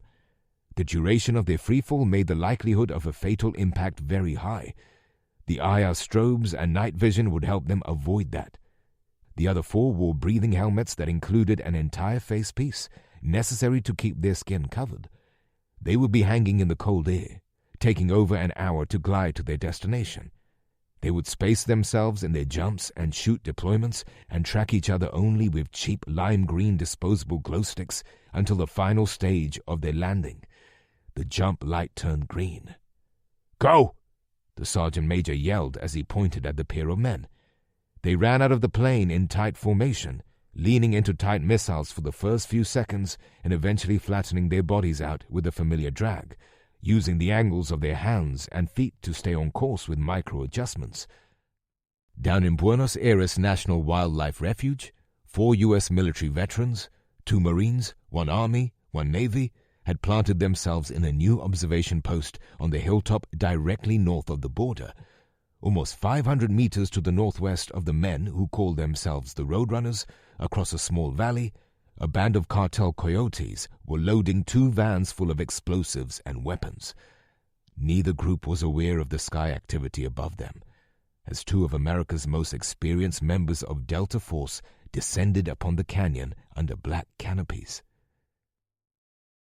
East of Sasabe, Mexico. 2 hours after Granger and the Roadrunners participated in the Stag and Chili password process, he and Dave Wolf finished leading one of the Delta operators back to one of the 2 service ports they discovered in the enormous cartel cross-border tunnel. They were all taking a knee about 50 meters from it on the off chance it opened. It was the wee hours of a Monday, but they'd been in and out of the valley so much lately, the days were starting to run together for Granger. "The other one you found is south?" Master Sergeant Mikhail Hudson asked. The senior operator to drop in and join the Roadrunners was one of the most peacefully dangerous men Granger felt he'd ever met. Both under 6 feet tall, neither of the Delta operators was a giant man, but both exuded an aura of toxic masculinity that Granger hadn't experienced since he was in the Corps. "Affirmative," Granger replied. "Still can't believe these guys dropped in to operate with us," Granger thought. Something big was happening. This guy said the other night. "Based on bearing and pace count, it's about 500 meters between here and the ranch. In our opinion, it has to be the entrance. It's the only place that could cover the amount of traffic we're seeing through it." "All right. You 2 keep an eye out for drones and patrols for a minute." Granger continued to internally ponder their luck. Wolf was on an A-team. I was in Force Recon. It's not like we're newbies. He and Dave turned themselves east and south, watching for any signs of people or machine on or above the Mexican desert. "Lucky charm, voodoo," they heard Hudson softly say into his headset. They listened to one side of the conversation in which the junior operator reported back to Hudson what he, Mick, and Tracy were observing. "Copy all. Continue to monitor," he instructed. "Sounds like the vans took off. We don't have a drone at our immediate disposal, but my partner is getting onto our battle net to request one. Madison, stay here and cover. Wolf, follow me. We're going to rig this hatch." Chapter 28. The White House Situation Room. "And you're sure this is them?" Jeremiah Allen asked the 2 men he'd been primarily talking to in the emergency meeting. He looked back and forth at his Secretary of Defense and leading general of the Joint Chiefs, scanning their faces. "This is solid, Mr. President," Army General Judah Montgomery said with extreme confidence. "We had a Reaper following it from the moment it left Seattle until our AWAC from Tinker could make it on station. The ship has been under direct observation the entire time, sir." A cartel invasion had been sent running by an organized group of citizens in Washington state. The death toll would be high. The mop-up would take years, but the people had fought back. The leadership had infiltrated an old cruise ship painted to look like it was a Red Cross relief ship. "The timing is key, Kel," President Allen told Defense Secretary Kelly Fitzgerald. He looked at his watch. "This isn't just political theater," he reminded them. "Doing this live will send a serious message to both China and Russia, one they can't ignore." He scanned his advisors once more. The other 23 people in the White House Situation Room were deathly quiet. "The evidence needs to be beyond reproach," he said to himself. "Irrefutable." He knew they were fully aware of that. "Mr. President, General Montgomery has my every confidence," Kelly said, himself a retired admiral. "If you give us the go, we can make this happen in time for your broadcast." President Allen looked down at the cold cup of tea staring up at him from the table, feeling the weight of the world shift under and around him. He had a stern and angry resolve on his face when he looked back up. "Go. Commence Operation Venom Spear. He sighed, as if the weight on his shoulders had just compressed his lungs. Now, who is the skipper of the Bunker Hill? Captain Patricia Cooper, Mr. President, General Montgomery answered. May I ask why, sir? Correct me if I'm wrong, General, Jeremiah said, but she's about to command the first U.S. Navy ship to do this since the 1980s. Interstate Highway 10, Arizona. It was early afternoon on Monday. Brandon was driving his rental Toyota 4Runner while Lou was catching a nap. Both men were decked out in patchless Army uniform pieces they'd been given at the last command they toured, Fort Irwin, northeast of Los Angeles, before being given the order to head for home on Sunday. Though not a fan of issuing 2 sets of gear and rifles to a couple of off-branch officers, the base commander knew instantly who Colonel Ryan Jackson represented when he called to order it. Don't you two realize we're getting ready for a large domestic op? He pled to deaf ears. They had been briefed that a massive campaign could start any day, and be prepared for potential violence in any urban area. Brandon spent an hour at the base range running Lou through a refresher course on the M27 infantry automatic rifle. As a pilot, he had SEER training merely for the survival and escape skills should his plane ever go down behind enemy lines. But it had been a few years, and several since he gave firearms training any serious thought. They got to bed early at the hotel, and then left at first light Monday. In the back of the SUV were 10 5-gallon cans of gasoline and a case of MREs, also courtesy of the Army. As much as Brandon hated not being in his Marine battle uniform, the Army pieces were a relief over wearing working dress uniforms or civilian attire for this potentially harrowing trip. Lou jostled with the startling ring of his phone. "Caldwell," he said groggily. He hit the button to put the call on speaker. "Where are you guys at?" Colonel Jackson asked. "About 50 miles west of Tucson, sir," Brandon answered. "You got time, then?" Ryan replied. "President Allen is speaking to the world. It'll be 4 p.m. in your time zone. I wouldn't bank on the cell signal. You won't want to miss this. Find yourself somewhere to watch it." VFW, Tucson, Arizona. Lou waved off the beer his old friend Mark had brought him. Lou and Brandon both were already sipping on black coffee. "Thanks, bud. We're getting back on the road after we watch this thing. I don't need to be hitting the pisser every 15 minutes. In truthfulness, Lou hadn't drank a drop since the incident. He wasn't sure if he was quitting for life, but each day he didn't have alcohol, things just seemed a bit less dire to him on a personal level. "What's really going on?" Mark asked. "The activity at Davis has quadrupled in the last couple of days." "Operationally, I couldn't even begin to guess," Lou said. "But it has to do with the cartel thing, and probably with this war that seems to be catching between China and Russia."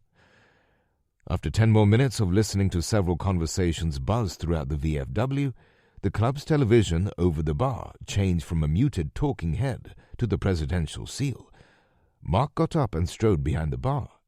He grabbed the remote and cranked up the volume.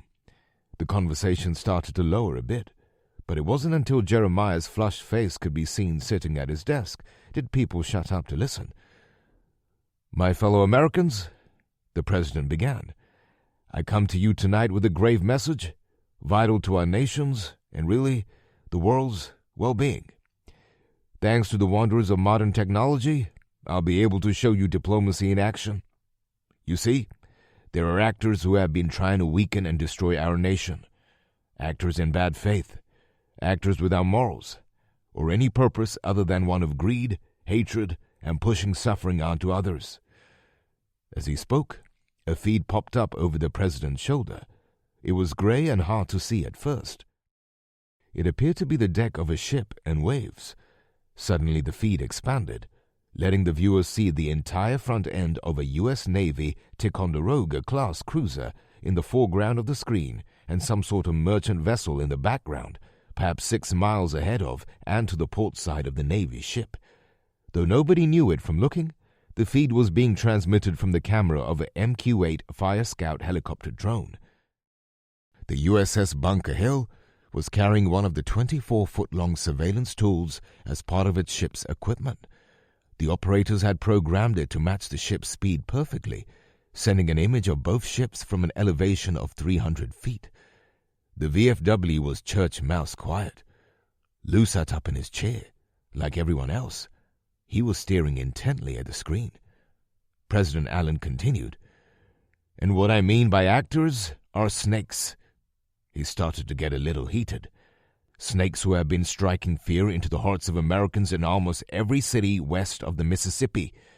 These snakes are directly responsible for the deaths of thousands, probably dozens of thousands, of Americans over the last several weeks. The ship you see is an American Navy ship tracking the snakes of the Mendoza cartel. As they try to slither, he screamed that word, from Washington State back to Mexico.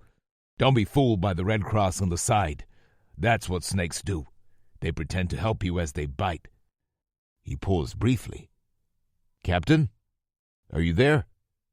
Suddenly, the world heard the friendly but firm voice of Captain Patricia Cooper broadcast over their televisions as she acknowledged her presence. The president disappeared off the screen, allowing people to see both ships in high-resolution digital. "Fire when ready," the president ordered in front of over 1 billion people. "Aye, aye, sir," she said calmly.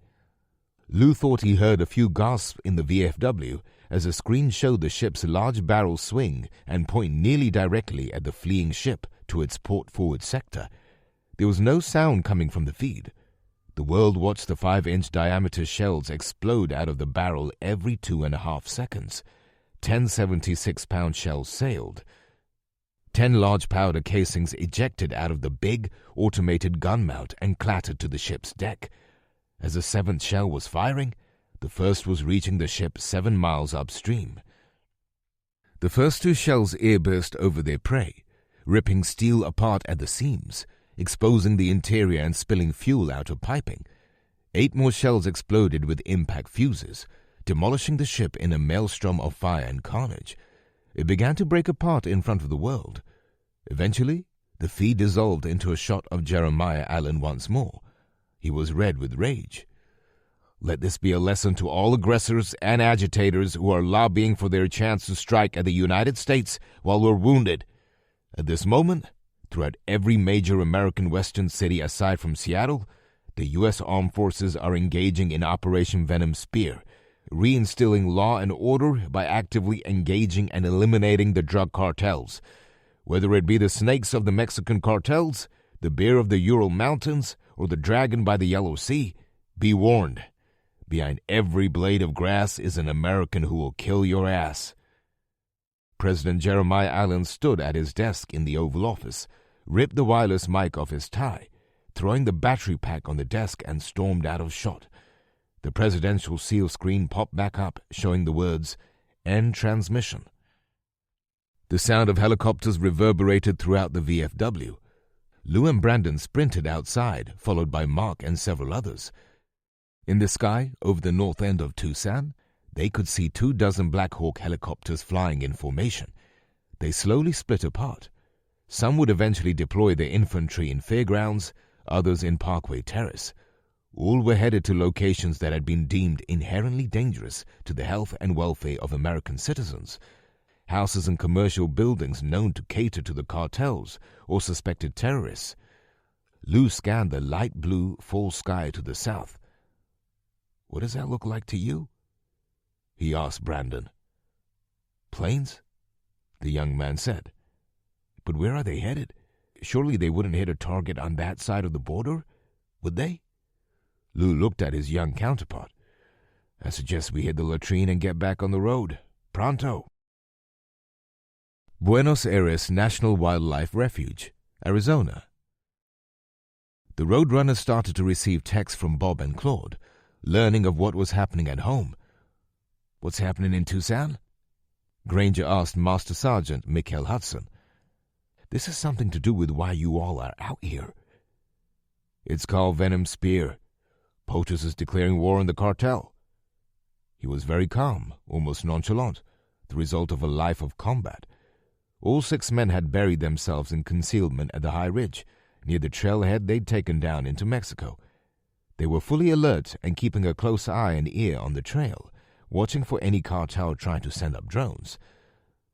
Because of the supposed gang war in Seattle? Dave Wolf asked. Yep, voodoo, Hudson said. Not supposed, real. What about this tunnel? Tracy asked, yawning. You guys said you wired it, right? Can we blow this thing and go home already? Not our orders yet, the master sergeant said calmly, trying to keep his eyes closed for some rest.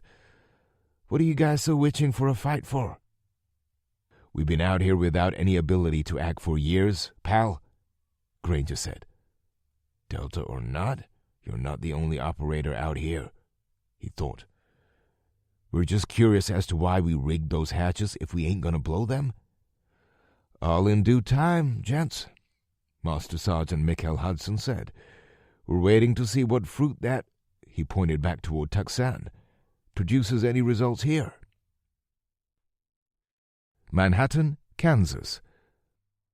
Morris and that nub hurried back to their apartment in the Bronco. They'd been at the grocery store near the highway, watching dozens of trucks and Hummers from Fort Carson scream by under the lights and sirens of the Kansas Highway Patrol. They were headed east.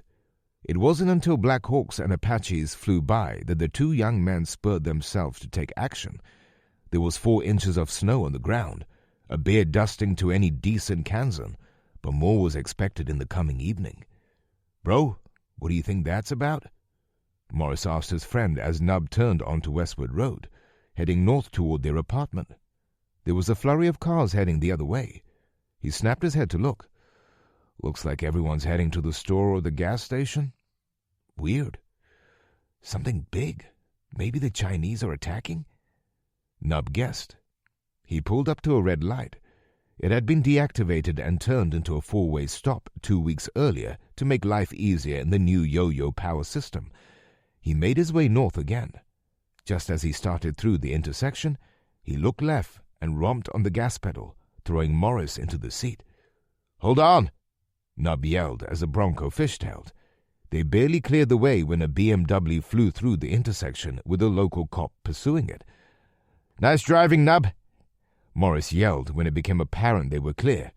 That moron almost killed us. Nub's phone beeped with a text. He tossed it at Morris as he pulled into their apartment parking lot. The friends had an unspoken code, and Morris knew his buddy wanted him to check the text. It's from Elvis. He's asking what we thought of the president's speech. What speech? Nub asked. Beats me, Morris said. The men parked and grabbed their groceries.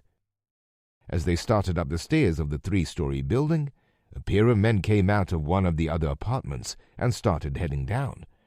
You guys hear anything about an announcement from the president? No, man, one of the men said. We haven't had reliable TV in days. Huh, the other one muttered. I wonder if that's why my mom has been texting like there's no tomorrow for the last 15 minutes. The 2 pairs of men passed each other. Morris followed that nub into their second-floor apartment. After they set the groceries on the table, Morris tossed Nub's phone back to him. I'll just call him back.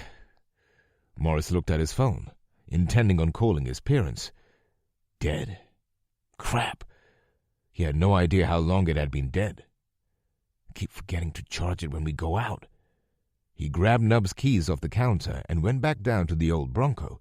Knowing the older, finicky vehicle might wind up with a dead battery, he opted to run the engine while he charged.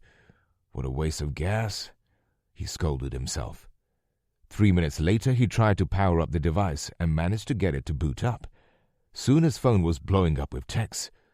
Goldie, Misty, there we go. Mom. He called up his phone history and scrolled to his last call with his mother, triggering a callback. Baby, where in the hell have you been? Why haven't you answered? You're going to give me a... Mom, Morris said. I'm fine. What's wrong? Another set of police sirens went flying by in the light snow. It doesn't sound like you're fine, Morris Allen Dugan. Where are you? I'm at the apartment, Mom. What's happening? It's like people went crazy. Oh, honey, I think you need to get down here to Aunt Janet's. That fool president is sending the military into all the cities to fight gangs, as if it's their job. For this, they're keeping your brother from getting out. I have half a mind to go to D.C. and kick that man's booty myself." It all clicked for Morris. The highway, the helicopters, even the way people were acting. No wonder we almost got creamed 10 minutes ago. "I hadn't heard," was all Morris could think to say. "Baby, I know we're out of the way of Wichita, but do you think William would be able to drive you here to Chanute?" I think I detect just a hint of hopeful angst, Morris thought with sarcasm. "I know your father was going to come pick you up and bring you home for Thanksgiving on Wednesday, but we think you two should leave tonight. We got friends here that don't have a way home, Mom. Their dorms are getting shut down. Truthfully, oh boy, oh don't you even," his mother exclaimed. Morris saw Nub coming down the stairs, an annoyed quizzical expression on his face. Morris leaned over and turned the keys, shutting off the engine. "Mom, something's come up. When I can get a bigger charge on my phone, I'll call you back. Morris Allen do—" Click. "Well, I'll pay for that dearly later," he thought. He grabbed the keys and exited the Bronco. "My mom wants us to head down to my aunt's, like, tonight." "Funny, Elvis and everyone want to go snow camp out at the cartel airport." He turned to lead his buddy back upstairs. I know, you hate the idea." "More than words can express," Morris agreed. "But I know I'll lose this argument, and I don't want you all going out there by yourselves." Chapter 29. Delgado Estate, Juarez, Mexico. Hello? Rosie heard a soft voice interrupt her whimpering, her sole activity while crated like a beast. "Hey!" She tried to yell through a coarse, dry throat. It barely made a sound. She tried to clear her throat, but her captors hadn't brought her any water or food in what felt longer than a day. 2 days? She wondered. The thirst was unbearable. "Hey!" She tried again. It was dark and moldy smelling. She had been passed out when they moved her, but the one time they brought her a small amount of water, she'd been able to tell she was in the back of an old box truck. The only other items in the truck were boxes and crates. Is that you, Carmela?" she heard young Lupe call out. "Lupe? Lupe, yes, it's me, please help!" The door made a creaky groan, barely opening a foot. It was a dark blue-gray of light that silhouetted the teenager as she crawled in. Rosie burst out in emotion, barely enough hydration for tears to form. "Lupe?" she said again through raw emotion. Is it true?" the girl asked. "Are you a federale?" Her face showed concern over disappointment. Rosie continued to cry and grimace at the young girl, who was using a cell phone as a flashlight. Yes." The girl saw that Rosie had been beaten to a swollen pulp and began to cry. "What did they do to you? Where's Eddie?" "He's gone," was all Rosie could tell her. "Please, Lupe, you have to let me out. They're going to hurt me for a long time." The girl said nothing, though her face spoke volumes of anger and sadness. "I know who my father is." She sobbed so loudly that Rosie worried it might draw attention. "Shh," she consoled the girl. "I don't hold that against you. You're a sweet girl. Just find me a tool to cut through this metal and slip back out here tonight." "It is night," Lupe said. "How long have you been out here?" "I don't know what day it is. I got taken Saturday." "It's Monday evening," the girl said as she began to cry again. She started to get angry. "What is he going to do with you?" she asked in a low, furious tone. "I heard something about a convoy," Rosie said. "I don't know what they're doing, but they have something bad planned for El Paso." The girl's face turned to one of realization. "You don't know? El Paso's like a war zone tonight." "What they do?" Rosie gasped. "Not the cartel. Your president. Your army is attacking all of your cities." "What? That makes no sense," Rosie said. Lupe held up a video of someone in El Paso that she followed on TikTok. It showed soldiers rappelling out of helicopters and onto the roof of an apartment building while military and police vehicles surrounded it in the streets. She flipped to another video, showing a shootout near the stadium at the university. "All over the city, I'm hearing. They came from the soldier fort nearby." "The cartel?" Rosie realized. "They were planning something?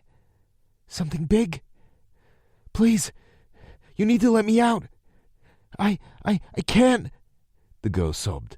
"They'll kill my father. I know what he is, but I still love him."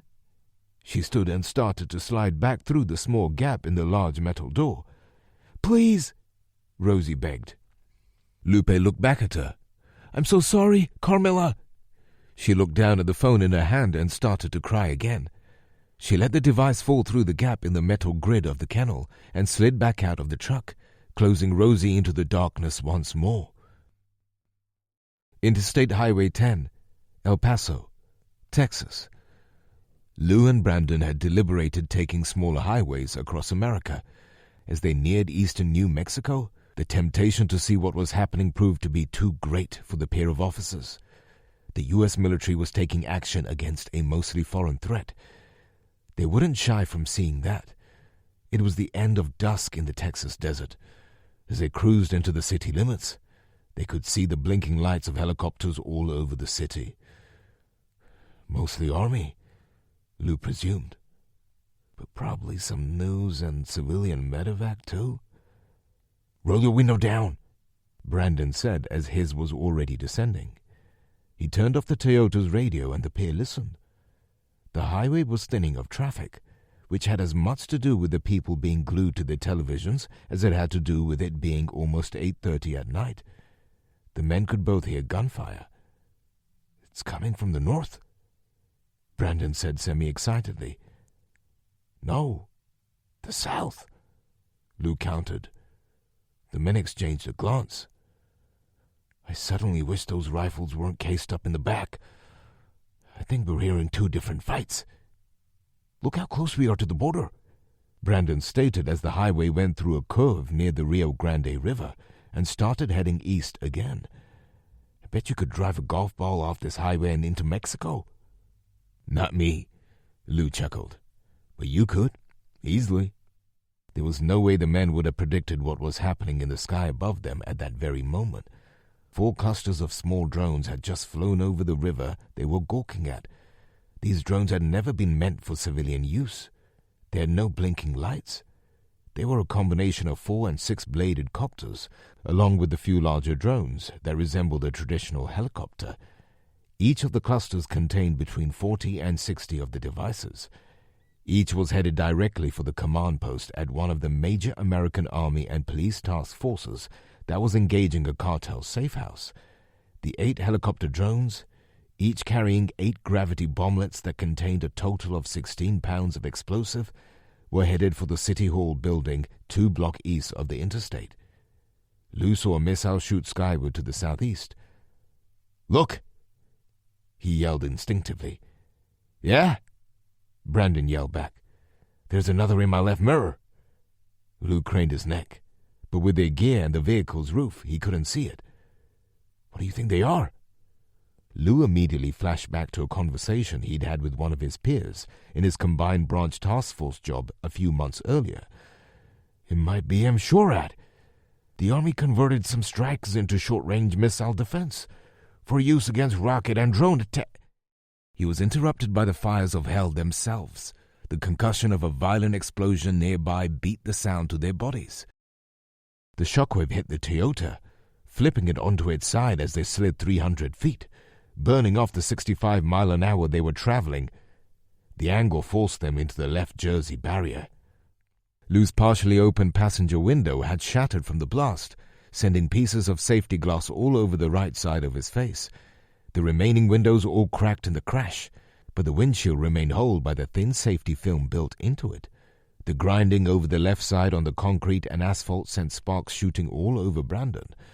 A fireball enveloped City Hall, sending concrete shrapnel in all directions. The 64 bomblets had delivered their 128 pounds of explosive with perfect timing. Both men were stunned, in shock, not knowing what had happened as they came to a stop. The vehicle's top crushed in a few inches against the concrete barrier that separated the east and west traffic. Pieces of concrete the size of peas, golf balls, and basketballs began to rain down on everything within 1,000 feet of City Hall, including the highway. They shattered the concrete and asphalt with loud thuds as they began to land. Lou shook the cobwebs off. He touched his face, feeling bloody stinging all over the right side, including in his hair. "Eyes!" he screamed in his mind. "Yes, I can still see out of both. Brandon!" "Dump! Dump!" Lou unbuckled his seatbelt and fell down over his partner, covering the semi-conscious man. Once the concrete rain slowed, he propped himself up. "Brandon!" he screamed again. I'm okay," he heard the young Marine call back. "Did we get hit by a semi?" "Not sure." Lou hollered back, feeling something way worse had happened. He pulled his knees and feet in, eventually moving to stand on the console between the two front seats. He stuck his head and torso out of the right window frame and all. The setting dust seemed darker as framed against the raging fire consuming several buildings to the south. He slowly turned to where he saw the missile streak a minute earlier. There was a smoldering crater emitting fire and smoke hundreds of feet high. As he turned, he saw a similar sight in 3 other locations. "We need to go! Now!" Lou screamed down. "The city is under attack!" He did a tricep extension to push his hips up past the frame. He pulled his knee up and pivoted onto the smashed Toyota's door, slowly dropping down to the ground. Brandon followed suit about 20 seconds later. "My left shoulder is banged up," he declared, "but it works. I can deal with it." He slowly climbed down, too. "Let's get to the back," he said as he led the way. He pulled his pocket knife out. It had a point on the end for smashing glass, but the rear window was already shattered. He plunged the knife's blade into the glass and sawed a hole. Pulling the camel sleeve down around his hand, he grabbed the glass and began to yank it out. Like the front, there was a safety film that made its best effort to keep the glass together as a unit. Once cleared, Brandon got onto his knees and began to pull out their gear. "Help me grab this stuff," he hollered out to Lou. "I'll crawl in for our backpacks afterward." The men spent several minutes getting geared up. They grabbed a little spare clothing from their suitcases and stuffed it, and some of the MREs and bottled water, into their bags. "Pull this neck gaiter up over your nose," Brandon advised. "It'll help filter smoke and debris a bit." He did the same and pulled the winter battle coat's hood over his scalp. Lou used a pair of skivvies from his luggage to blot the blood that had started to slow and clot all over the right side of his head. He followed Brandon's lead in donning the gear and rifles the army had reluctantly provided. "Where to first, Colonel?" Brandon asked with a high level of adrenaline still pumping. "Ground zero," Lou said. "We're right here. We need to see if there's anything we can do." Brandon stopped and took his first serious look around. The other cars and semis on the darkening highway were in a similar state. Some had people crawling out. Others did not. Lou shook him out of his daze. "Let's go, Brandon." Buenos Aires National Wildlife Refuge, Arizona. "What you got?" Delta Force operator Voodoo Hudson asked his partner, Patrick Mabrogan, known as Lucky Charm to his unit team. The radio operator had a headset on and was fidgeting with a couple of controls on the AN-PSC-5 Shadowfire Enhanced Battle Radio. He was using a directional antenna to link to a satellite and listen to their Tactical Operations Center. "Sounds like El Paso just got waxed," the short redhead said. "Some sort of aerial attack took out several small ops simultaneously." "Whoa," Tracy said. "Stand by," Mabrogan ordered, holding a hand up to shush Tracy. His face grew with intensity in the quarter-moonlit desert. "Might have been drones.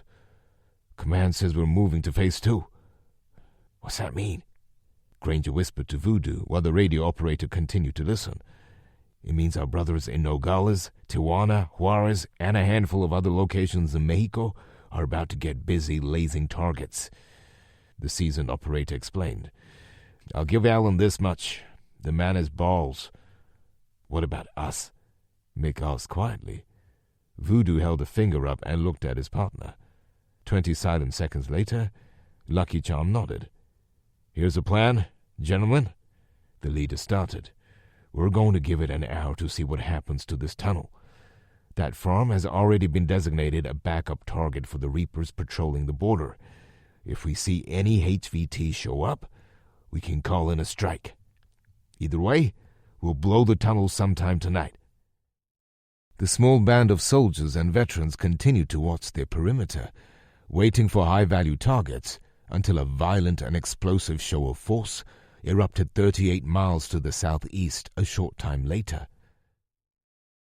Downtown El Paso, Texas. Brandon led. Lou followed about 10 feet behind. The camo-drab men with rifles would have drawn a panic and a police response in El Paso just 6 hours earlier, as they passed an attorney's office complex and bank that were fully engulfed in flames. The true weight of the devastation became apparent. Where City Hall had stood just a bit earlier was now a smoking, rubble-filled crater of death and destruction. The pair of men continuously scanned for the presence of any other living humans. They could hear sirens and see the dance of blue and red lights flickering to the east. The city of El Paso's forces had simply been overwhelmed. The 4 drone swarms had been followed by the explosion of planted IEDs near several of the city's fire stations. What had remained had simply been overwhelmed. The city was paralyzed physically and mentally. I haven't seen anyone since the highway, Lou hollered through the olive-drab neck gaiter. You? Negative, Brandon replied. I can't believe this. He stood on the precipice of a concrete and steel pit.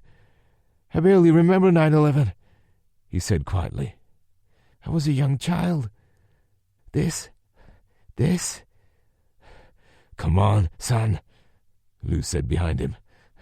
Let's go north. Try to make our way to the university.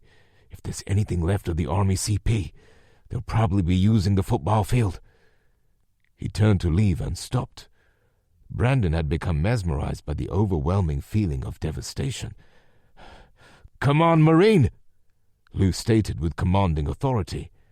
Lead us out. Brandon snapped out of it, and the men cautiously made their way back the 2 blocks to the highway. They used an overpass to continue north. Suddenly, Lou felt his phone vibrate in his pocket. Hold up, Brandon, he said. Let's find some cover. They could see citizens starting to trickle out of homes and commercial buildings. Some were wailing. Most were in a state of confusion and despair. Lou pulled off his glove and pulled the phone out of his pocket as he instinctively followed Brandon to a corner of a building. He didn't know the number. Caldwell? Help, please! Lou heard a woman's voice. Something familiar, he thought. Not Julia? This is Colonel Caldwell.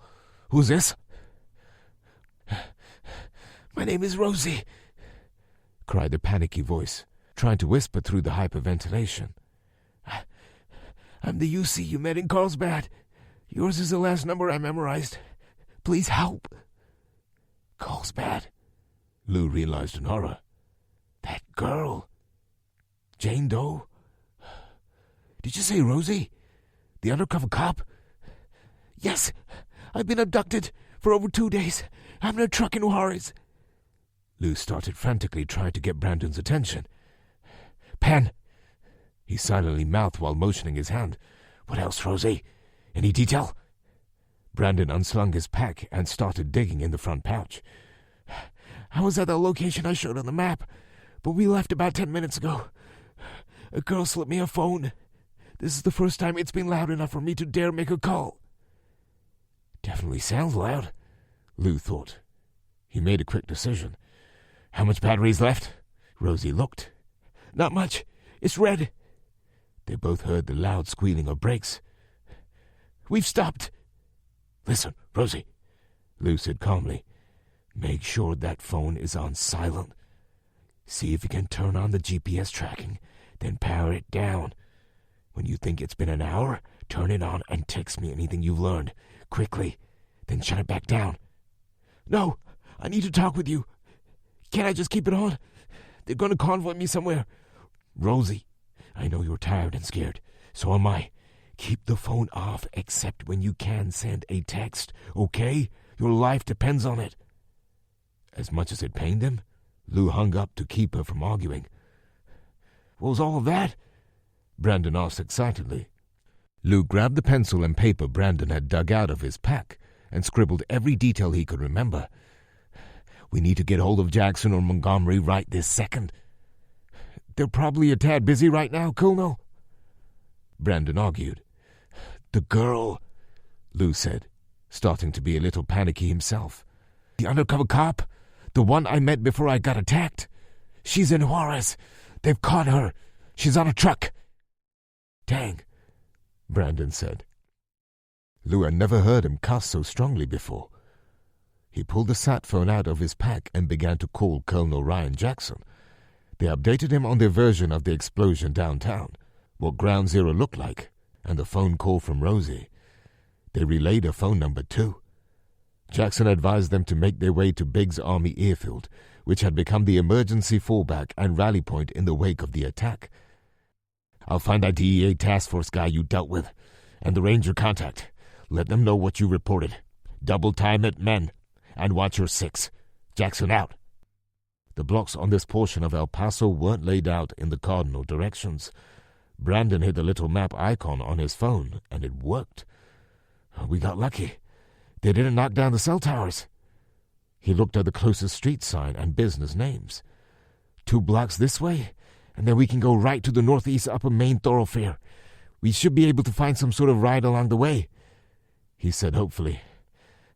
I don't want to upset you, Colonel, but I plan on praying along the way.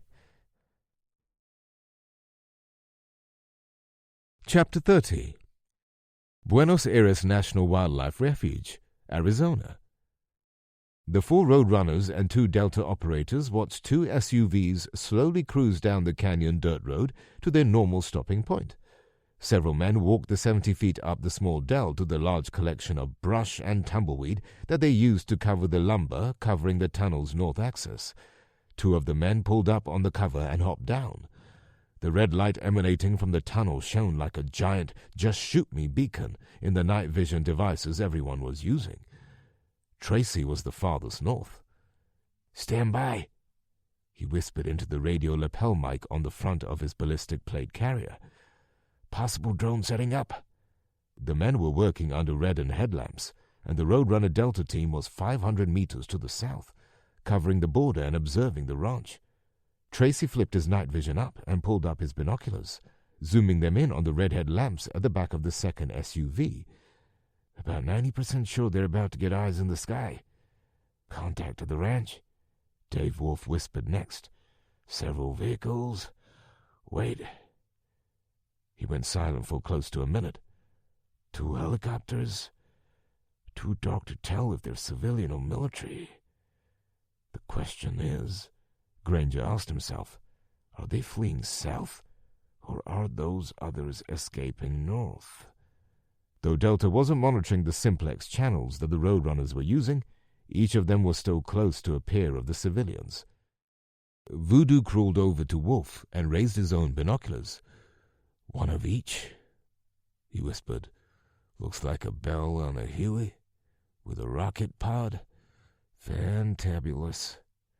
It doesn't really matter which way the traffic flows, right? We give it 15 minutes for them to be in the middle and blow it. You guys authorize it for a strike, and then Miller time. Voodoo ignored the suggestion and got on his own radio. All right, Lucky, what's the deal with the drone? 6 blades. Maybe an aeroski, no matter. They're about to have high-res night vision and thermal. Get on the net, Voodoo ordered. Let the TOC know this sector is about to go hot.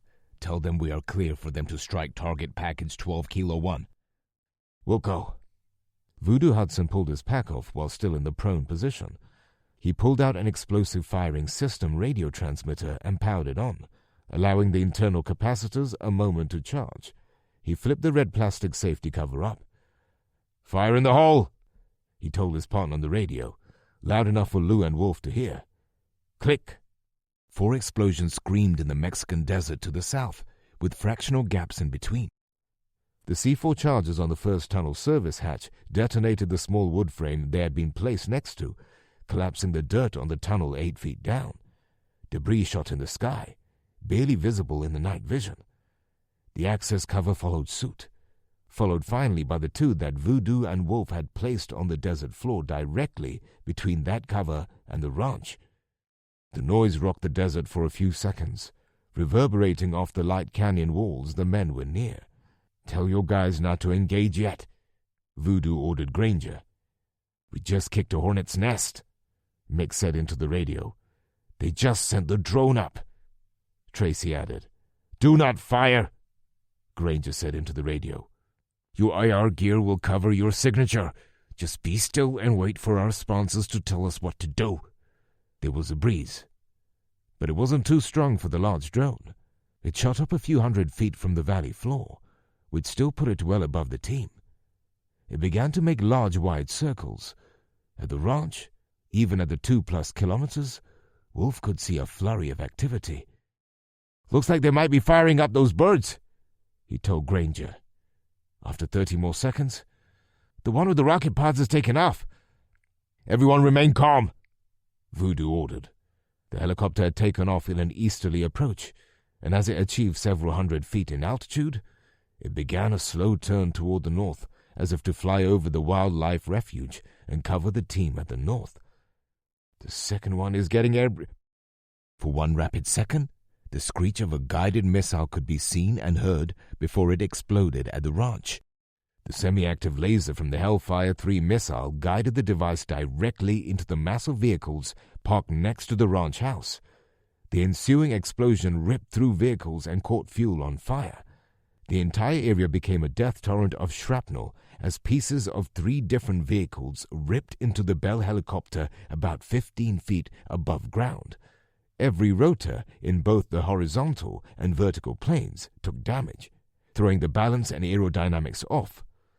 The loss of stabilized flight from the tail caused the bird to spin wildly. It made most of 2 revolutions before impacting the desert in a heap. "Never mind," Wolf said. "The second bird went down." The Huey made a rapid turn and picked up speed, doing a flyby and then a loop around the ranch. "This drone seems to be circling our north flank," Tracy said into the radio. "I think we..." The rapid staccato of an automatic rifle erupted. "Contact!" Mick yelled. He had been sighted in on the one drone pilot he had an angle on at the rear of the far SUV. The dirt all around him and Tracy erupted with life as AK-47 rounds began to impact the rocks a few feet below them.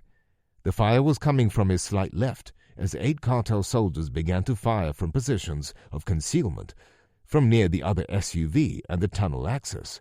Mick ignored the fragmenting rocks below him, pulling his rifle stock tightly into his shoulder. He let out half a breath, verified his sight picture in his scope, and squeezed until his shot cocked off. He saw one of the red headlamps fall to the ground, which verified what the night vision scope on his rifle had told him. "One down." "Break contact," Lucky Charm yelled. "Move east! We got the high ground!" As the 3 began to scoot away from the rim, Granger, Wolf, and Voodoo approached. "Friendlies from the south," Voodoo said calmly. "Oof!" Mick moaned as a round tore through his left ribs and chest from the valley below, missing his plates at an angle. He'd barely got onto his hands, a mere 2-foot-tall profile. "Mick! Mick!" Tracy yelled. He tried to scramble toward his buddy, and Lucky Charm grabbed him. They could hear Mick gasping for air. The gurgling noise told the operator everything he needed to know.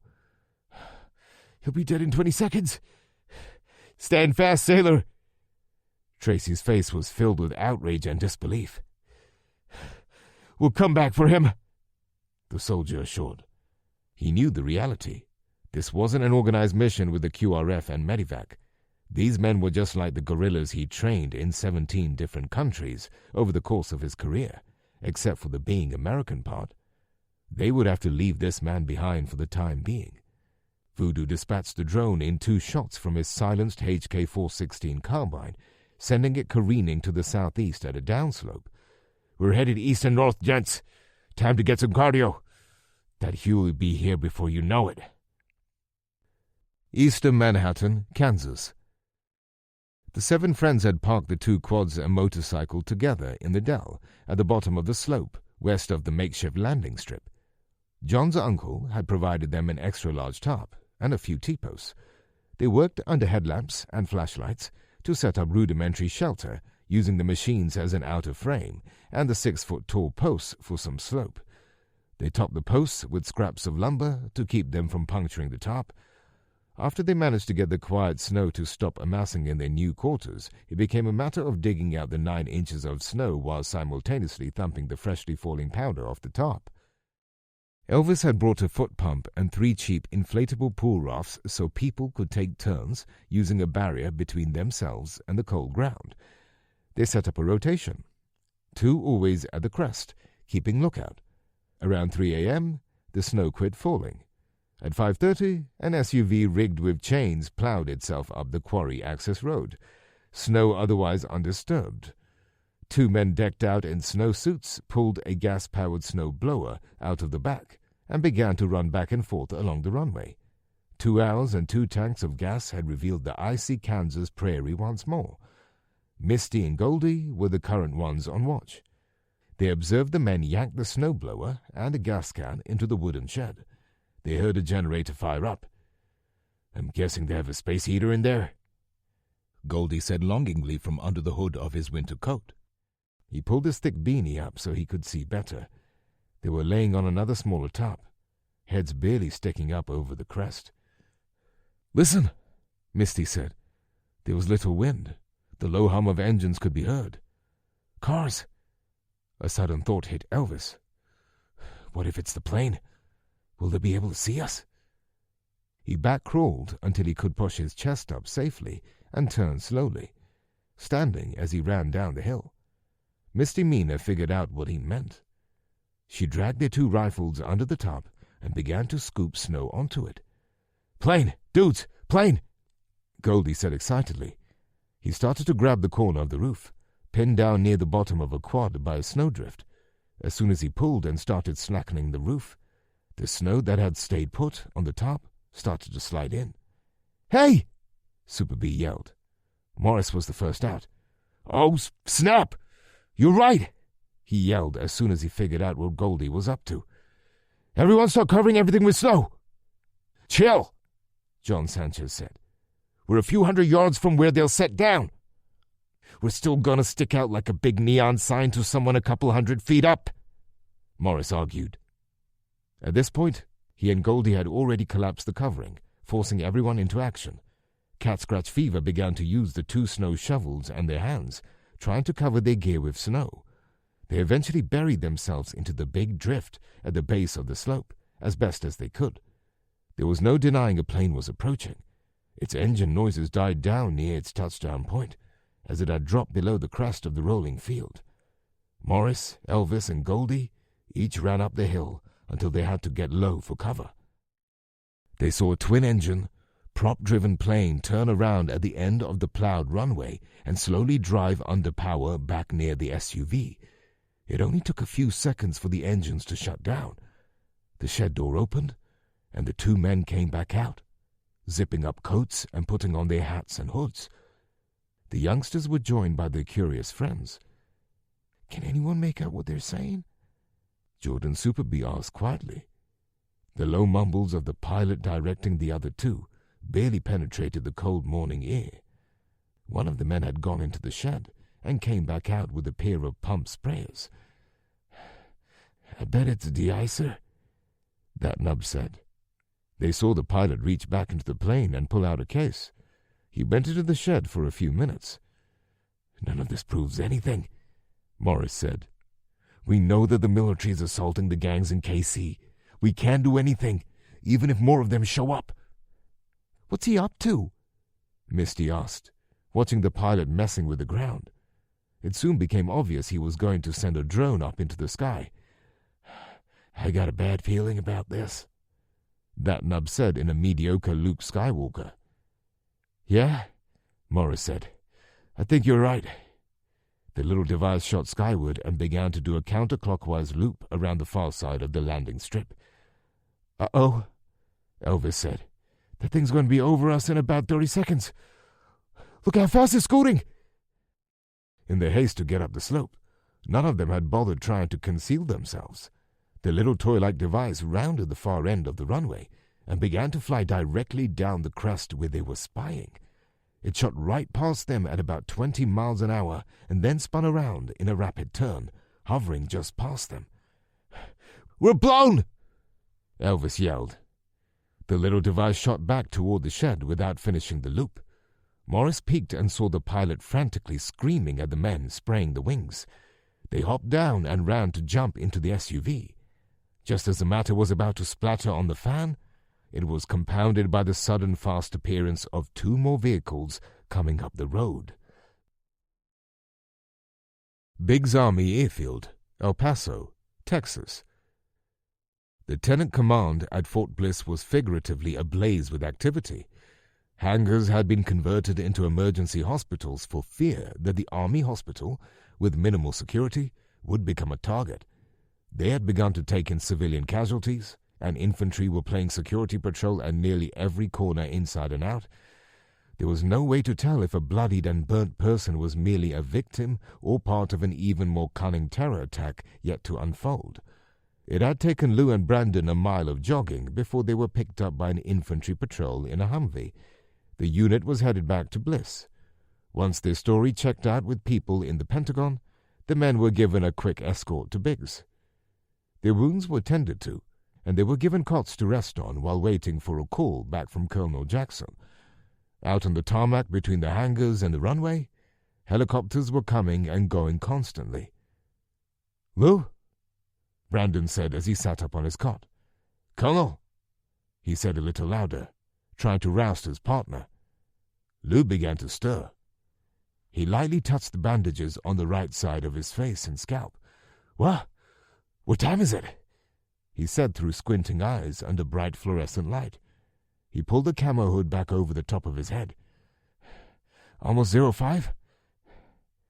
"Have you heard from her?" Lou asked. They'd staggered their naps. Brandon had Lou's phone charging on a small portable battery from Lou's backpack. "Not for close to 2 hours. The president made a big speech last night." "What about Jackson?" Lou asked groggily, not fully in tune with what Brandon had just said. "He's located the DEA guy you met. The Texas Rangers El Paso office was in the building, next to the one we say go up, which was City Hall. It took major damage and fire, too. They think he may have been working late. No sign of him."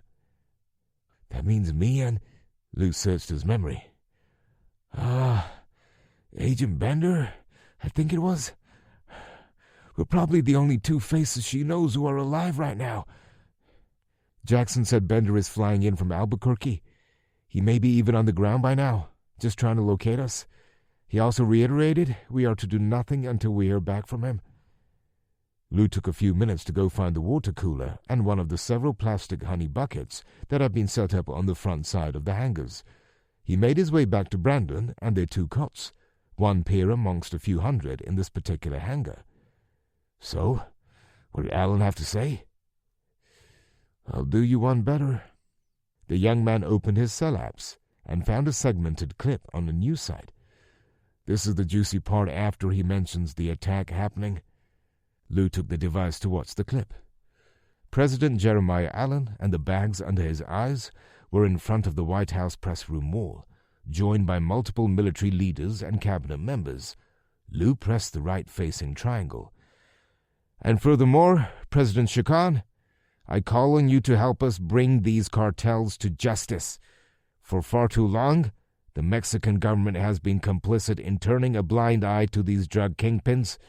A long and established history of bribery, turning a blind eye, and even aiding these organizations has tainted your reputation amongst just nations of the world. Now is your chance to prove me wrong. Do something. And lastly, I demand that you begin an emergency evacuation of Juarez.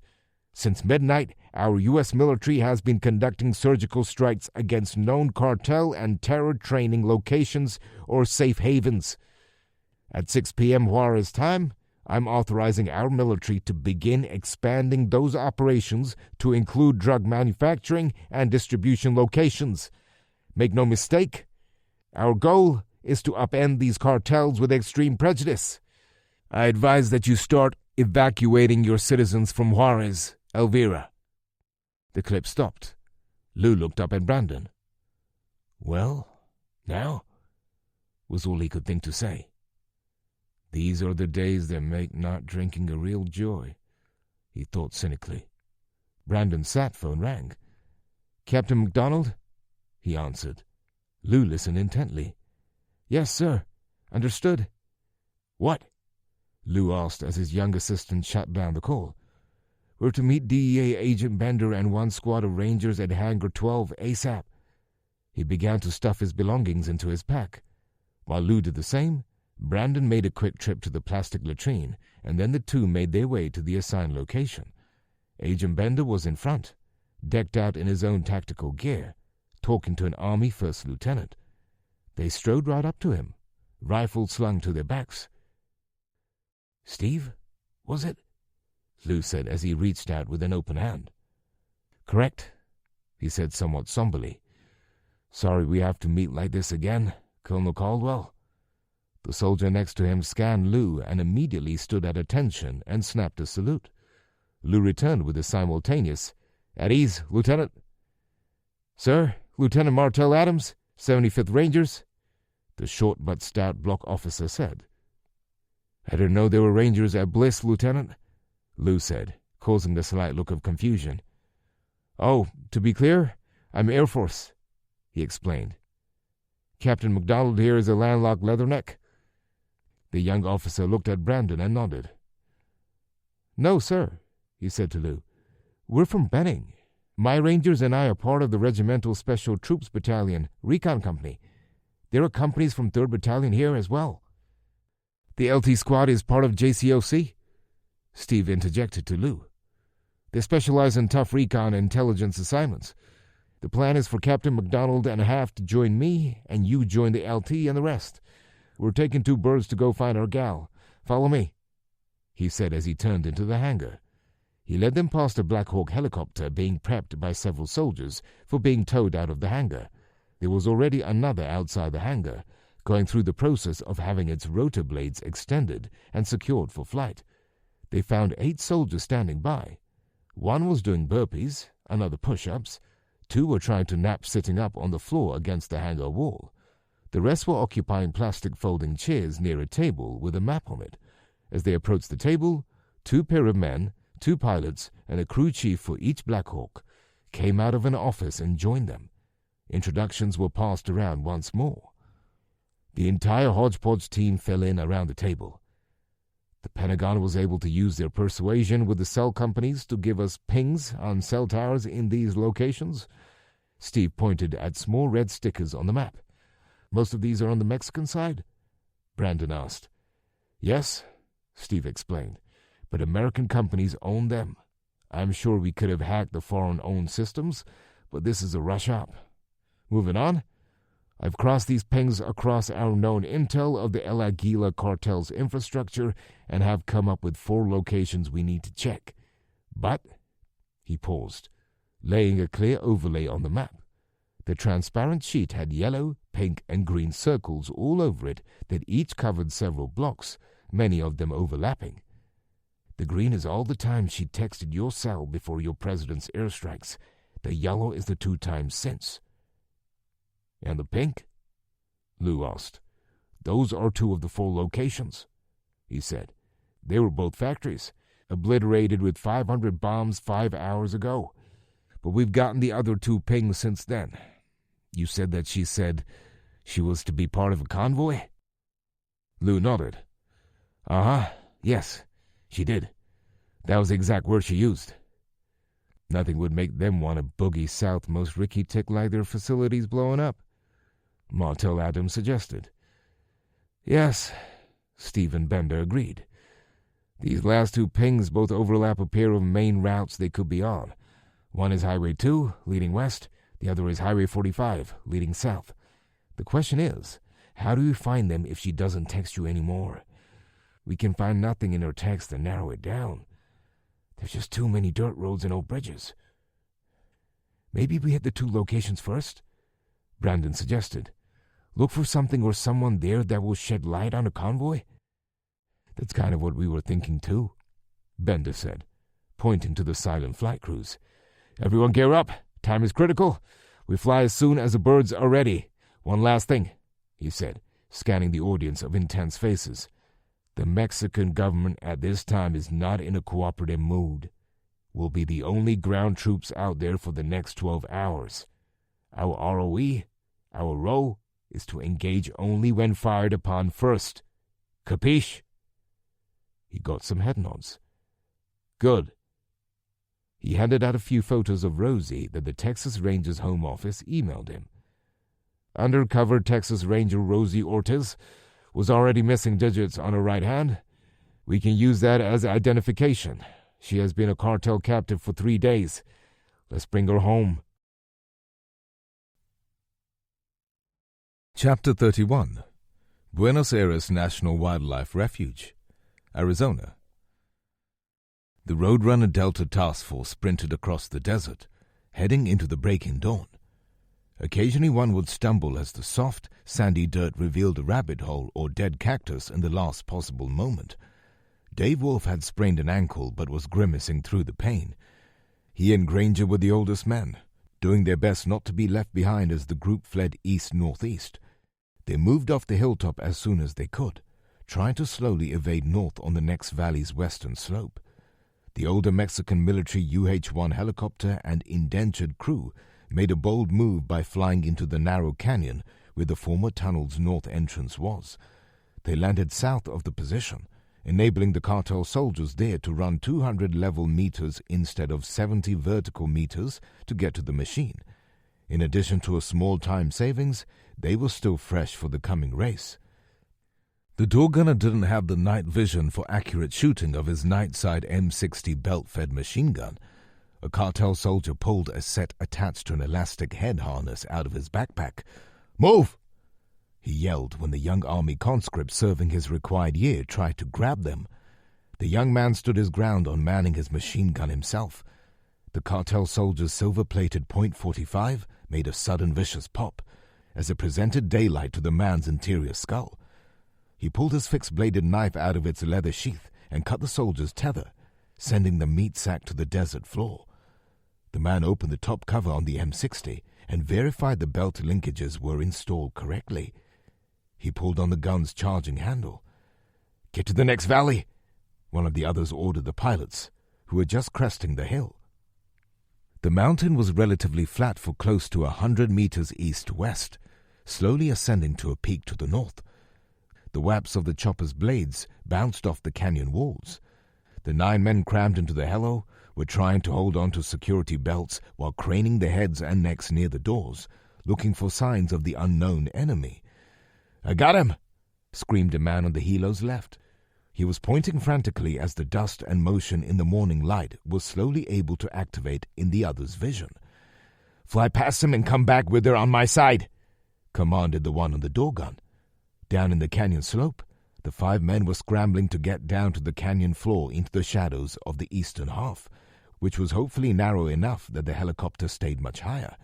Tracy and Lucky Charm were slowly outpacing Granger and Wolf, who were being shepherded by Voodoo. "Move it!" he was yelling. "Our only chance is to make that helo useless. Force them to land and engage on foot." The helicopter flew past and slowly banked itself in a turn, preparing to make a pass south down the canyon. "They got a 60!" Lucky Charm yelled back at his partner. "Find cover!"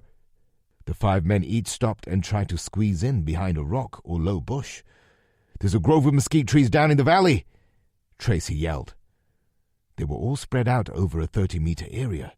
The M60 began to spit fire and noise, sending 7.62 millimeter bullets into the dirt, rocks, and sagebrush all around the men. The helicopter kept flying south at about 80 knots. Voodoo used his rifle's full auto function to send most of a magazine at the bird. In the helicopter, 2 of the cartel were berating the pilots. "You went by too fast, cabron! Next time stay put so we can destroy them with a machine gun." "We have to keep moving," one of the pilots yelled back. "These old helicopters are vulnerable to small arms fire." They made another turn, this time regaining altitude to head north over the plateau. "This will keep them on the right side," the pilot bargained. "They're on the canyon floor now," the cartel door gunner yelled. He turned on his night vision, but they were too high up in the rising sun for much effect. "Who has FLIR?" he asked his crew. None of them answered. "What?"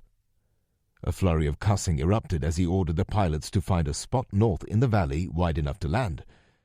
"They're tired. We can land and set up a high ground ambush." In the valley, the men saw the bird fly north and move out of sight in a spot where the mountains turned. Within 3 minutes, it had returned in a southerly course and descended a few hundred meters to the south. The 5 soldiers were taking concealment next to a pair of small trees, all panting heavily. Dave Wolf was on his knees trying to give his swollen ankle a rest.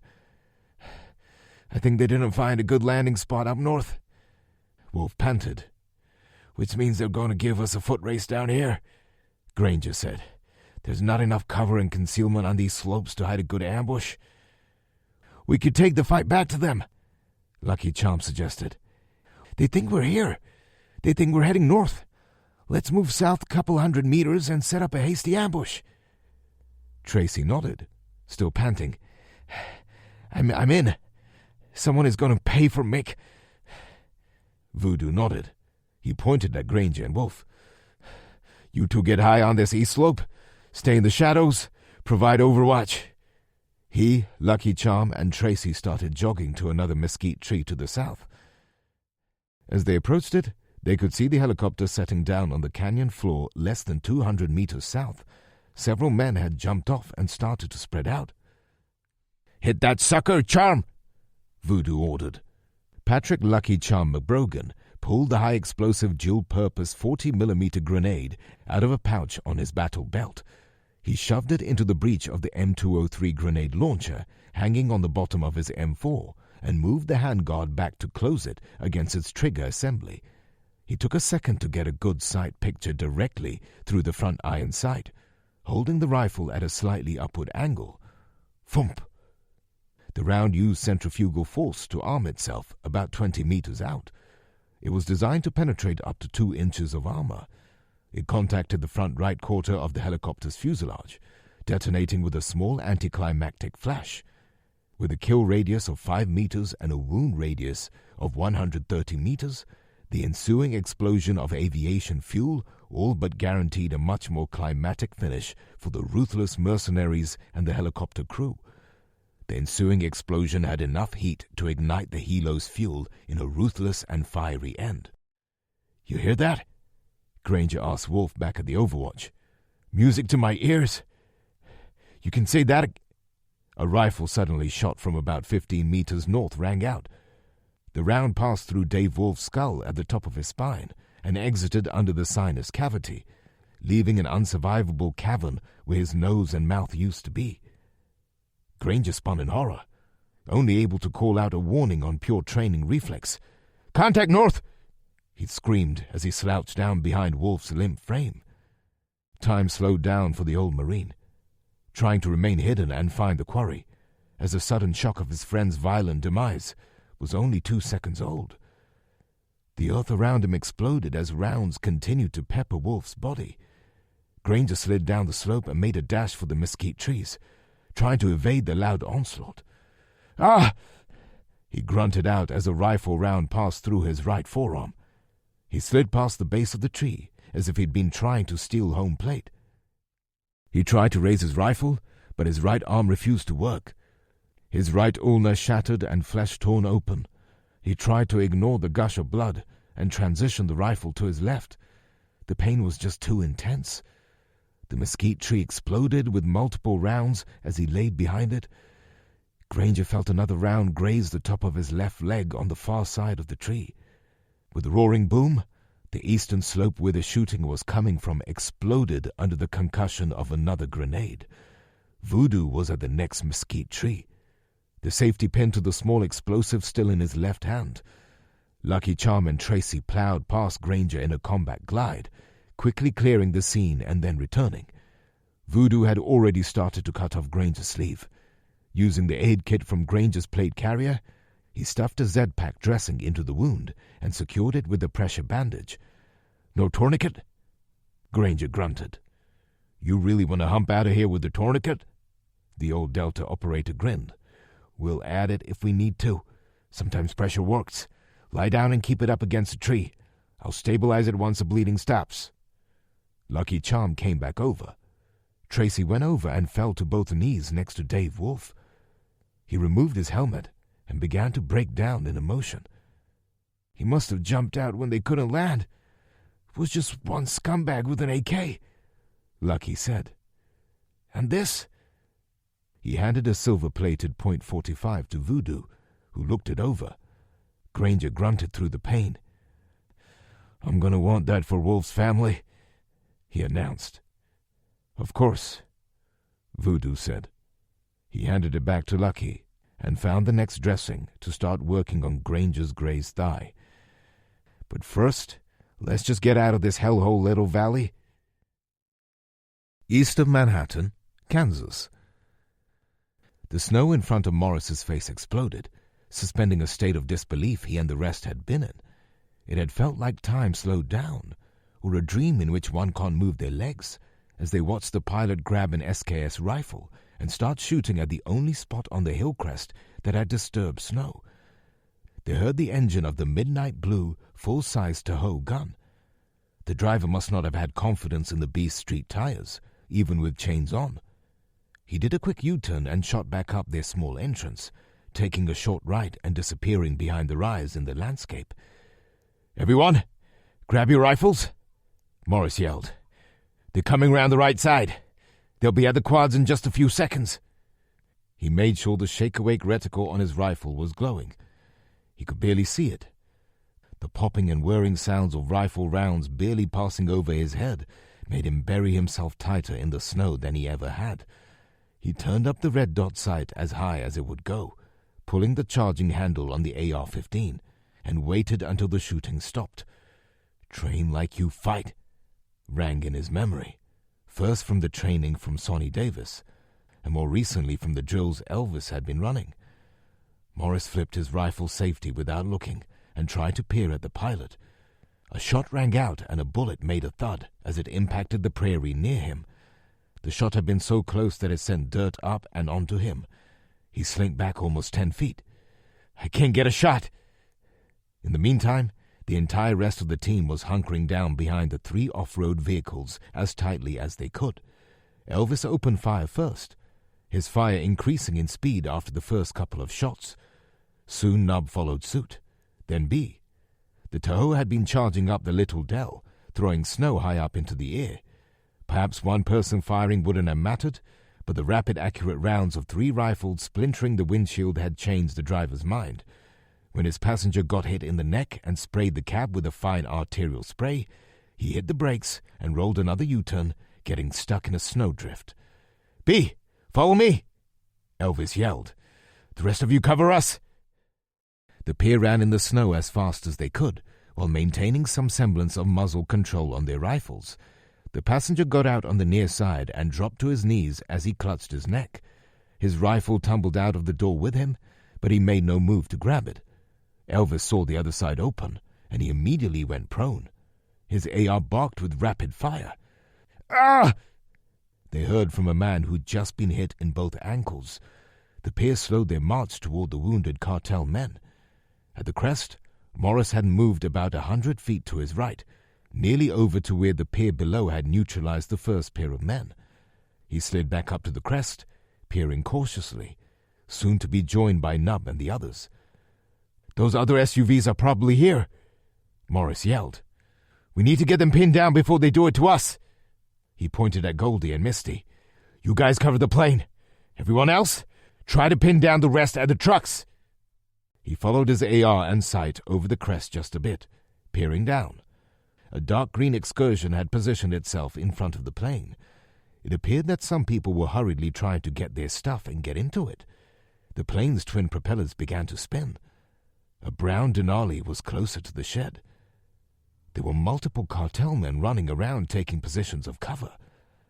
Morris opened fire, a course of adrenaline unlike any the airsofter had ever felt coursing through his arteries. "Spread out!"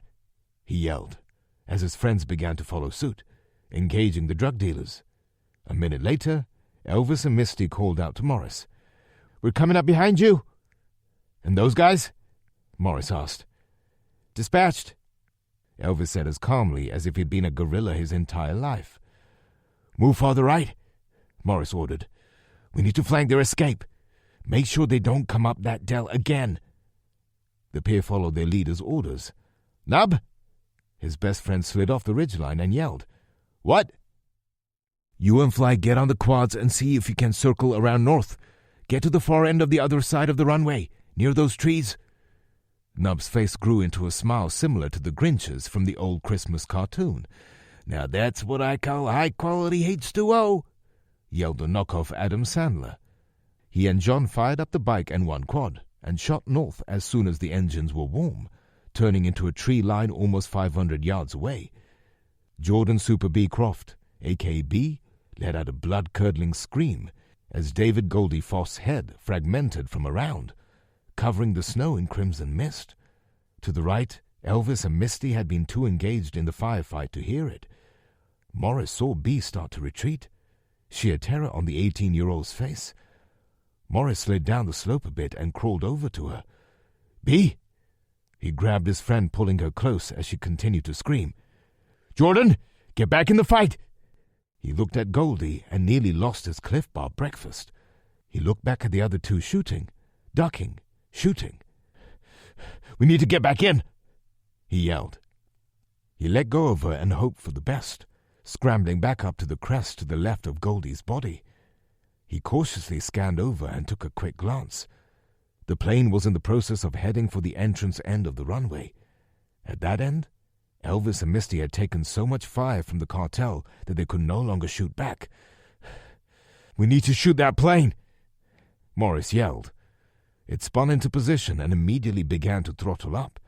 Just as Morris began to open at it, the plane began to receive fire from the far end of the runway. He could see John, still sitting on his dirt bike, shooting as rapidly as he could at the plane's windows. Between a lack of practice and trying to shoot several hundred yards from sitting on a bike, he wasn't hitting much of the plane, but he'd garnered the attention of several of the remaining cartel soldiers, who began to fire at him. He dropped the rifle to the front of his chest and gunned the throttle, doing a quick tire-dragging turnaround to disappear back into the tree line. This distraction had allowed Nub to travel into the next slight depression in the prairie. He rode the quad as fast as he could south and then backtracked west, coming over his small ridge a mere 80 yards from the back of the wooden shed and SUVs. He popped it into neutral and hit the brakes, pulling up his rifle and taking out two guards before they knew he was there. He started to draw more fire.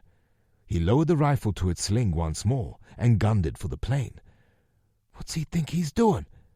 Morris worried. "Nub!" he yelled instinctually, knowing it would do no good. As the plane started to gain a decent head of speed on the snowy grass, William "Dat Nub" Easton went airborne on a small rise, dropping onto the makeshift runway. He was pegged out in the machine's fourth gear, and the plane was rapidly starting to reach its minimum takeoff speed. The Evangel 4500 bush plane only needed 1,100 feet of runway, and they'd burned through over half of it. The pilot made a strategic decision and cut his throttles, hitting the brakes. Nub went shooting past on the right. As he did, the pilot made a slow arch to the right side of the runway to start a tight turnaround. He would take off to the south and not have trees to clear. One of the gangsters in the plane opened the access hatch and hopped out, doing a collapsing roll in the mild snowy grass as he did. He immediately raised his rifle and shot the quad's tires out, flipping it as it hit a rut in the carved snow. Nub was ejected off the high side of the machine and crashed into the grass, sliding, not moving. "Nub!" Morris yelled from across his hill.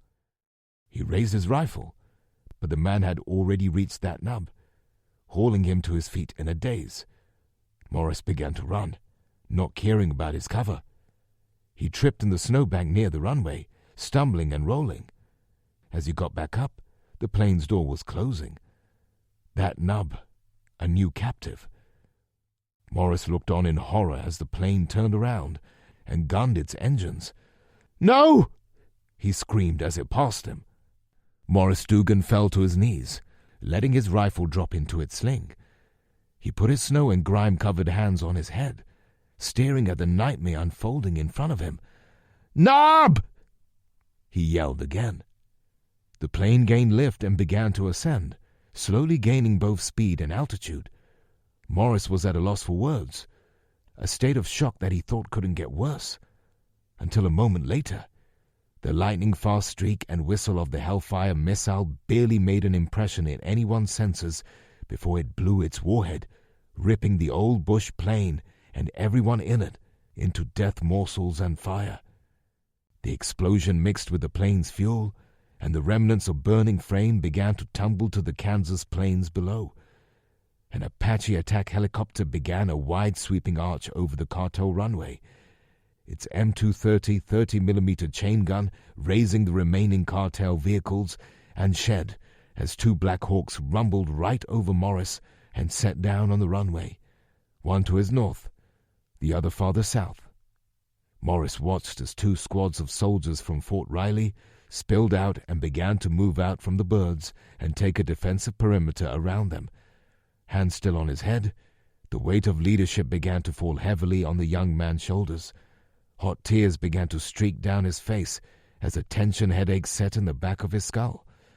Morris Dugan had just led two of his friends to their deaths in combat. Juarez, Mexico. The two Black Hawks were flying at nearly 170 miles an hour. Phalanx 1, with Brandon and Steve Bender's team, was rocketing southeast. "We're headed to a large warehouse complex south of Paradise del Sur," Steve told Brandon and the Rangers over the headset. Even with those on, he had to speak up over the roar of the two GE 701 turboshaft engines. "We have satellite evidence that they've been manufacturing meth and packaging it for distribution from the 4th building for quite some time." "Captain, have you ever fast-roped?" the lead ranger asked. "Or you, sir?" he asked Steve Bender. "Affirmative, Sergeant," Brandon answered as Steve nodded. "We're going to do 2 drops. 2 of my guys are dropping onto the roof from the left side. The bird will then move laterally right, and the rest of us will drop near the loading dock out the right. Easy peasy, lemon squeezy." Brandon did a quick double-check on his math, verifying 6 total in each half of the rescue mission. "Remember, it isn't just about row, Sergeant," Brandon reminded. "We need to interrogate." "Roger that, sir." 4 minutes later, the co-pilot chimed in on the intercom. 30 seconds. The special unit felt the nose of the craft pitch up quickly as the pilot bled the speech down to a hover over the corner of the subject roof in that half-minute. Phalanx 1's left side crew member shoved the heavy black rope out the door and watched it fall a mere 9 feet to the rooftop. Despite a heavy rotor wash beating on the craft from the roof surface, the pilot was able to keep it hovering perfectly stable. "Go!" the crewman said after verifying they had a clear route down. One at a time, the Rangers wrapped a leg around the heavy nylon rope until it made a revolution and came across the top of their ankle. With a loose grip in their gloved hands, they played slack and slid down the rope in a controlled fall. The first soldier moved out and covered the various fixtures on the surface, lest the maintenance hatch suddenly pop open. The second moved off the rope and gave a quick, "Okay," wave over his head. The crew member unhooked and dropped the rope. As he joined his buddy in providing overwatch, Phalanx 1 began to slide to the right. With Sergeant Lopez leading, the 4 remaining members of the special unit took a 30-foot plunge down their rope to the industrial complex's asphalt surface. 23 miles to the west, Phalanx 2 had already landed right in the beautifully manicured front yard of Inocencio Delgado. 10 minutes earlier, 5 Rangers and Lou had rapidly evacuated the helicopter, which immediately took off again and began a slow loop around the mansion at 200 feet above ground. Lieutenant Martel Adams and his men showed complete restraint. Even in the face of fire from 2 second-story windows, they provided covering fire while moving, intending on keeping heads down while they entered the mansion and attempted a prisoner grab. Lou and the junior corporal covered the driveway and front while the 4-man team cleared the house. After a short firefight, Lou heard on the radio, "Interior clear. Phalanx 2. How's it looking? No sign of a QRF. Lead. You're clear out here." Lou and the junior soldier entered the mansion's front door. Had it not been the circumstance it was, Lou would have loved a tour of the tropically themed home. "Up here, sir," he heard another ranger say. They followed the man back up the master bedroom. Lou looked down at the bloody pool around a recently deceased cartel soldier and stepped over it. On his knees near the broken window was another cartel member, about 35 years old and bleeding from his right shoulder. The man was cursing in Spanish, and despite the pain, his eyes contained a rageful contempt for the Americans. He continued ranting incessantly in Spanish, causing Lou to look around. "Anyone getting this?" He looked back at the man. "I bet my left nut you hables English, you terrorist waste of space." The man kept repeating his threats in Spanish. One of the sergeants began to translate. "He's saying mean things about your mother, sir." "I gathered," Lou mumbled. "Look, I know you can understand me. It is in your best interest to talk to me. You see, I've screwed up a lot the last couple of years. I'm already set to retire. They don't care about me, and I have nothing to lose by breaking the rules anymore." The man's cursing stopped as his eyes narrowed. In English, he expressed to Lou his desire that Lou go have relations with himself. The man's nose made a sickening crunching noise as Lou's boot sole smashed into it, the tread leaving little purple lines on the broken cartilage. "Ah!" he yelled, unable to grab his nose with his hands bound behind his back. The force had sent him backwards off his knees. "Lieutenant, if you and yours want to take a small coffee break, I'll understand," Lou said as he straddled the cartel member. "We're good, sir." Lou unslung the rifle and stuck the barrel in the man's mouth. "All I want to know is where and when they took the girl. Is that information worth your life?" Superbert Caldwell had been reborn, once again flying way past bingo fuel. The man began to squirm and choke on the muzzle suppressor. Lou took it out of his mouth. Geneva!" the man yelled in broken English. No toucha!" "Oh, that's rich!" Lou yelled back. "The cartel asking for mercy? You're a terrorist. You don't get Geneva." He moved the rifle down to the man's privates. "Last chance." "Janos!" the man screamed. "They head to Janos." "When?" Lou yelled. "Cinco!" the man yelled, crying. "Cinco! Big line!" He stumbled over his words. "Big line trucks! Big guns!" Lou stepped out from hovering over him. One of the rangers had already pulled a tablet out of the front slot on his plate carrier and was scrolling the electronic map.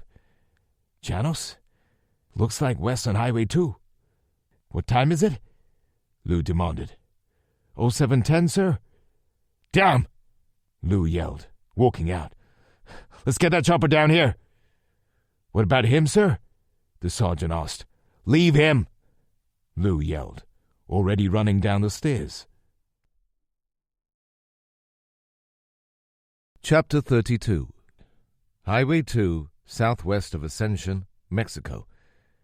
"Can you see the sun?" Rosie heard Lou scream into the phone. Wherever he was, it was loud and he couldn't hear.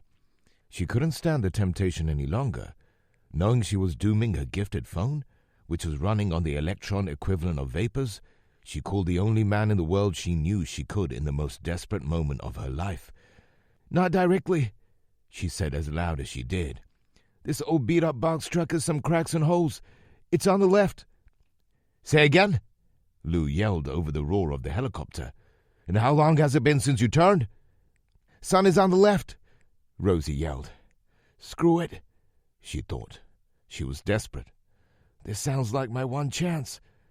We've been going straight almost the whole time, even when we slowed down for a while. Are you coming? Please, God, please. How big is the con? Click. The phone went dead. Rosie's heart was beating hard and fast, worried with anticipation. Is that the last time I ever talked to someone from home? She started crying what little moisture and salt she had. Who will take care of my darling angel? I'm so sorry, sister. 4 miles northeast of Convoy, Highway 2. We may have your convoy, Colonel, Lou heard in his headset. About 4 miles up the road. The Black Hawk had been flying at 2,000 feet above ground level, trying to shave time and distance off the curves of the highway. And FYI, Sentry Control reports that there are 2 Mexican F-5s heading north from Mexico City. The co-pilot was referring to the American E-3 Sentry radar plane patrolling the border. Though they were over 100 miles down the highway, the west by southwest heading meant they were still only a few dozen miles from the corner of New Mexico. How can you be sure it's a cartel? Lou asked the warrant officer. This highway has been jammed up with people evacuating Juarez. We have an enhanced optics package, sir. I've zoomed in. The lead and trailing vehicles are technicals. Them and several scattered throughout the middle have machine guns mounted right on the tops. Also, there's literally no traffic in front of them. It's almost like they have a free pass to travel unhindered. It's going to get real interesting. As the conversation was happening, the lead pilot was diving the craft down to reduce giving away their position. He started skimming the farms from 100 feet off the ground, some still green from the mild autumn climate. Wait, one! After a few more seconds, he got back on the intercom. Sentry Control reports that Phalanx 1 will be delayed. They have to medevac 2 wounded back to Biggs and top off before they join us. Brandon? Lou worried. That means we'll be all alone out here for quite a while, doesn't it? He asked earnestly. Affirmative, Colonel. What's the plan, pilot? Lou asked. Though many Black Hawks were outfitting with pylons for attaching rockets or missiles, the 2 in this operation were armed only with 2 6-barrel 7.62mm miniguns, 1 for each door gunner. About the only thing we can do is zoom past and try to disable the vehicles at the front. That'll halt the column, starting with anything that has a machine gun mounted on top. If they flee, at least they'll have to turn and head back to Ascension. What about us? Lou asked. How do we get in there and grab her? Lieutenant Martel Adams finally spoke up. The miniguns will make short work of the technicals, Colonel. Once we've done that, we'll keep harassing them from the air. We just need to keep them pinned until 1800 so we can get more units down here to assist. Lou didn't like hearing that, but he knew trying to assault the cartel on foot would have been a suicide run. Final approach, the co-pilot yelled into the intercom. Johnson, get ready, he told the left side crew chief. The fuselage door wide open, the 6-member team and 2 crew chiefs could see a convoy of cars and trucks. There must be 30 of them, Lou thought in amazement. He thought he'd counted 8 that had machine guns either on the top or in the beds. There were 5 box trucks and tractor-trailers in the very middle of the convoy. Phalanx 2 began to slow and make an arch around the front of the convoy. Corporal Johnson opened up the electrically driven M134 at its slowest rate of 2,000 rounds per minute. These targets were relatively soft, and there were a lot of them. The first vehicle ripped to shreds as the small projectiles began to tear apart everything in its path.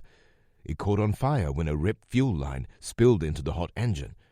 The second vehicle tried to pass it on the left and suffered a similar fate, effectively blocking the road. Johnson then tried to take out all 3 of the machine guns at the front of the convoy. He destroyed the first, but the second and third were able to open up, and immediately Phalanx 2 started taking hits. Damn! The pilot yelled, twisting his throttle and nosing the aircraft forward as fast as it would pick up speed. We're going to need to get farther out. Try to outrange them. The Black Hawk continued to take hits, and warning lights and buzzers suddenly started blaring from the front. Hold on! I think we just lost our tail rotor! The pilot made rapid adjustments to the rear fins on both sides of the damaged rotor, slowing the torque effect to the craft from the main rotor, but not eliminating it. Phalanx 2 started spinning despite both pilots' best efforts to stop it. The spinning picked up speed. Lou felt himself tightening his waist belt and grabbing onto the handhold above him. "We have to set it down!" The craft was built to survive an impact rate as bad as 38 feet of drop per second. The pilot pushed that envelope, trying to get the craft out of the hail of bullets, hoping that one of their miniguns would be facing the enemy when it was all over. Lou could hear the co-pilot calling in a Mayday alert to Sentry Control. The team lucked out when the craft settled into a small depression. An irrigation canal? Lou thought excitedly. The area was rich with farms that shared a miles-long irrigation feed. The main rotors started digging into the dirt on both sides of the man-made creek. The carbon fiber blades started to break apart and fly off. The fuselage came to a rough landing at a slight angle in the knee-high water, but only the very top of the transmission and tilt gear by the rotors was visible to the cartel. The Pentagon Command and Control Center. The large room was surrounded by several smaller rooms, which looked out on the main space through glass soundproof windows. The main control center had a series of 4 tiers, each containing a row of various technicians from all branches of the military. They operated encrypted communications gear and computers, allowing the Pentagon generals and admirals the ability to hover over the shoulders of their underlings. Not only could they be providing instant buy-in of the decisions of the actual Army and Navy flag officers making battlefield decisions, but they could, with a little time and assuming the satellites hadn't been shot down or hacked, be privy to most any electronic piece of data, including radio communications.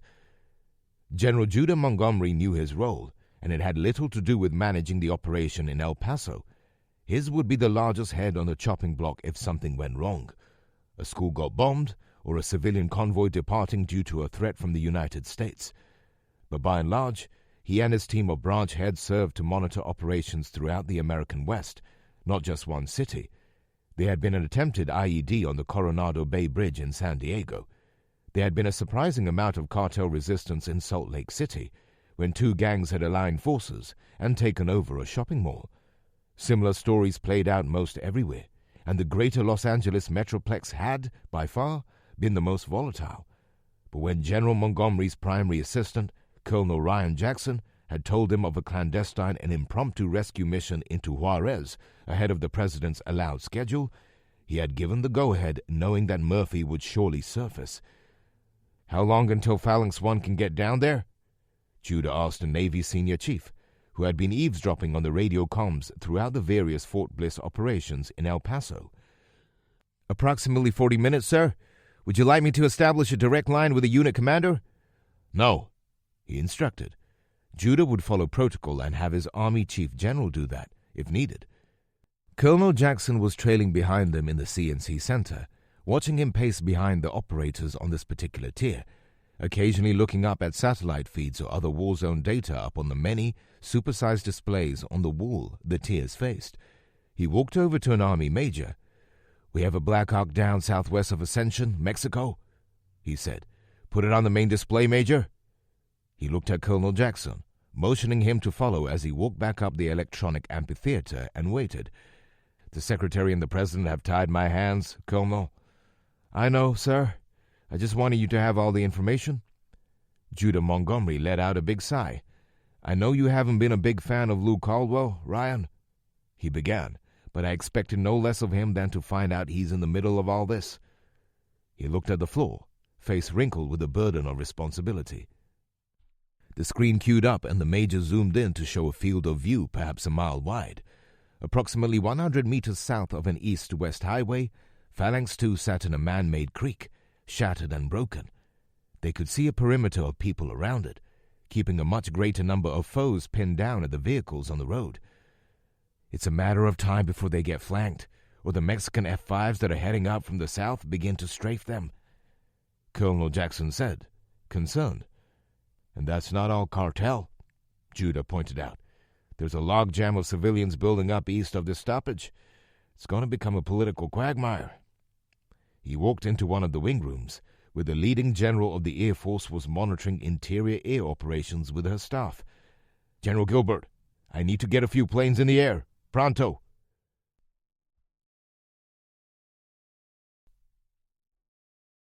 Chapter 33. Highway 2, southwest of Ascension, Mexico. Jared spines had been the common injury to everyone on Phalanx 2. The fear of dying had convinced every soul on board to push through the pain and set up a fighting perimeter. Lieutenant Adams spaced everyone, including the pilots and crew chiefs, out along the edge of the irrigation canal. A steady stream of fire was coming in, and the only thing that kept them from being overrun was the courage to stick one's head, arms, and rifle up for a second or two and return it. The helicopter's electronics were still working, something the pilots had reminded Martel. "We have to set charges and blow it up the second we think we're going to be overrun," they said, which in all their minds was not a question of if, but when. Martel had pulled up a tablet that was linked to the main battle net through a satellite link up in the helicopter. He and Lou were studying a satellite image of their location. "You think we could link up to a satellite?" Lou said. "We could, if this had been a planned op," Martel said, the sound of hypersonic rounds plinking off the helicopter's roof. "Or if we had a drone. This is what we got." "Look here to the east," Lou said. "There's a trench." He walked under the tail of the wounded chopper, sloshing and swimming through the cold water sourced from an aquifer 10 miles away. Martel followed him. "There," Lou pointed. "When they figure out it's there, they'll come right down and pop out on the flank," Martel said. He began to reposition one of his rangers and one of the crew chiefs. "Wait," Lou said. "I bet it leads to a culvert under the road. And see how the grass is overgrown? A couple of us could crawl through and pop up over there, behind them." "And do what?"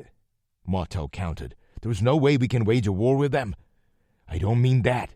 I'm talking about getting into the box truck in the middle and getting the girl."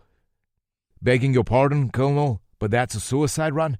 All due respect, but you don't know infantry tactics and close-quarters battle." Martel turned and began to redirect the perimeter defense. Lou was at a loss of what else could be done.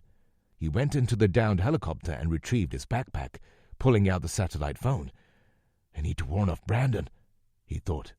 He was sure that those coming on Phalanx 1 had already been informed of their status, but he was hoping his friend's chopper could take the technicals out from the elevation and then start working the ground forces. He was about to call the other sat phone when he heard their designation being called for on the helicopter's radio. "Warrant officer," he yelled, waving for the co-pilot to come over. "We're being hailed on the radio." The young man climbed back into the cockpit and plugged the helmet he was still wearing into the electronics. Lou replaced him on the perimeter. 1 minute later, the co-pilot showed back up with an elated grin. "Glad you caught that, sir. They wanted us to verify the ends of the convoy." "Who did?" Lou asked, confused. He looked at the man, who was squinting and looking all over the blue Mexican sky in the westerly and northwesterly directions. "Them?" he yelled excitedly. 6,000 feet above and 2 miles southwest of the convoy's destroyed western vehicles, a U.S. Air Force AC-130J Ghost Rider was starting its counterclockwise pattern around the intense fight happening below. Inside the four-prop plane, specifically designed for an attack mission instead of hauling cargo, a crew of 2 women and 1 man were coordinating the plane's traveling speed, altitude, and position with the onboard camera systems to lock in on the next several vehicles behind those initially destroyed by Phalanx 2. Out of the left side of the plane's fuselage protruded 2 distinct barrels operated by 4 of the crew members. The 30mm GAU-23A chain gun sent 3 30mm rounds per second toward the convoy, each filled with a high explosive and incendiary charge originally designed to destroy enemy tanks. The flashes of light emanating off the tip of the barrel were a thing of beauty to Lou and those around him. The plane passed south of them, raking all 7 of the remaining belt-fed machine gun vehicles, each of which exploded as the rounds and their contents detonated with vengeful fury. Cartel members, or more precisely, pieces of them, raced in all directions as the flying hammer known affectionately as Puff the Magic Dragon by infantry made one pass by the cartel column. It veered north and made a beeline for America with the knowledge that the Mexican F-5s were only about 5 minutes away from showing up. The satellite phone Lou had stuffed into his cargo pocket began to ring and vibrate. "Brandon?" he thought as he read the screen. "Poster boy!" He yelled into the device over the roar of the rifles around him. "Colonel, if I'm not mistaken, you just received some relief on scene?" "Understatement of the year, Captain," Lou yelled over the sounds of battle. We still need to get in and find Rosie." "We got 5 minutes, sir," Brandon yelled back. Lou could hear the approaching Phalanx One's engines in the background. "There are 2 jets showing up to join the fun. Any idea where she's at?" "Middle of the convoy," Lou started. "There's 1 box truck with 2 tractor trailers on either end. I'm guessing it's that middle truck. It's the only one that looks as beat up as she described." "Roger," Brandon said. "The Ghost Rider was ordered to only take out the belt feds. They didn't want to risk killing her." Lou stuck the top of his head over the edge of the Little Creek's berm. Gun smoke and the smell of burnt powder filled the field. "They've had the wind knocked out of them. They're barely firing now. Where are you?" "We'll be there in 1 mic. Can you guys take advantage of our distraction?"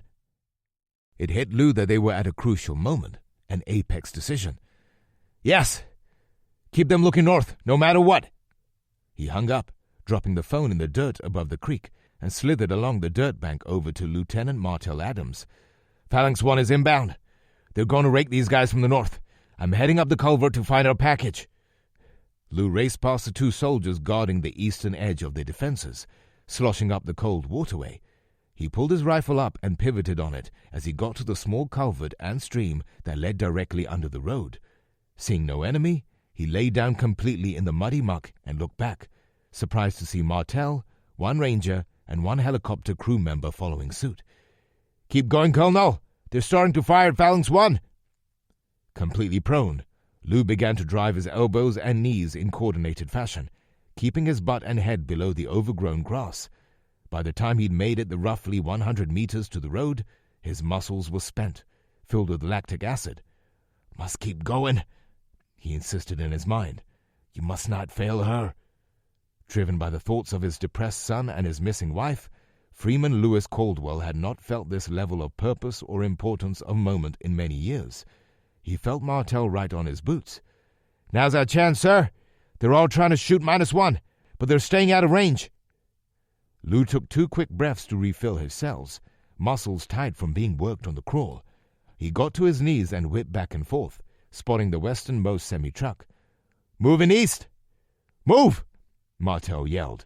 He instructed the 2 men behind him to get to the road shoulder and hold the spot secure for them. Lou crawled up into the grass field, keeping at a crouch. Martell joined and passed him. "Stay right on my 6, Colonel," he instructed. There was an overwhelming noise of gunfire on the north side of the trucks as the cartel soldiers tried to pour their fire on the helicopter, which was several hundred feet up and out over the north farm. The door gunner was firing back at the east end of the convoy.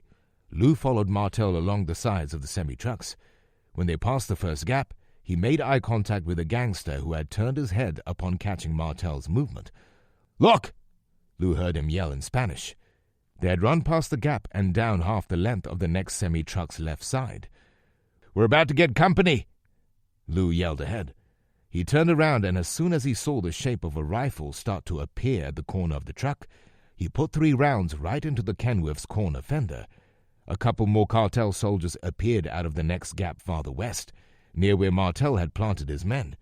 The cartel turned left and started to take aim on Lou when the Overwatch blasted the pair of men in the back from 15 feet. "Keep going!" Lou yelled. When the adversary in the gap closer to him peeked out to sneak in a shot, the Overwatch team dropped him.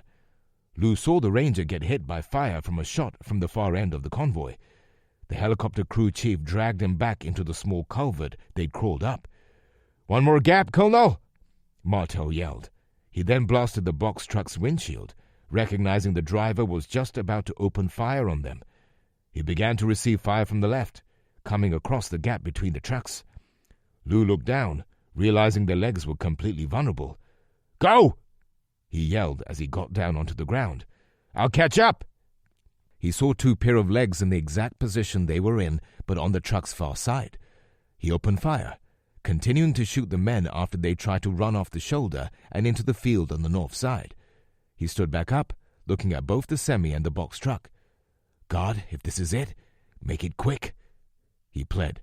He bolted across the gap at a full sprint and caught up to Martell as he was slowly clearing the corner, slicing the pie, 1 wedge at a time, as they were taught. "Hurry!" hollered Lou. He pondered on the box truck's rear left side door. "Rosie?" It was far too loud with gunfire for him to hear if she'd called back. "Locked!" Martel yelled. Lou began to let out a string of salty language, but was cut off by his battle buddy. "Bottom pouch on the back of my plate carrier. There's a small master key." "A what?" Lou asked as he started to unzip the pocket attached to the back of the man's tactical gear. He immediately saw a 10-inch long set of carbide bolt cutters with extendable handles. He grabbed it and handed them to Martel. Just as the lieutenant began to extend the handles, Lou caught a shadow on the north side of the road shoulder. The shadow was on top of the next semi-shadow.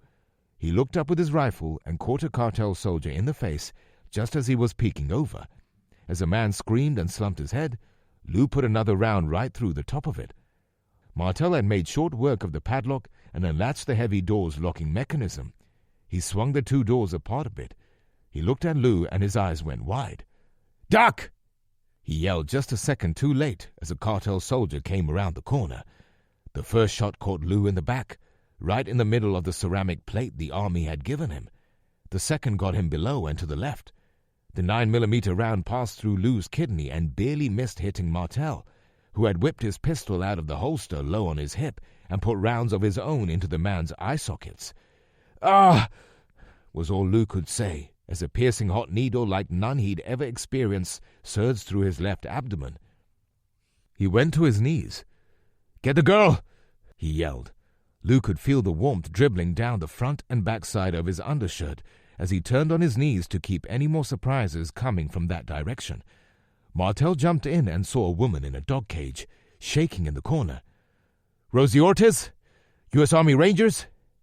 He clipped the lock on the cage door and tossed his bolt cutters down. The dehydrated and malnourished woman was terrified.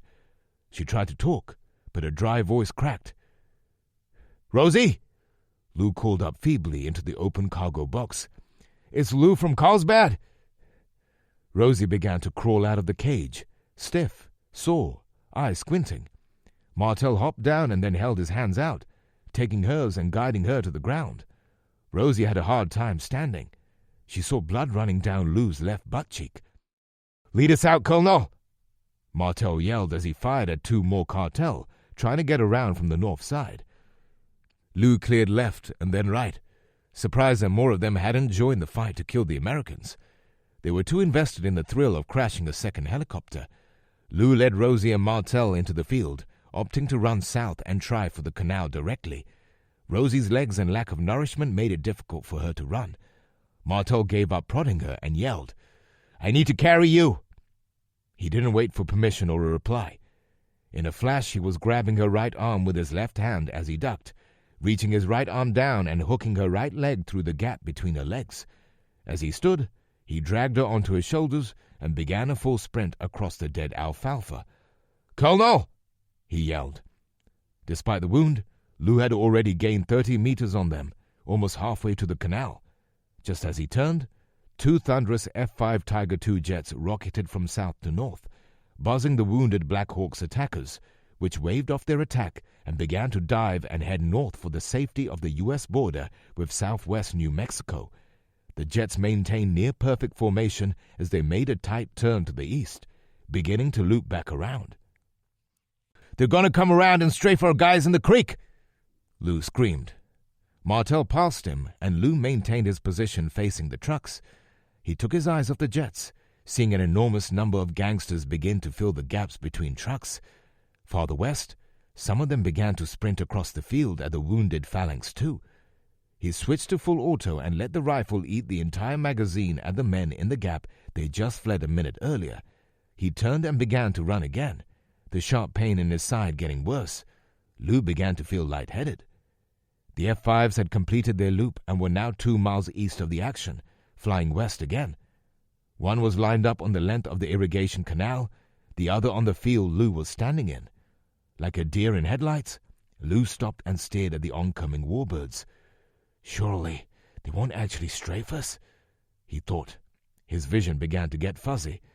"God, if you're there, please let me see Terrence again." The F-5s had slowed their speed for the turn and to make the best use of the potential strafing run. Lou saw a second pair of dark dots in the fuzzy vision. "Angels?" When the F-5 Tigers were only a half mile from Lou, the 100-yard gap between them filled with the screaming steel of first one, then another F-35 Lightning II American Joint Strike Fighter. Two broken sound barriers screamed in bone-rattling unison. As the USAF pilots split the gap between their far less skilled Mexican counterparts, the F-35s wagged their wings at the downed helicopter as they screamed by at a head-splitting Mach 1.4, barely 500 feet above ground level. Some of the soldiers crossing the field had dropped at the impact of the noise slamming into them, more out of fright than physics. The two F-5s split, one left and one right, caught completely off guard. The Lightnings had proven their name and then some, as they stayed in formation and pulled up, rocketing straight up into the sky to the west of the action. "We own your air, Mexico," the pilots were saying. "Suck it." A crack of air snapped as a rifle round barely passed Lou. He stood again and began his run, albeit much slower. Martel and a second ranger began to cover Lou from the canal. "Run!" they were screaming as they shot. Lou felt his legs getting heavier as he plied them through the grass. Another round hit Lou, as he felt another burning needle, this time in his left heel. "Ah!" he yelled as he fell into the grass. The noises of the firefight and rounds whipping over his head began to lull him. He began to do a push-up and get back up, intent on living. "Are they actually waving me off?" he asked himself. He could see the men in the canal trying to tell him to stay put. Suddenly the field exploded in noise and wind. It began to rain hot brass, linkages, and the smell of gunpowder as Phalanx 1 began to hover just west of Lou, firing on the enemy convoy. Through the fog, Lou could see a muscular figure jump out of the safety of the helicopter while it was still 5 feet up. It was followed by others, who sprinted for the safety of the canal to reinforce their battered brothers. The figure rolled and began to sprint for Lou. "Let's go, Colonel!" Brandon yelled. He scooped Lou up in a fireman's carry, much as Martel had done to Rosie, and tossed the small colonel onto his shoulders, sprinting for the helicopter. Phalanx 1 had begun to take too much small arms fire and had to take off, which forced Brandon to head for the canal. He slid down, with both himself and Lou tearing up the dirt as he slid all the way into the man-made creek. "We need to keep our heads down," Brandon yelled at all of them. "Why's that?" Martel asked, as he and the other ranger began to help the Marine pull Lou through the water west, back to their perimeter. The radio on Brandon's gear chirped. "Phalanx 1, Sentry Control, maintain position 1 kilo south, acknowledge." They all heard the C-3 over New Mexico say over the radio hanging on Brandon's tactical gear. "Copy, Sentry Control," they heard the other helicopter's pilot say. "Timber Flight, Sentry Control, you're cleared for hot in kill box 1. Say again, cleared for hot in kill box 1. Be aware, friendlies are danger close in the canal to the south. Acknowledge?" "That's why," Brandon yelled over the noise of the firefight. "Timber Flight copies, Sentry Control. Timber 2, happy shooting. Make sure you stop before you hit that big gap to the east," the lead pilot instructed his wingman. "2 copies," Lou heard a familiar voice say. The high-pitched whine of 4 GE-TF 34 turbofan engines could be heard loudly approaching from the west. "There," the ranger said, pointing. They all looked up, even Lou with his fuzzy vision, less than 500 feet up and 1 mile away, in a steep turn. 2 A-10 Thunderbolts barely 10 feet apart pulled out of their turn, lining up perfectly on the road and field between the convoy and the embattled Americans. A familiar and obnoxiously loud Superbird sound permeated the air as 2 GAU-8 rotary cannons screamed. Timber 1 sent several hundred 30mm shells into the field, tearing up the cartel members that were hit with severe carnage, literally destroying some of their bodies beyond recognition. Those not hit had their will to fight removed with authority. On the highway, Timber 2, piloted by a young lieutenant called Dumbo, began to shower 30 cartel vehicles with the same depleted uranium shells.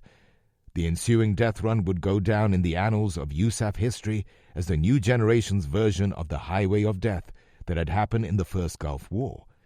Only these weren't military tanks and troop-carrying vehicles, but the technical and drug-carrying vehicles of a ruthless and evil cartel, paid for with the lives and crimes of addicted Americans.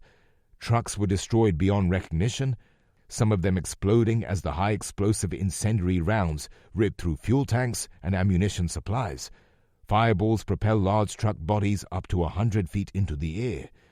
The young pilot, soon to be called Newbert by his fellow aviators, had sent many evil souls to hell in a matter of moments.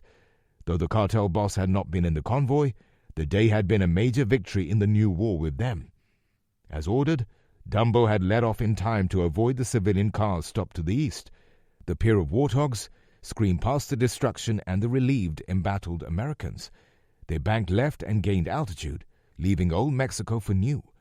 The irony that somewhere in the chain of command, someone had disregarded orders to save them had not been lost on Lou in the moment he passed out. Chapter 34. Com-Subpac Officers, Joint Base Pearl Harbor, Hickam, Hawaii. Good news, Cub? Commander Brody Woodward asked Master Chief Darren Jorgensen. The pair, along with the executive officer and all-department head of the USS James L. Honeycutt, had been at the offices of the commander for all submarine forces in the Pacific. Like the West Coast-based ballistic missile submarines, the Honey had been without home port since the Cascadia disasters had rendered the facilities useless. As a third boat in the Navy's newest Patriot class of submarines, she was the only one with the many additional features that enabled her to perform critical intelligence gathering. Though a fully functional SSGN, the nation desperately needed her back in service in lieu of the active war between China and Russia. Darren tried his best to remain emotionless when reading his family grams in front of others. Not all had received good news. And today's Thanksgiving? He remembered. He'd just gotten an update from his wife and daughter. Good as can be, sir, he replied. This gun range they're staying at is helping the country stand up against a posse for augmenting the few remaining police and National Guard. Any news on your family, sir? Darren knew the answer and almost cringed asking, but he felt it would have been rude not to be invested in the answer. Nothing, the skipper answered. I'm coming to terms with it, Darren. My family probably perished. I grieve in my cabin every night so that I can still do my job. But thanks for asking. If you ever need someone to vent at, Skipper, just let me know. I appreciate it, Cobb. But now that Squadron 5 has been stood up here in Pearl, I have a few other COs in the pool of equals that I can talk with about stresses. How's the crew fitting in at the training center? The Honey CO changed the subject. About as expected, sir.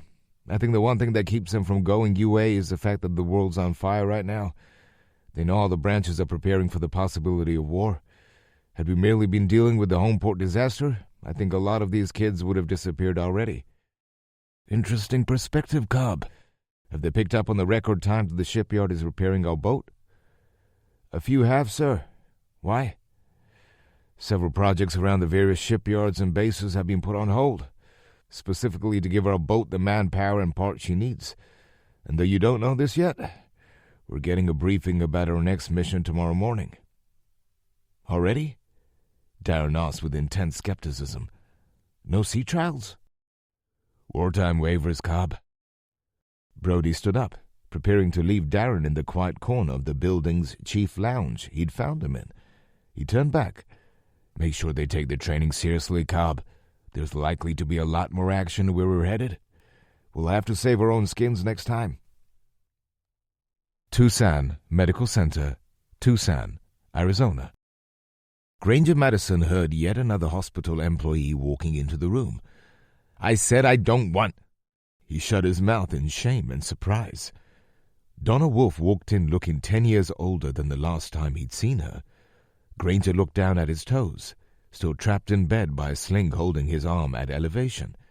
Though the plates and screws in his right forearm were installed and doing well, both gunshot wounds had resulted in an infection that was still stubbornly sticking its tongue out at the antibiotics.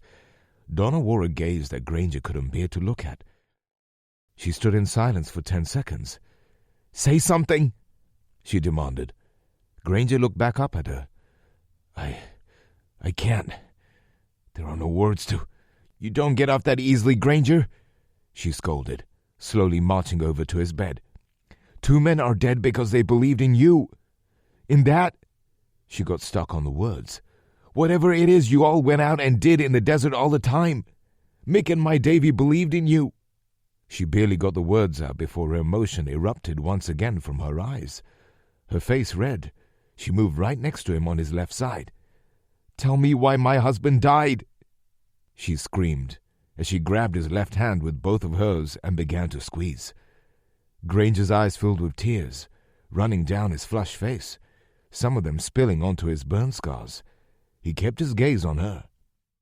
They died for America, Donna, he said softly. No, for Americans, for all people who can't fight for themselves. Granger felt her hands relax just a small bit, a slight release of tension. They're going to keep doing the smuggling, she said, a little more calmly. He felt her grip lighten up a bit more, though she kept clutching his undamaged hand. And someone will need to shut that one down, too, he said passively, still giving her the respect of eye contact. But it'll have to be someone else. I'm done. What? This nearly boiled her blood pressure. The hell you are? Dave wouldn't have wanted that, and you know it. Granger was confused. But... She moved her right hand up to his left cheek. Granger, I don't know when I'll forgive you, but I won't let anger control me. And Dave looked up to you like a long-lost brother. They all do. If you truly want to honor my husband, honor Mick, you won't quit. She started to walk away from his bed, but stopped and looked one more time. Just be smart about it. Get more guys. Get better stuff. I'll help with that. But I know one thing for certain. If you quit, if my husband's death was for nothing, you'll be angry at yourself for the rest of your life. Manhattan, Kansas. The pounding on the door would have gone unanswered had Morris Dugan not recognized his father's commanding voice. His head spun as he got out of bed to move to the door. He'd barely gotten up for water or the bathroom in the 2 days since tragedy struck. I don't know why you've been ignoring your mother, his father said before the door was 2 feet open, but I had to drive up here and check on you, and now I'm pissed. His father stepped into the small second-floor apartment with the claimed authority that fathers can sometimes have over their adult sons' lives. He scanned the room, looking for William or signs of a Thanksgiving meal. Something. The room was dark and stale, messy. What's going on, son? He asked, voice turning to inquisitive worry. Why did I have to drive up here on Thanksgiving night? I should be watching football. The grave look on Morris's face betrayed him, the corners of his eyes crusty from the salt of shame. I don't even know where to begin, Dad, was all he could get out in a voice that began to crack. Where's William? Mark Dugan asked his son with grave concern. He's dead. Something. I can't really talk about it, Dad. Mark pulled his taller son in for a hug. Grab your stuff, son. I won't let you sit here and suffer. You're coming home. Camp David, Frederick County, Maryland. President Jeremiah Allen walked into his residential quarters and found First Lady Frances Allen sitting on the large sofa, MacBook Pro on her lap, as she worked on one of several charity initiatives she was involved in. The retired teacher was a sucker for anything involving helping children. The propane fire warmed the ceramic decorative logs, which in turn warmed the room set to a rustic decor. As soon as she saw her husband, she picked up the landline phone on the oak and granite end table next to her. Could we get a hot plate of dinner sent in for Jeremiah, please? Even to the staff, she called him by his first name. She hung up the phone. What doom and gloom have the networks been saying today? Jeremiah asked as he went to the kitchen and got himself a big glass of water. That you're the first president to not pardon Turkey since 1962? She said, smirking. Jeremiah downed the water and immediately headed for the liquor cabinet in search of a scotch. There's much greater travesties happening today, he grumbled as he poured. Anything you want to talk about? She offered. Nothing I should, he said, knowing he should skip the drink and get a nap before the next crisis. Russia's taking actions that lead me to believe this naval battle they've been playing with is about to hit the ground. China's taken actions that lead me to believe they're about to attempt to shut down the internet and our power grid. And I fear that my attacks on the cartel strongholds are probably the catalyst for a much more nefarious movement disguised as a protest. In other words, he said as he plopped next to his wife and grabbed her hand lovingly, where are we going, and why are we in this handbasket? There was a knock on the door. Jeremiah started to rise, but Frances stopped him. She answered the door and allowed the Navy culinary specialist in to deliver the food. After the young woman left, Frances took the metal cover off the large plate of turkey and traditional fixings. She carried it back around the end table and set it on the coffee table. Francis Allen took the drink from his hand, startling him. "What?" he said as his eyelids shot open. The red had already started to creep in on the whites of his eyes. "Shh!" She shushed. Francis took a quilt from a cedar chest that contained the household goods they had shipped to stay at the presidential retreat for as long as he was president. She selected a smaller quilt made by Jeremiah's grandmother in 1945. It was soft and pliable, and it had a faint mothball smell to it.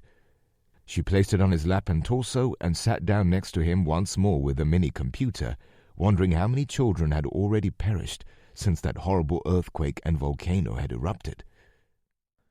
William Beaumont Army Medical Center, El Paso, Texas. Lou set the phone down when he heard a woman's raspy voice. The sound of various machines played over the muted television in the hospital room. It had been showing several episodes of ridiculousness over and over, though Lou had not been paying much attention. So much had happened. It seemed the only thing to take his mind off thinking about the 3 soldiers that had died in Rosie's rescue operation was the realization that he needed to go back to Maryland and face his life. He'd spent nearly an hour on the phone with his brother, who just had a hard time understanding how a colonel on a light-duty boondoggle could have been shot in the side and foot. "Come in," he mumbled as he looked over. He instantly tried to straighten himself, a useless task in the elevated hospital bed. "Oh, hi." "Hi," Rosie said sheepishly. It's okay, Rosie," Lou said. "You don't have to say anything." She was still decked out in patient gown and robe, walking steadily behind a walker that was barely bearing weight. She moved over to Lou's bed. "I guess it's cool that the hospital let me stay, me being a civilian and all." She looked around at Lou's instruments and started to get a bit emotional. "They kind of toss the rules aside for terror events," he said. "How are you?" He wore the concerned look of a father or older brother. "They're letting me go tomorrow. The Rangers are taking me directly to Dallas for a debrief," she explained. "I think the military might be there too."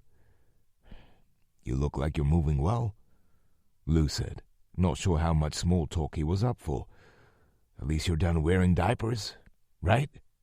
Rosie chuckled, though not as much as Lou had hoped. She grabbed his hand with both of hers. She got stuck and tears began to well up. Lou remained quiet this time. I wish I knew how to repay you." Her chin began to quiver. She let go of Lou's hands and started wiping both eyes. "I think you might be the bravest person I've ever met, Rosie," Lou said calmly. "I've been the one doing the saving. Now I got to be the one getting saved." He paused, searching for words. I don't know if people like us ever get to repay the things we need to, but I guess I like to think that the world is a better place because of people like us. I'm not sure if that makes sense." Rosie nodded. "It does. I get it." She took a chance to change the subject. "How long do they say you need to be in here?" "Several more days, at least. The kidney was toast. The round just shredded it. But I got lucky, apparently. It went right through and missed everything else. And," he laughed, "God gave me a second kidney." This got Rosie laughing a bit. "The heel hurts like Dickens, though," Lou admitted. "I'm going to need one of those pirate leg casts for a while, apparently." "That'll make it hard to drive, won't it?" she asked. "It will, which means I'm stuck with that squared-away Marine for a few more months." Another laugh. After an awkward silence, Rosie asked, "What do you think will happen next?" "That's a good question." Lou pondered. He grabbed the plugged remote attached to the bed's guardrail and turned off the muted television. "I think our world is going through a drastic hitting of the reset button. Something that some folks have been bragging about for years, while others were warning about it." He pointed to the empty visitor's chair, hoping the tough but vulnerable woman would have a seat. "But I'd love for you to stay a while and tell me what a seasoned cop thinks about it." Epilogue. Southwest Bering Sea. The two Yuan-class Type 039A submarines maintained 3 steady and extremely quiet knots, 600 feet below the Russian flotilla floating metaphorically overhead. The closest ship, one of 2 Udaloy-class destroyers, was 6 miles to the south. The last true combatant ship this far north was a medium Slava-class cruiser. The ships were escorting 9 Russian landing ships capable of a variety of tasks related to amphibious invasion. With them came an assortment of helicopters and landing craft. Most of the ships had left the North Fleet under the initial lead-out of nuclear-powered icebreakers. 3 Alligator-class ships had been en route all the way from the Baltic Fleet.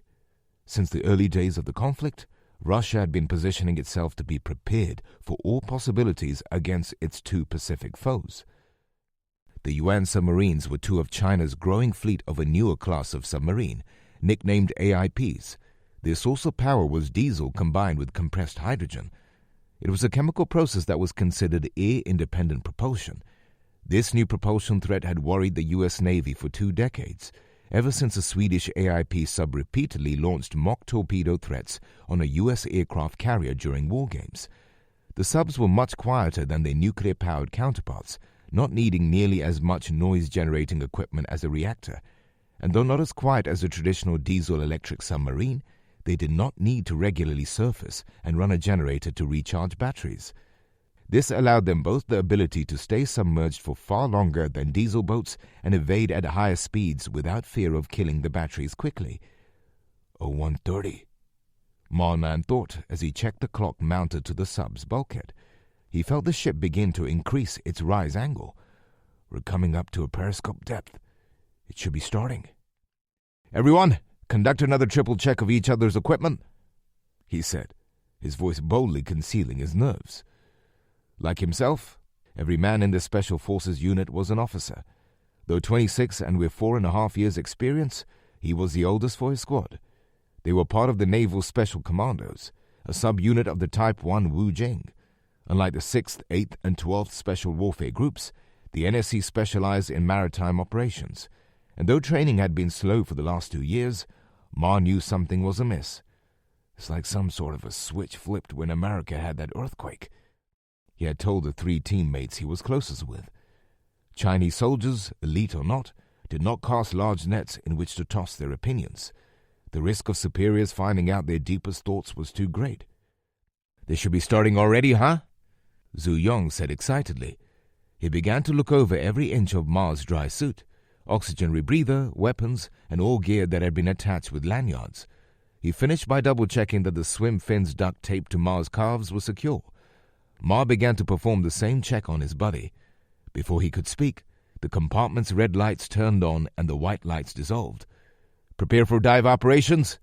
They heard a nameless submarine sailor blare into the compartment's overhead speakers. A flurry of sailors began to check pressure gauges and the condition of valves with checklists. "First 4, Ma heard a submarine officer bark. He nodded at Zhu and 2 others from his 8-man squad. In all, it would take each submarine 4 evolutions with the lockout chambers to get the 32 commandos out and into the black, cold Bering Sea. Under the yellow and green glow of chemical lights, the commandos retrieved inflatable boats from topside compartments and lashed them down onto the submarine's topside as trained. They partially inflated the rafts, which made them start to strain against their lashings, the air cells searching for the surface as if starving to breathe. Though they couldn't see the sister sub a mere 70 meters away, there was a small comfort in knowing they were there. At 0215 on the surface, within 10 seconds of each other, 3 200-kilogram solid tungsten hypersonic projectiles screamed from a low space orbit of 30 miles in altitude, piercing the hulls of the 3 Russian combatant ships with such inertial energy that the act of hitting fuel or ammunition spacers was merely an unnecessary bonus. The force of the 6-foot-long skinny-heavy bullets ripped through the steel and titanium with enough force to peel the ships open like cans of cat food. Before a sailor could even sound an alarm, the high-speed devices were already several hundred feet down, well on their way to their final resting places on the sea floor. The ensuing explosions finished the job, the ship sinking in under 3 minutes, the fastest being 84 seconds. Emergency shelters popped off automatically when the vessel's hulls reached 25 meters of submergence. The escort ships had been leading the pack, spread out over a width of 12 miles and length of nearly 40. The initial ships to witness the brazen attack spent a few seconds reviewing their own data. What the hell just happened? Those closest then picked up their pace and went to battle stations, rousting sailors from their racks in the middle of the night. They would need to begin searching for survivors immediately. The Naval Commando unit's target was not any of these ships, but rather the last ship in the procession, the Ivan Gren. It was a lead boat in its class of transport ships, and capturing it intact was critical. And as Ma and the other 31 commandos braved the cold and dark hostile ocean, the 2 submarines had quietly placed themselves directly to the port and starboard of its heading. When the ship was 200 meters away, the submarines turned on the red light on top of each boat's rudder for 2 seconds. "It's time," Ma said to himself excitedly. He gave the hand signal, and the commandos of the 2 quads on the sub began to unleash their inflatable boats. Free from their bindings, the craft began to rise, with the commandos positioning themselves over them. The more the crafts ascended, the faster the air inside the cells expanded under less oceanic pressure. It was a chain reaction of speed, as the cells were fully pressurized when the little boats broke through the 6-foot waves, all of them positioned near a corner of the ship that was just passing through. "As we practiced," Ma commanded in his head, not believing in telepathy, but hoping in that moment that his men felt his encouragement. 2 men enabled the small electric motors within seconds, allowing the black rubber boats to begin keeping pace.